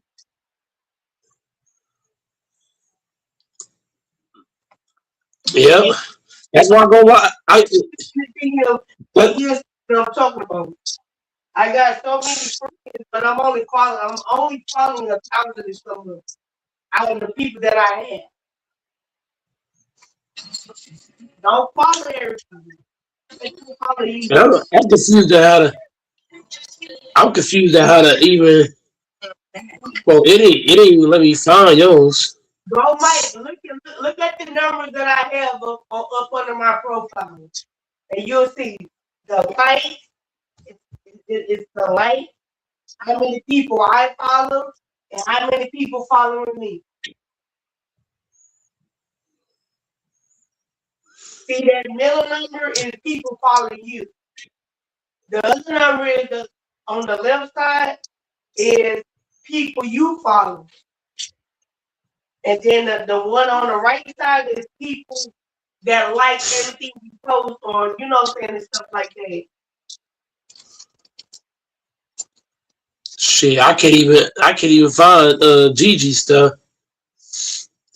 I don't know why. I mean, the base just sent me the link, but I don't see it nowhere on here. Get you a link. What link He sent me a link to your profile. That's not no link. That's what when you send somebody something like that, I call it like where I'm from, Dallas, Texas. We call that a link. Like a video, a picture, videos and pictures. We talk videos and pictures down here in Dallas, Texas. Placing your video or picture, we call those links. But for some reason, it's not letting me. It's not even showing me your profile at all. That's crazy. Right, and I sent the whole picture of the profile, right? Yeah, you did. But when I type it in, I might have to put that bottom stuff in. Right. I don't know. I'm about to go up though. This tripod and microphone. I'm speaking to the golden mic. Ain't gonna be nothing but money. Golden mic. I got a golden mic. Mm-hmm. Sure, I agree with you, the base. I mean, it's definitely better on there than on YouTube. YouTube is so fucking ass, bro. You gotta put so much work into YouTube just to go nowhere. You know, TikTok them off with short for you to get it so you can make someone money. But like I said though, GG, this weird shit everywhere. It don't matter what you own. It don't matter what the app is. You're gonna have somebody like, oh shit, who is this nigga? It's just always like that, bro. That long, like I was just doing shit. What? It ain't let me find GG. If GG posted more, I could tell. Well, just based off the link that he said, like if he posted more, yeah, your shit be like your numbers is crazy. 2,000 plus likes. I mean, damn. A lot of people I follow is like celebrities. And see, me, I've been had a TikTok, but I ain't been posting and doing nothing. You gotta share me the more and more I post, the more and more my stuff been going up. Likes, follows, everything go up. But you know, I've been really busy working and stuff like that. I'm on vacation now. I'm probably gonna have bands on bands and be balling like a motherfucker. So I'm probably gonna be showing how good of a creator I really am when I really got the money and the time and I can really do this shit. You know what I'm saying? Because I've been having the money without the time. Now I got the money and the time. And that makes me a threat, man. I'm telling you, it makes me a threat, bro. Because I can hold my own. I don't even have to have nobody up or nothing. As long as I got an idea in my head, I can sit there and talk and do what I do. So when you got great lighting, you know, great audio, good background, So this is the kind of stuff I'm finna have, man. I'm finna have some great stuff to the table, man. It's finna get It's gonna be really different. Y'all gonna be very much surprised to see what I'm gonna bring to the table with my YouTube and my TikTok, bro. I'm talking about presentation wise, the stuff I'm gonna be doing and saying. It's going by the end of summer, you're gonna be like, damn, he really ain't even gotta go back to work. I'm gonna be a whole creator. Yep, you and me both. You and me both will be blowing up on there by summertime. Shit, we both gonna have over 15K in our sleep. Tell me, y'all. I know, because I can do it too. YouTube's on the time clock. YouTube's on the time clock. Bro, because if I'm in the crib every day with good internet, bro, I got have a panel anytime I want. You feel what I'm saying? Like, this shit is not a game the way I can have things set right now. It's not a game. But like you could have it said before. Yeah, the equipment and stuff I got now, I ain't had before. This is a whole different type of thing now. And I know how to, work the internet better, what to say, what not to do. And then the last few days I've been seeing too. See, like I said, like TikTok is a whole lot more freer and the rules, they done tightened up. So you can't cuss, you can't do this, you can't do that. You can. You know what I'm saying?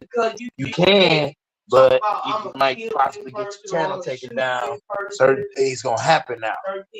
But they're gonna shadow ban you if you curse on you on TikTok.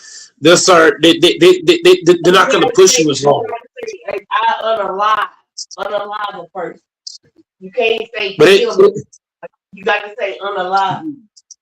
You got to say certain. But if you want to push your, but Gigi, here's what me base trying to tell you. If you want TikTok to push your shit hard, like push it hard, kind of like somebody pregnant and they trying to push up that baby. If you want TikTok to push you like that, you got to keep it clean. You can't be on there cursing and acting crazy. You can get on TikTok and act crazy all you want.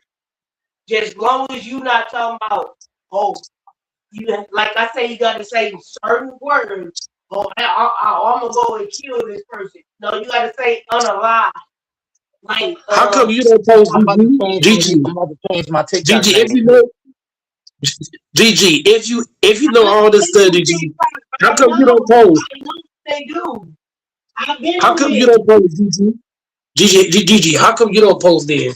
If you know all this, I used to post. I was posting. Why you ain't posting now? She call herself sneaky, not posting all because I'm around, bro. Think I don't know. I don't see that style, bro. But listen, go Mike. I ain't starting nothing. I ain't tripping because I don't be on TikTok like that. I just got like Facebook. You know what I mean? I got Snapchat Plus. I use like certain filters, a couple friends on there.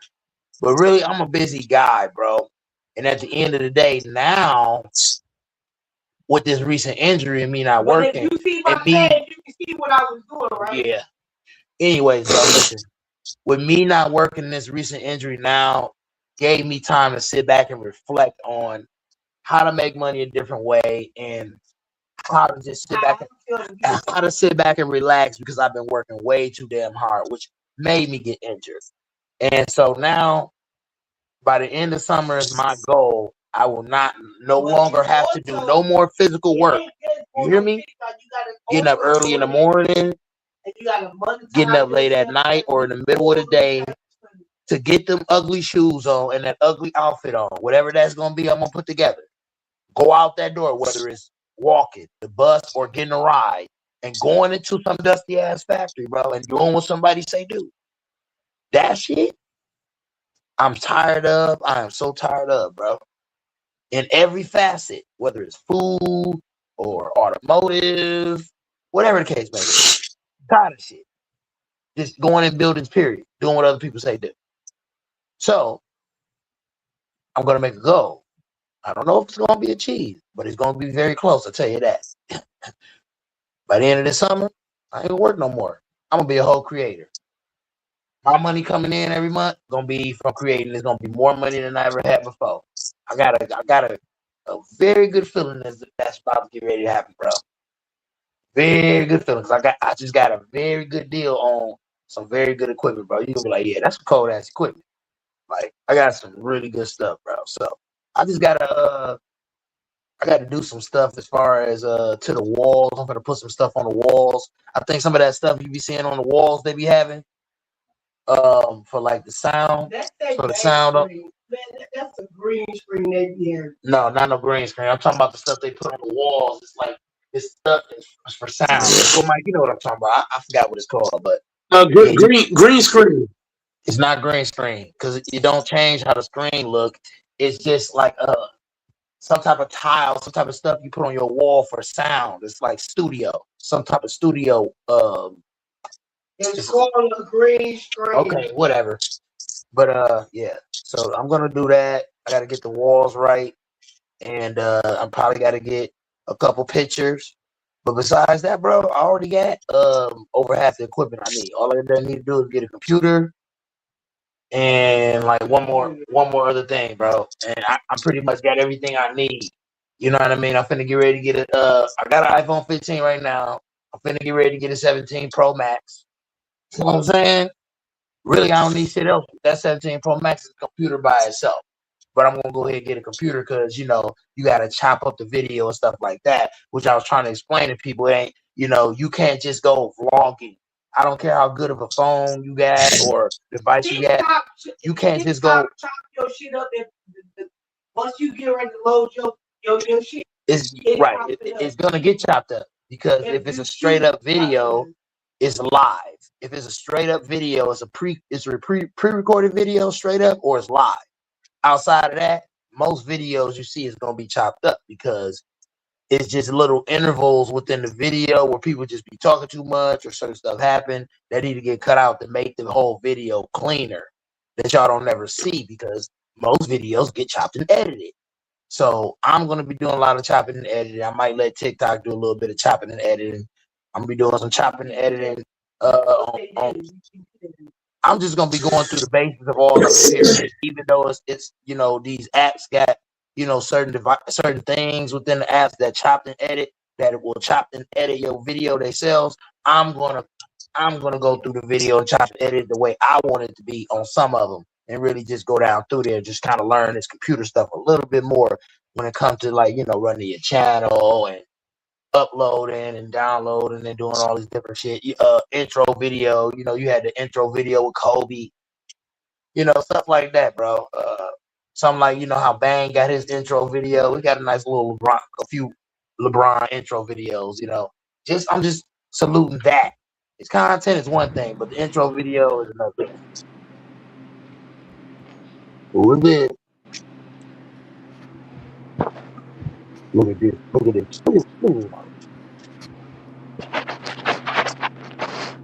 But yeah, so Mike, I'm gonna show you, bro. Listen, cheap stuff, bro, for a deal. I'm gonna show you the way, bro. And you just build a little bit. I'm not getting everything all at one time. I definitely got the money. I can probably pretty much get everything at one time. But I'm gonna get a little bit here, a little bit there, build, gain some money, take some of that money, put that back into the channel some more, and you just flip. It's kind of like it ain't no different than the street. You get a brick and you flip it. You take half of that money, put it up. The other half you use to flip, and you just keep doing that. And you keep stacking. You feel what I'm saying? It ain't no different, bro. Street concept is everything come from the streets, bro. Whether people want to admit it or not. So when it comes to stacking and flipping revenue and money in general, you gotta use that same concept. You see what I'm saying, go Mike? I hear you. So you gotta, whether you on a block or whether you sitting in the crib or you way in another state and somebody putting up on you to get something, that's just these are just examples of what I'm saying. So whether you are the highest level YouTuber, or you in the middle or you lower ranked, you gotta pump out you gotta pump out content consistently.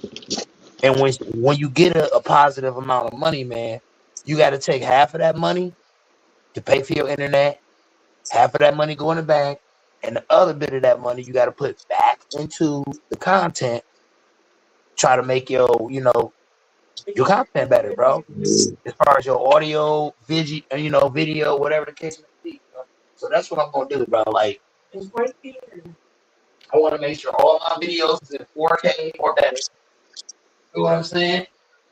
The best audio, clear audio, bro. I might have to get some better internet. I got pretty good internet right now. I might have to get better internet. I don't know dips and valleys in my internet. You know what I'm saying? Then I gotta get like one of those hotspots, Wi-Fi hotspots. So when I go do a vlog or something at a restaurant or whatever, I don't have to worry about using a Wi-Fi or using a hotspot on my phone. I'm gonna use like Verizon Wireless or AT&T or one of those places I'm gonna go to and get a hotspot.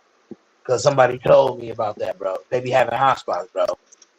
When they use their phone or whatever they do, bro, like when you be in a lot of these restaurants, bro, your signal don't be all the way there, bro. It don't. And sometimes their Wi-Fi don't be all the way there because everybody that works there is on the Wi-Fi. Then you got a restaurant full of people on Wi-Fi, and some people got a lot of apps that are pulling a lot of data. And then you got multiple devices doing that. So think about how much data is getting used off of one Wi-Fi. I don't care if it is a restaurant. You think they paying to have that many gigabytes so everybody can have a super fast internet? No, you're getting about medium speed based on all of those people being on there at the same time. So I'm trying to look at, having my own little internet when I go into an establishment and do a review at a restaurant. I'm gonna be doing some reviews at all the dispensaries. I'm gonna be going all the dispensaries. I'm talking about it's gonna be legit. You know what I'm saying? I'm trying to make sure I'm sober for a lot of this. It's gonna be well thought out, real premeditated. You know what I'm saying? Go Mike. I'm coming different, bro. I'm coming different, bro. I'm telling you. I'm not playing no games, bro. I'm gonna be sober. This ain't playing around, man. Going to these restaurants, fresh. You feel what I'm saying? I'm be doing different outfits and different little Jordans and stuff like that, putting outfits together, doing a review like that. Half the video will be like my weekend tutorial. I'm gonna call it the weekend tutorial. 2 fits for the weekend. When you get off work Friday, you done Friday, what's gonna be your 2 fits all the way until Monday? I'm gonna call it the weekend tutorial. And I got like a couple channels I'm about to do. I'm about to do a whole new channel on YouTube besides the one I got. And I'm about to change my name on TikTok, bro. I thought of all of that, bro, here in the last day, bro. I'm telling you, about to go down, bro. About to get real wicked, bro. You definitely got what it takes, debates. You just gotta be consistent. See, the thing about it is, I don't doubt myself being consistent if I'm sitting at home all day anyway. How I can't be consistent. See what I'm saying? I'm on vacation, bro. So now's the time to capitalize. Now it's time to capitalize, bro. Ain't nothing major going on. You know what I mean? Ain't nothing major going on. New Year's is over with. It's back to grind time, bro. So, I got to look at this as a different opportunity. I'm injured and sitting down.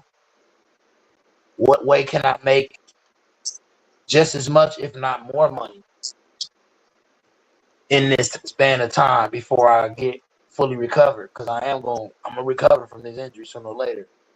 And I got to make a decision about where I'm going to go, what I'm going to do. But if I already got something going on, then shoot, all I can do in my spare time is work out. That's what I want to do. Be able to vlog and do videos, do content, and make money and take care of everything off of that income. And then on the side, being able to work out and all that. But I'm not going to be able to work out on injury right now. But if I can manage to be able to do that, it's over by the end of summer. It is over by the end of summer, bro. And I'm like I said, I'm gonna plug you on the equipment and stuff, bro. I'm gonna plug you in on that, bro. And get your equipment and stuff right, bro. Get audio right and all of that. Plug you in on it, bro. And I'm gonna plug you in on a deal that you can get, a good iPhone and the internet all coupled in one, bro. Start thinking about getting your own internet all coupled in one for a good deal. That's what you get him a phone and you iPhone and internet. So I only got enough on my bill is only one phone for one person. So I'm talking about getting him the same deal. It's one phone per person. It's one phone per person. You're not listening to me. It's one phone per person. I was gonna go buy her own phone, but she got an attitude. I don't want an iPhone. I'm like, man, well, forget it then. You want to keep an iPhone 13 all the way till 2082? Go ahead. I'm finna get 17 Pro Max. You hear me? Pro Max, not the 17, not the 17 Pro, the 17 Pro Max. You know what that means? It ain't a higher level. Mountain high. We going mountain high around this bitch. You feeling like the Temptations? Papa was a rolling stone. I am. I'm gonna point him in the right direction. He gonna be able to pay. He gonna be able to listen. I'm gonna point you in the right direction. You're gonna be able to have a decent amount that you're gonna be able to afford for your internet and your phone. You're gonna be able to pay on your phone and have the newest phone that's out, bro. You hear what I'm saying? All on the one deal. All on the one deal, bro. Less than $100, you'll be able to get the new iPhone and you'll be able to get all in one deal, bro. That's what I'm gonna do. I'm looking for like a lot of different. You know what I'm saying? Just because you got money, do not mean you should look for good deals. Because you always, if you don't think that way, bro, when you get money in your hand, you just gonna buy the highest thing possible. You gonna get the biggest. You gonna get a good deal, but not the best deal. I'm gonna get the best deal, bro. See what I'm saying? When you can get the best phone that's out, and keep your current number. I don't gotta switch numbers. Keep my current number or switch if I want to. And I'm gonna have the best internet, less than $100 a month. You can't beat it, bro. You gotta have internet and you need a phone. So when you got both of those all coupled into one for less than $100 a month, that's a deal. That's a deal, bro. You can't tell me it ain't.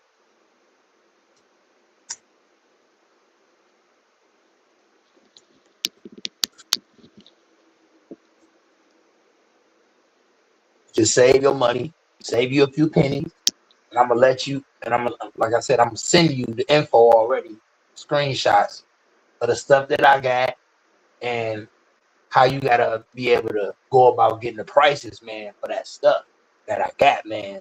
You can get some similar stuff, bro, and just set your audio up. You know what I mean? I think a lot of people don't. I've just been thinking about it, bro. Like, the clearer your audio is, the least amount of times that your video is clippy or choppy, or you drop in the middle of a live, or the screen will go black because of the internet or something like that. When that happens, the least amount of times you got clear, concise video and audio every time you present something to the people that's looking at your stuff, you're going to be going up. It's going to be very much professional. Well, I mean, your content don't got to be professional. Your content can be whatever. But how you present it got to be very much professional. You don't got to spend the most money in the world, but you got to spend some money and be smart about how you spend it. And that's exactly what I'm about to do. Feel what I'm saying? As far as getting mics and getting the room right so it can be soundproof, getting the tripod, stuff like that. That's what I'm about to do, bro. But that's what you should look at, bro. That's definitely what you should look at.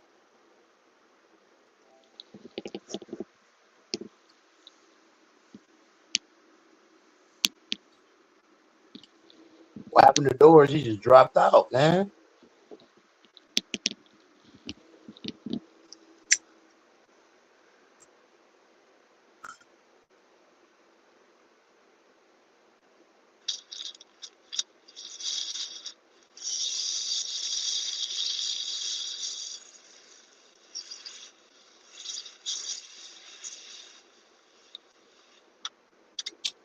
I think the Lakers lost tonight. Bron didn't play. Victor didn't play.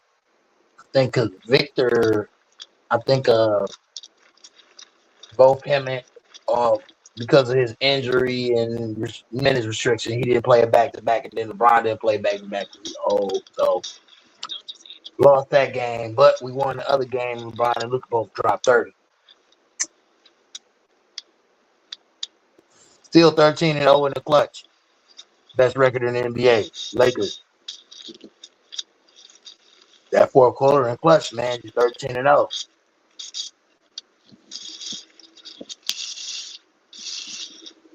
far as the playoffs go, Mike, what you think about the happen? NFL.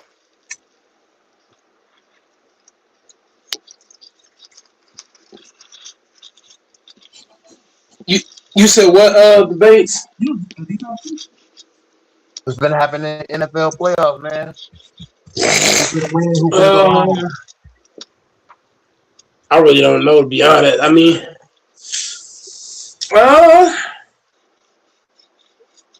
this year as a whole, there's been a lot of teams that won that shouldn't have won, or teams that got hot that shouldn't have been hot.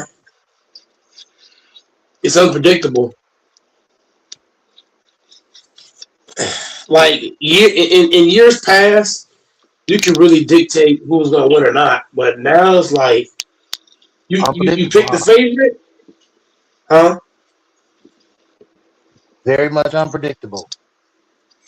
Yeah, this season been unpredictable. Like there's teams that is catching people off guard, so it's hard to choose who's going to win or who's not.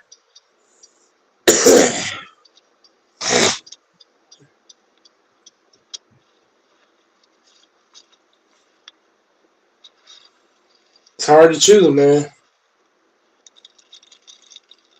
I just know my team got to beat the Bears. We the first game. The first game was the Packers, so we gotta come out and show why we're the first. It's gonna be snowing in Chicago. They say it's gonna be snowing, windy. I think the Packers.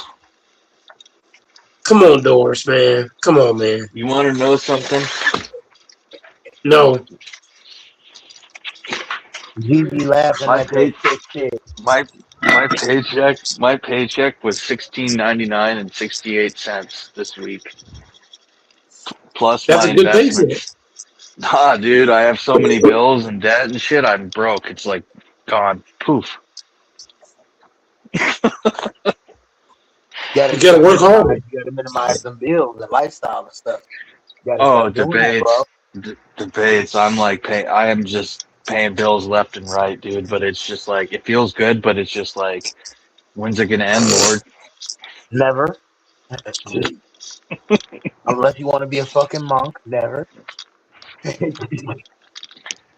God, dude. Oh, trust and believe me. I be fucking bitching and complaining about it all the time. We the first game debates. Hey, debates as the first game of the playoffs. The Packers got to come out and show why we the first game, right? Y'all better do something, man. It's serious business, man. The Bears gonna come out trying to run you straight over. But it's gonna be snowing in Chicago. That benefits the Packers.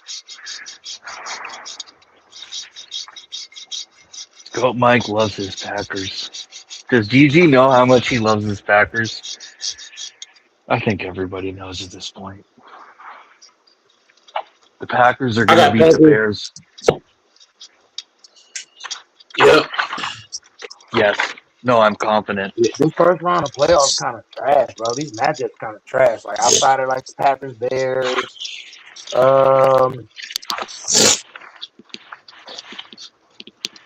Debates. Can you just manifest the same energy that they're going to upset them? Packers. Texans, Steelers. That's a good matchup. Oh. And I guess Bills and Jags. Outside of that, I don't like none of the matchups, bro. I don't. What does GG think of Goat Mike?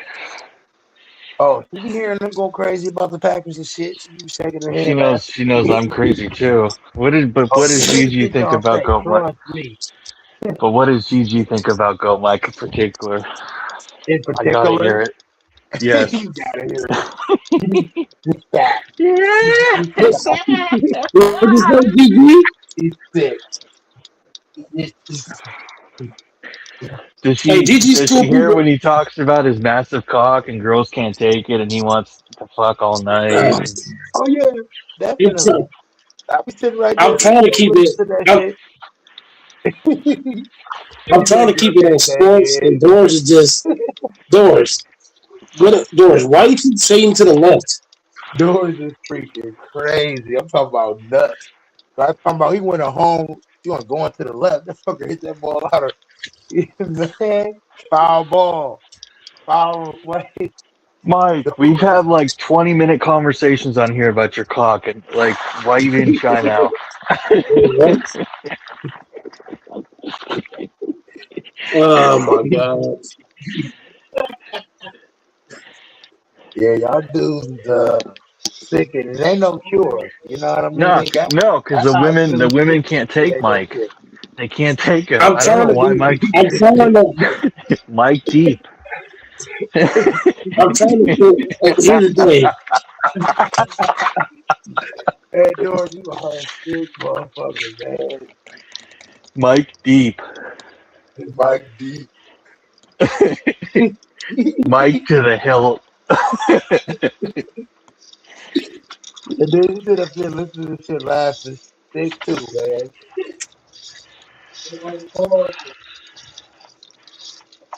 Mike, I have zero. Let me ask you this, Mike. Why don't you go start going live on TikTok? You got so many viewers, and YouTube just seems too hard to break through. Yeah, he had over 3,500 people on there. Shoot, less I than that. know he got to get that channel back, dude.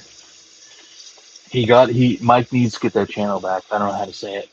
I don't know what made him just all of a sudden just stop. Like 3,500, bro. 3,500.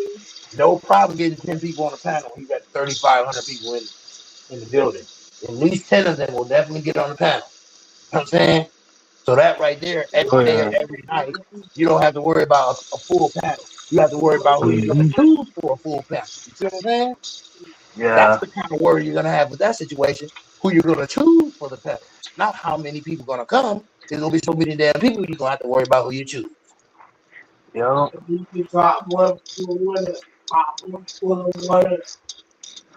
I'm talking about way more people just besides the regulars, me and Doors and everybody else. It's going to be a lot of people. Yeah. Stragglers, newcomers.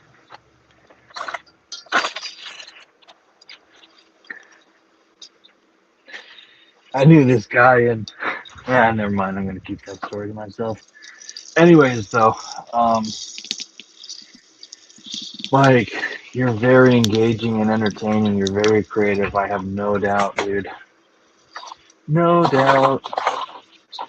You You think your might, stumpy dude. got a shot at Tatum come back and he's about 90% of what he was?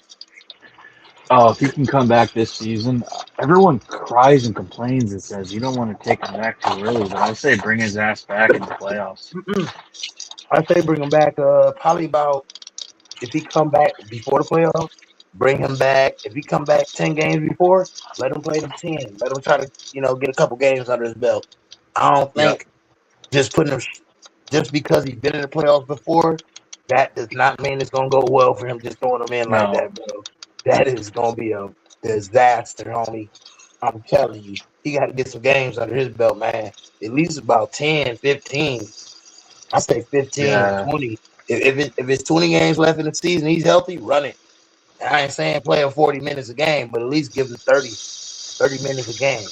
And then get him to about 35 like those last few games. You know what I mean? I don't care if you Yeah. ain't playing no other starters. Just play him and let him play. Let him fucking play, bro. He needs to play. He got to get his quick twitch back. He got to get his senses back. It's going to be way too fast, way too intense. He's not going to be able to catch up in time if you just throw him in the playoffs like that. I don't care how great you are. It's not happening. It's going to be a disaster. A big disaster. But yeah, team is really good. Jalen Brown, he done got a lot better. Y'all got a few new additions. Anthony Simons, he's not a great defender, but he like baby Damian Lillard at times. He's pretty good offensively. I think he's a little bit better than Drew Holiday was offensively. So if Tatum come back and be 90% of what he was, hey, I think I'll give y'all a shot. I mean, y'all just already went to the finals, and Jaylen Brown is just as good as he was, if not better, in my opinion. And y'all still Derek winning White's without playing Tatum. great. Yeah, you still winning without Tatum. So you add Tatum, y'all definitely gonna be in contention. And I don't believe we lost much with with a beat up with an old ass Drew Holiday and a beat up fading old ass tall skinny scrawny shitty always hurt over 30. What's his name? Porzingis. That dude fucking sucks. Overpaid, always hurt. Blah blah blah. I guarantee he's why Tatum got hurt last year. It's because Tatum had to keep playing so many minutes and carrying these teams, carrying our team in the playoffs because Porzingis was always hurt. Yeah, I agree, but when they counted, man, he definitely took y'all over the top. He was definitely a part of that. You can't deny it. Oh, against the Offensively Mavericks? and defensively, he was definitely, yeah, bro. Against the Mavs? Yeah, he made y'all. He just opened up everything with his shot making and then his defense. And even some of the series before them, like the Pacers. I can't believe how much we struggled with the Pacers. And then we stole so many of those games in the fourth quarter. They choked so many games that series against us. Thank God. Miles Turner really physical. And it's hard to deal with Halliburton, man. Hard to deal with Halliburton. Do you remember all those games that we stole from them? Yeah, you stole a lot of them. About 3 of them. I don't know how you be a Pacers fan and not go crazy. They were as close as you ever come to. Well, you know who was as close as you ever come to winning a series was the Blue Jays. I don't know if you watched that debate. The Blue Jays were as close as I've ever seen anyone of winning a series. Nah, And they I pitched it don't watch away. baseball, bro. I just see the highlights every now and then, and I tune into the news if it's something really dramatic and a good play. But really, Oh, I you don't be don't watch caring about. baseball? No, I don't care about nothing but the home run derby. I don't be caring about nothing but the home run derby, bro. It's just boring to me. It's historic. I respect it. It's a sport or whatever, but it's boring, bro. Baseball, golf, hockey, it's just boring.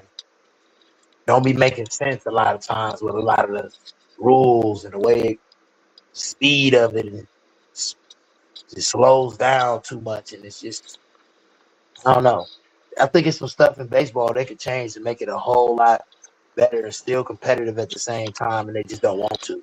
They want to just stay to this is the oldest sport ever, and then this and that, and they just don't want to change, bro. And change is a good thing, bro. It's not a bad thing if you change the right way anyway. You know what I mean? Sometimes change ain't a good thing. You don't change the right way, but change the good thing. You change the right way. So that's just my opinion about hockey and baseball in particular. Those two things. I don't. I think golf is just in its kind of own this in its own little category. Tennis too. They kind of in their own little category. But when it comes to baseball and hockey, it's just not competing with the NBA and NFL because it don't embrace black culture enough, and they don't want to change their rules, and they don't got enough black players. Just being real. It ain't all about black players, but it's a large majority of entertainment and money is generated through black players. So, I mean, you know what I mean? What you want me to say, Doris?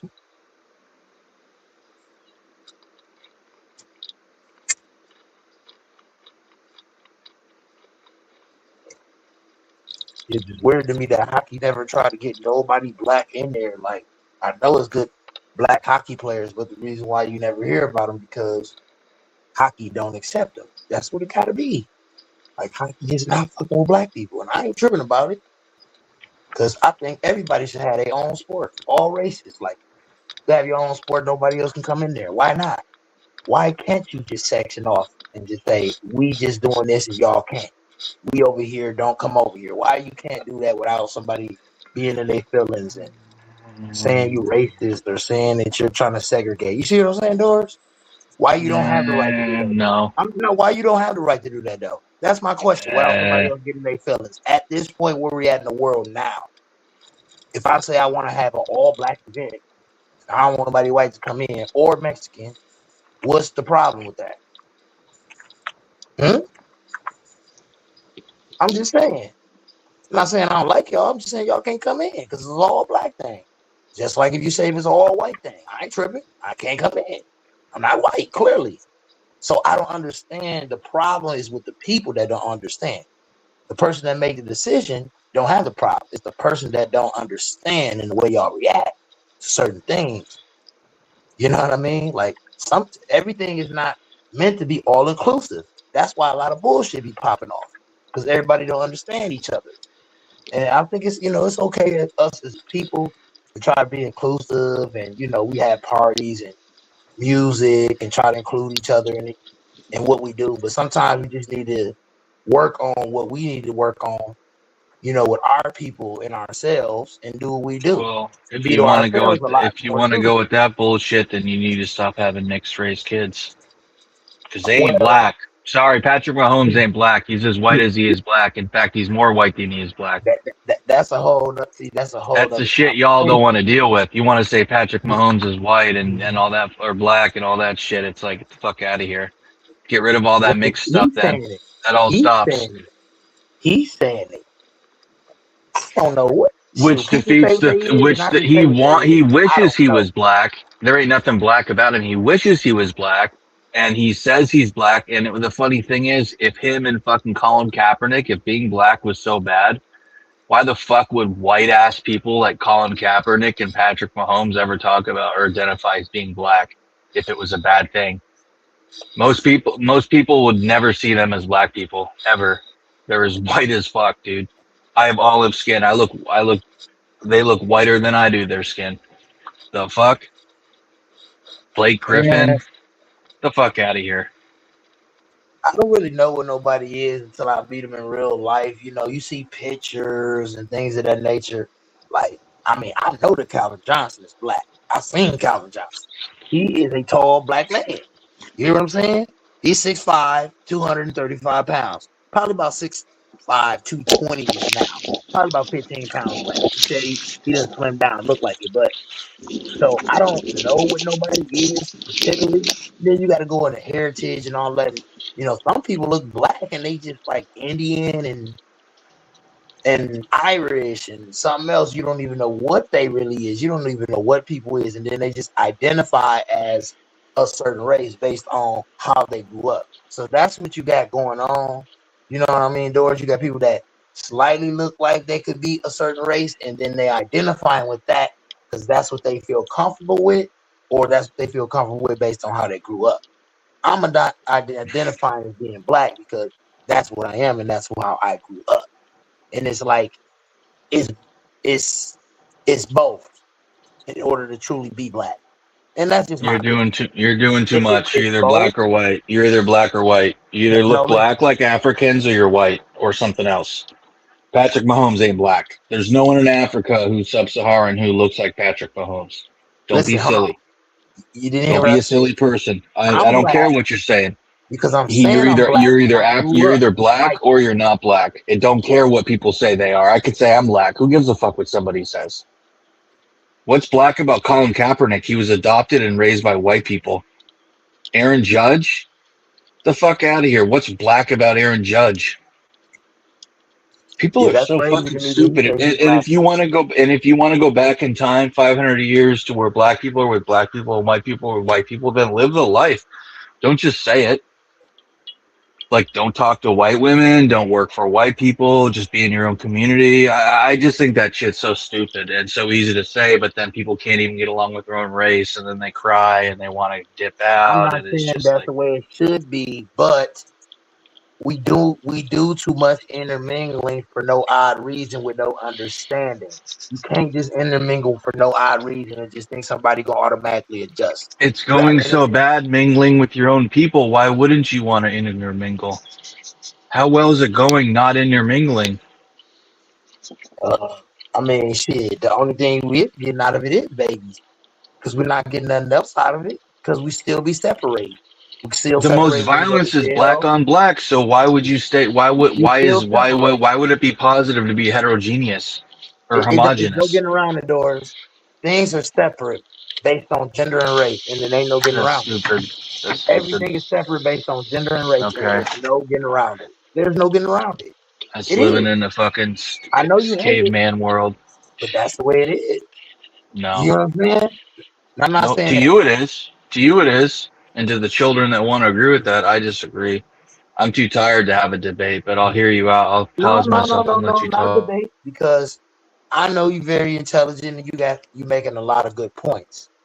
But I just need you to understand that based on even the evolution of the world and where we at, still everything is separated by race and gender.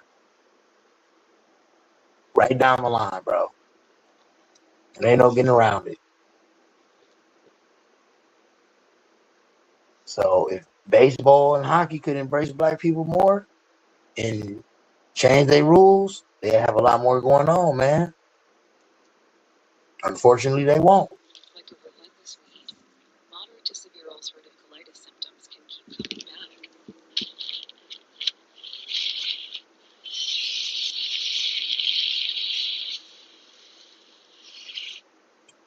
I'm trying to see what the hell is Cam doing.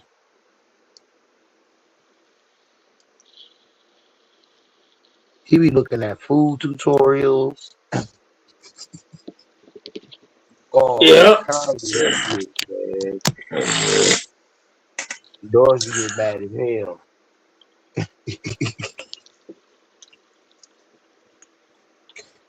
Now I'm thinking, did he drop out or did he get the hell out because he got bad? I don't know which what, man. I don't know what happened. But yeah, the playoffs are gonna be lit. You know, it's gonna be Yeah, I think definitely that Packers and Bears is definitely gonna be a prime time game. There's no getting around that. It's prime it's time, the whether only game. whether It's the first game. yeah, whether it's in Chicago or whether it's in Green Bay, it's gonna be prime time Yeah, because it's it's in playoffs. Chicago. No, I'm just Prime saying whether time. it's either one, it's prime time because those two historic teams and it's in the playoffs, so it's definitely gonna be And prime it's time. And and it's the only game that day.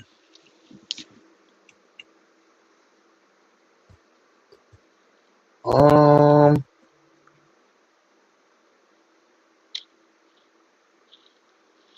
yep, Bears Packers 8 o'clock and Rams Panthers 4:30. Bills Jaguars. Oh, yep. The Rams Panthers is gonna be on Saturday too. 4:30. Rams and Panthers 4:30 gonna be on Saturday too. The Rams Panthers, man. I mean, who's watching that? Yeah, I know. I Who's seen that. who's Y'all who's got watching that Saturday over on the lock, Panthers bro. game? Yeah, you got Ain't nobody Saturday on watching lock. that game. Ain't nobody watching that. It'd be crazy if the Panthers upset the Rams though. The It'd only be game crazy. that's gonna be watched. The only game that's gonna be watched is the Packer game.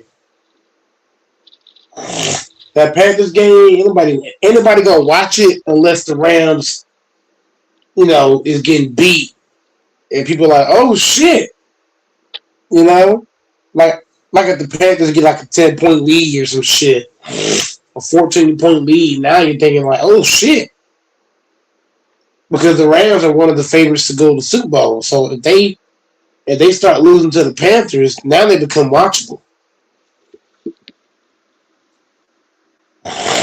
Now people are gonna watch.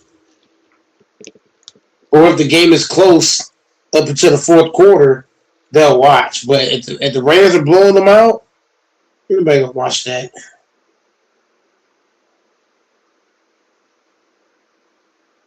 Like if it's 30-7.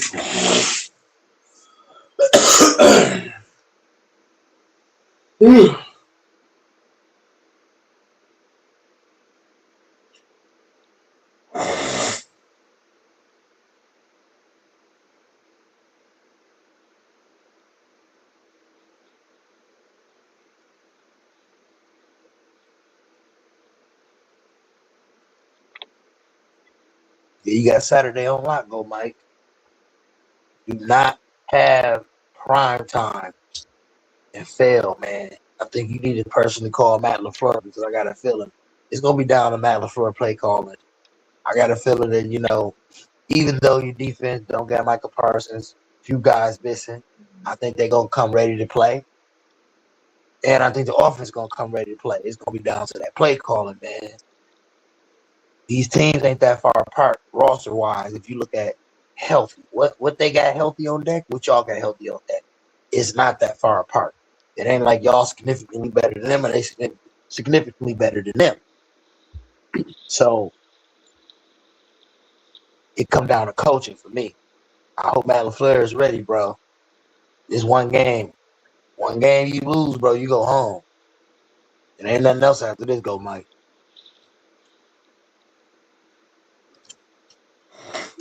I definitely feel you. It's serious business. You feel what I'm saying, bro? Yep. It's I mean, I very don't serious. disagree.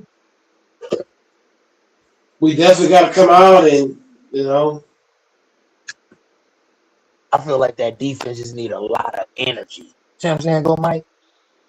Don't worry about big names and talent and things like that. Just come out, stay within yourself. A lot of energy, bro. You get a tackle, take them down to the ground, man. Don't do nothing special. Hit hard, hit fast, play together. Because at the end of the day, it's not a lot of talent there. So you got to have that energy and stay disciplined, play together on the defensive end. Offensively, y'all got all the talent in the world. Play calling. All the talent is there. Play calling.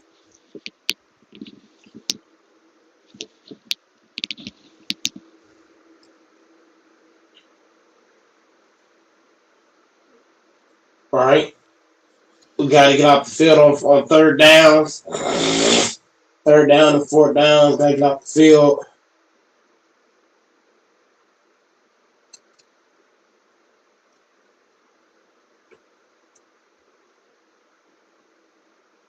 Yeah, one game and you go home, man. It's serious business, though, Mike. It's scary, bro.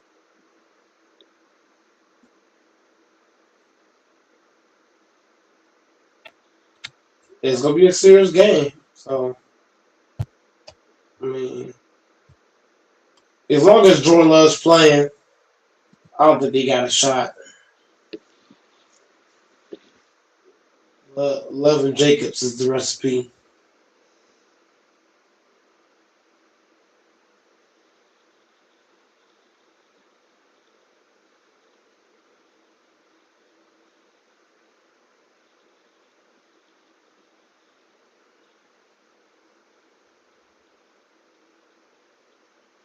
And this going to be Jordan Love first game back. He couldn't play last game, but we couldn't go up or down, so there's no point. We didn't play none of our starters. Well, most of our starters didn't play last game. Like, we didn't play McKinney, we didn't play Love, we didn't play Jacobs, Dobbs, Watson, Reed, Musgrave. Everybody set out last game.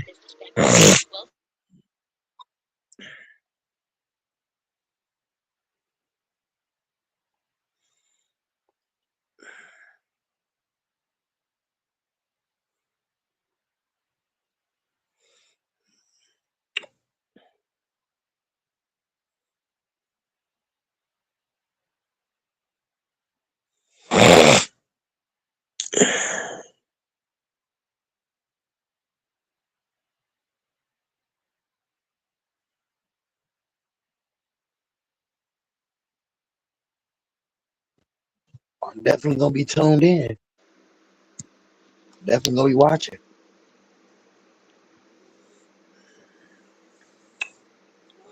help but to watch Hell the yeah, Packers. everybody is. Can't help but to watch the Packers and Bears on Sunday. Even if you ain't a fan of football, it's just gonna be a big game. Oh, for sure, man. I got a couple Bears fans at work, so Packers win, they ain't coming to work.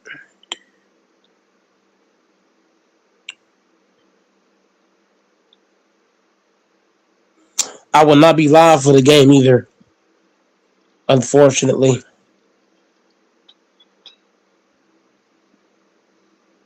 But I will be lit if we win.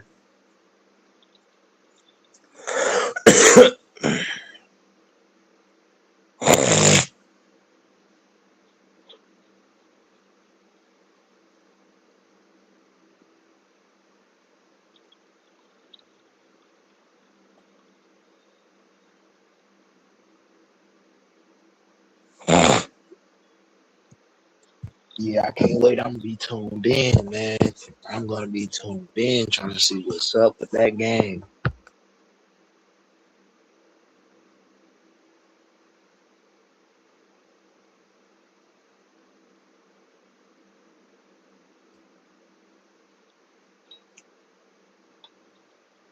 That next round is gonna be the real games, man. That's when it's gonna start kicking off and getting real live. You're gonna be looking at some real desperate playoff action. That next round.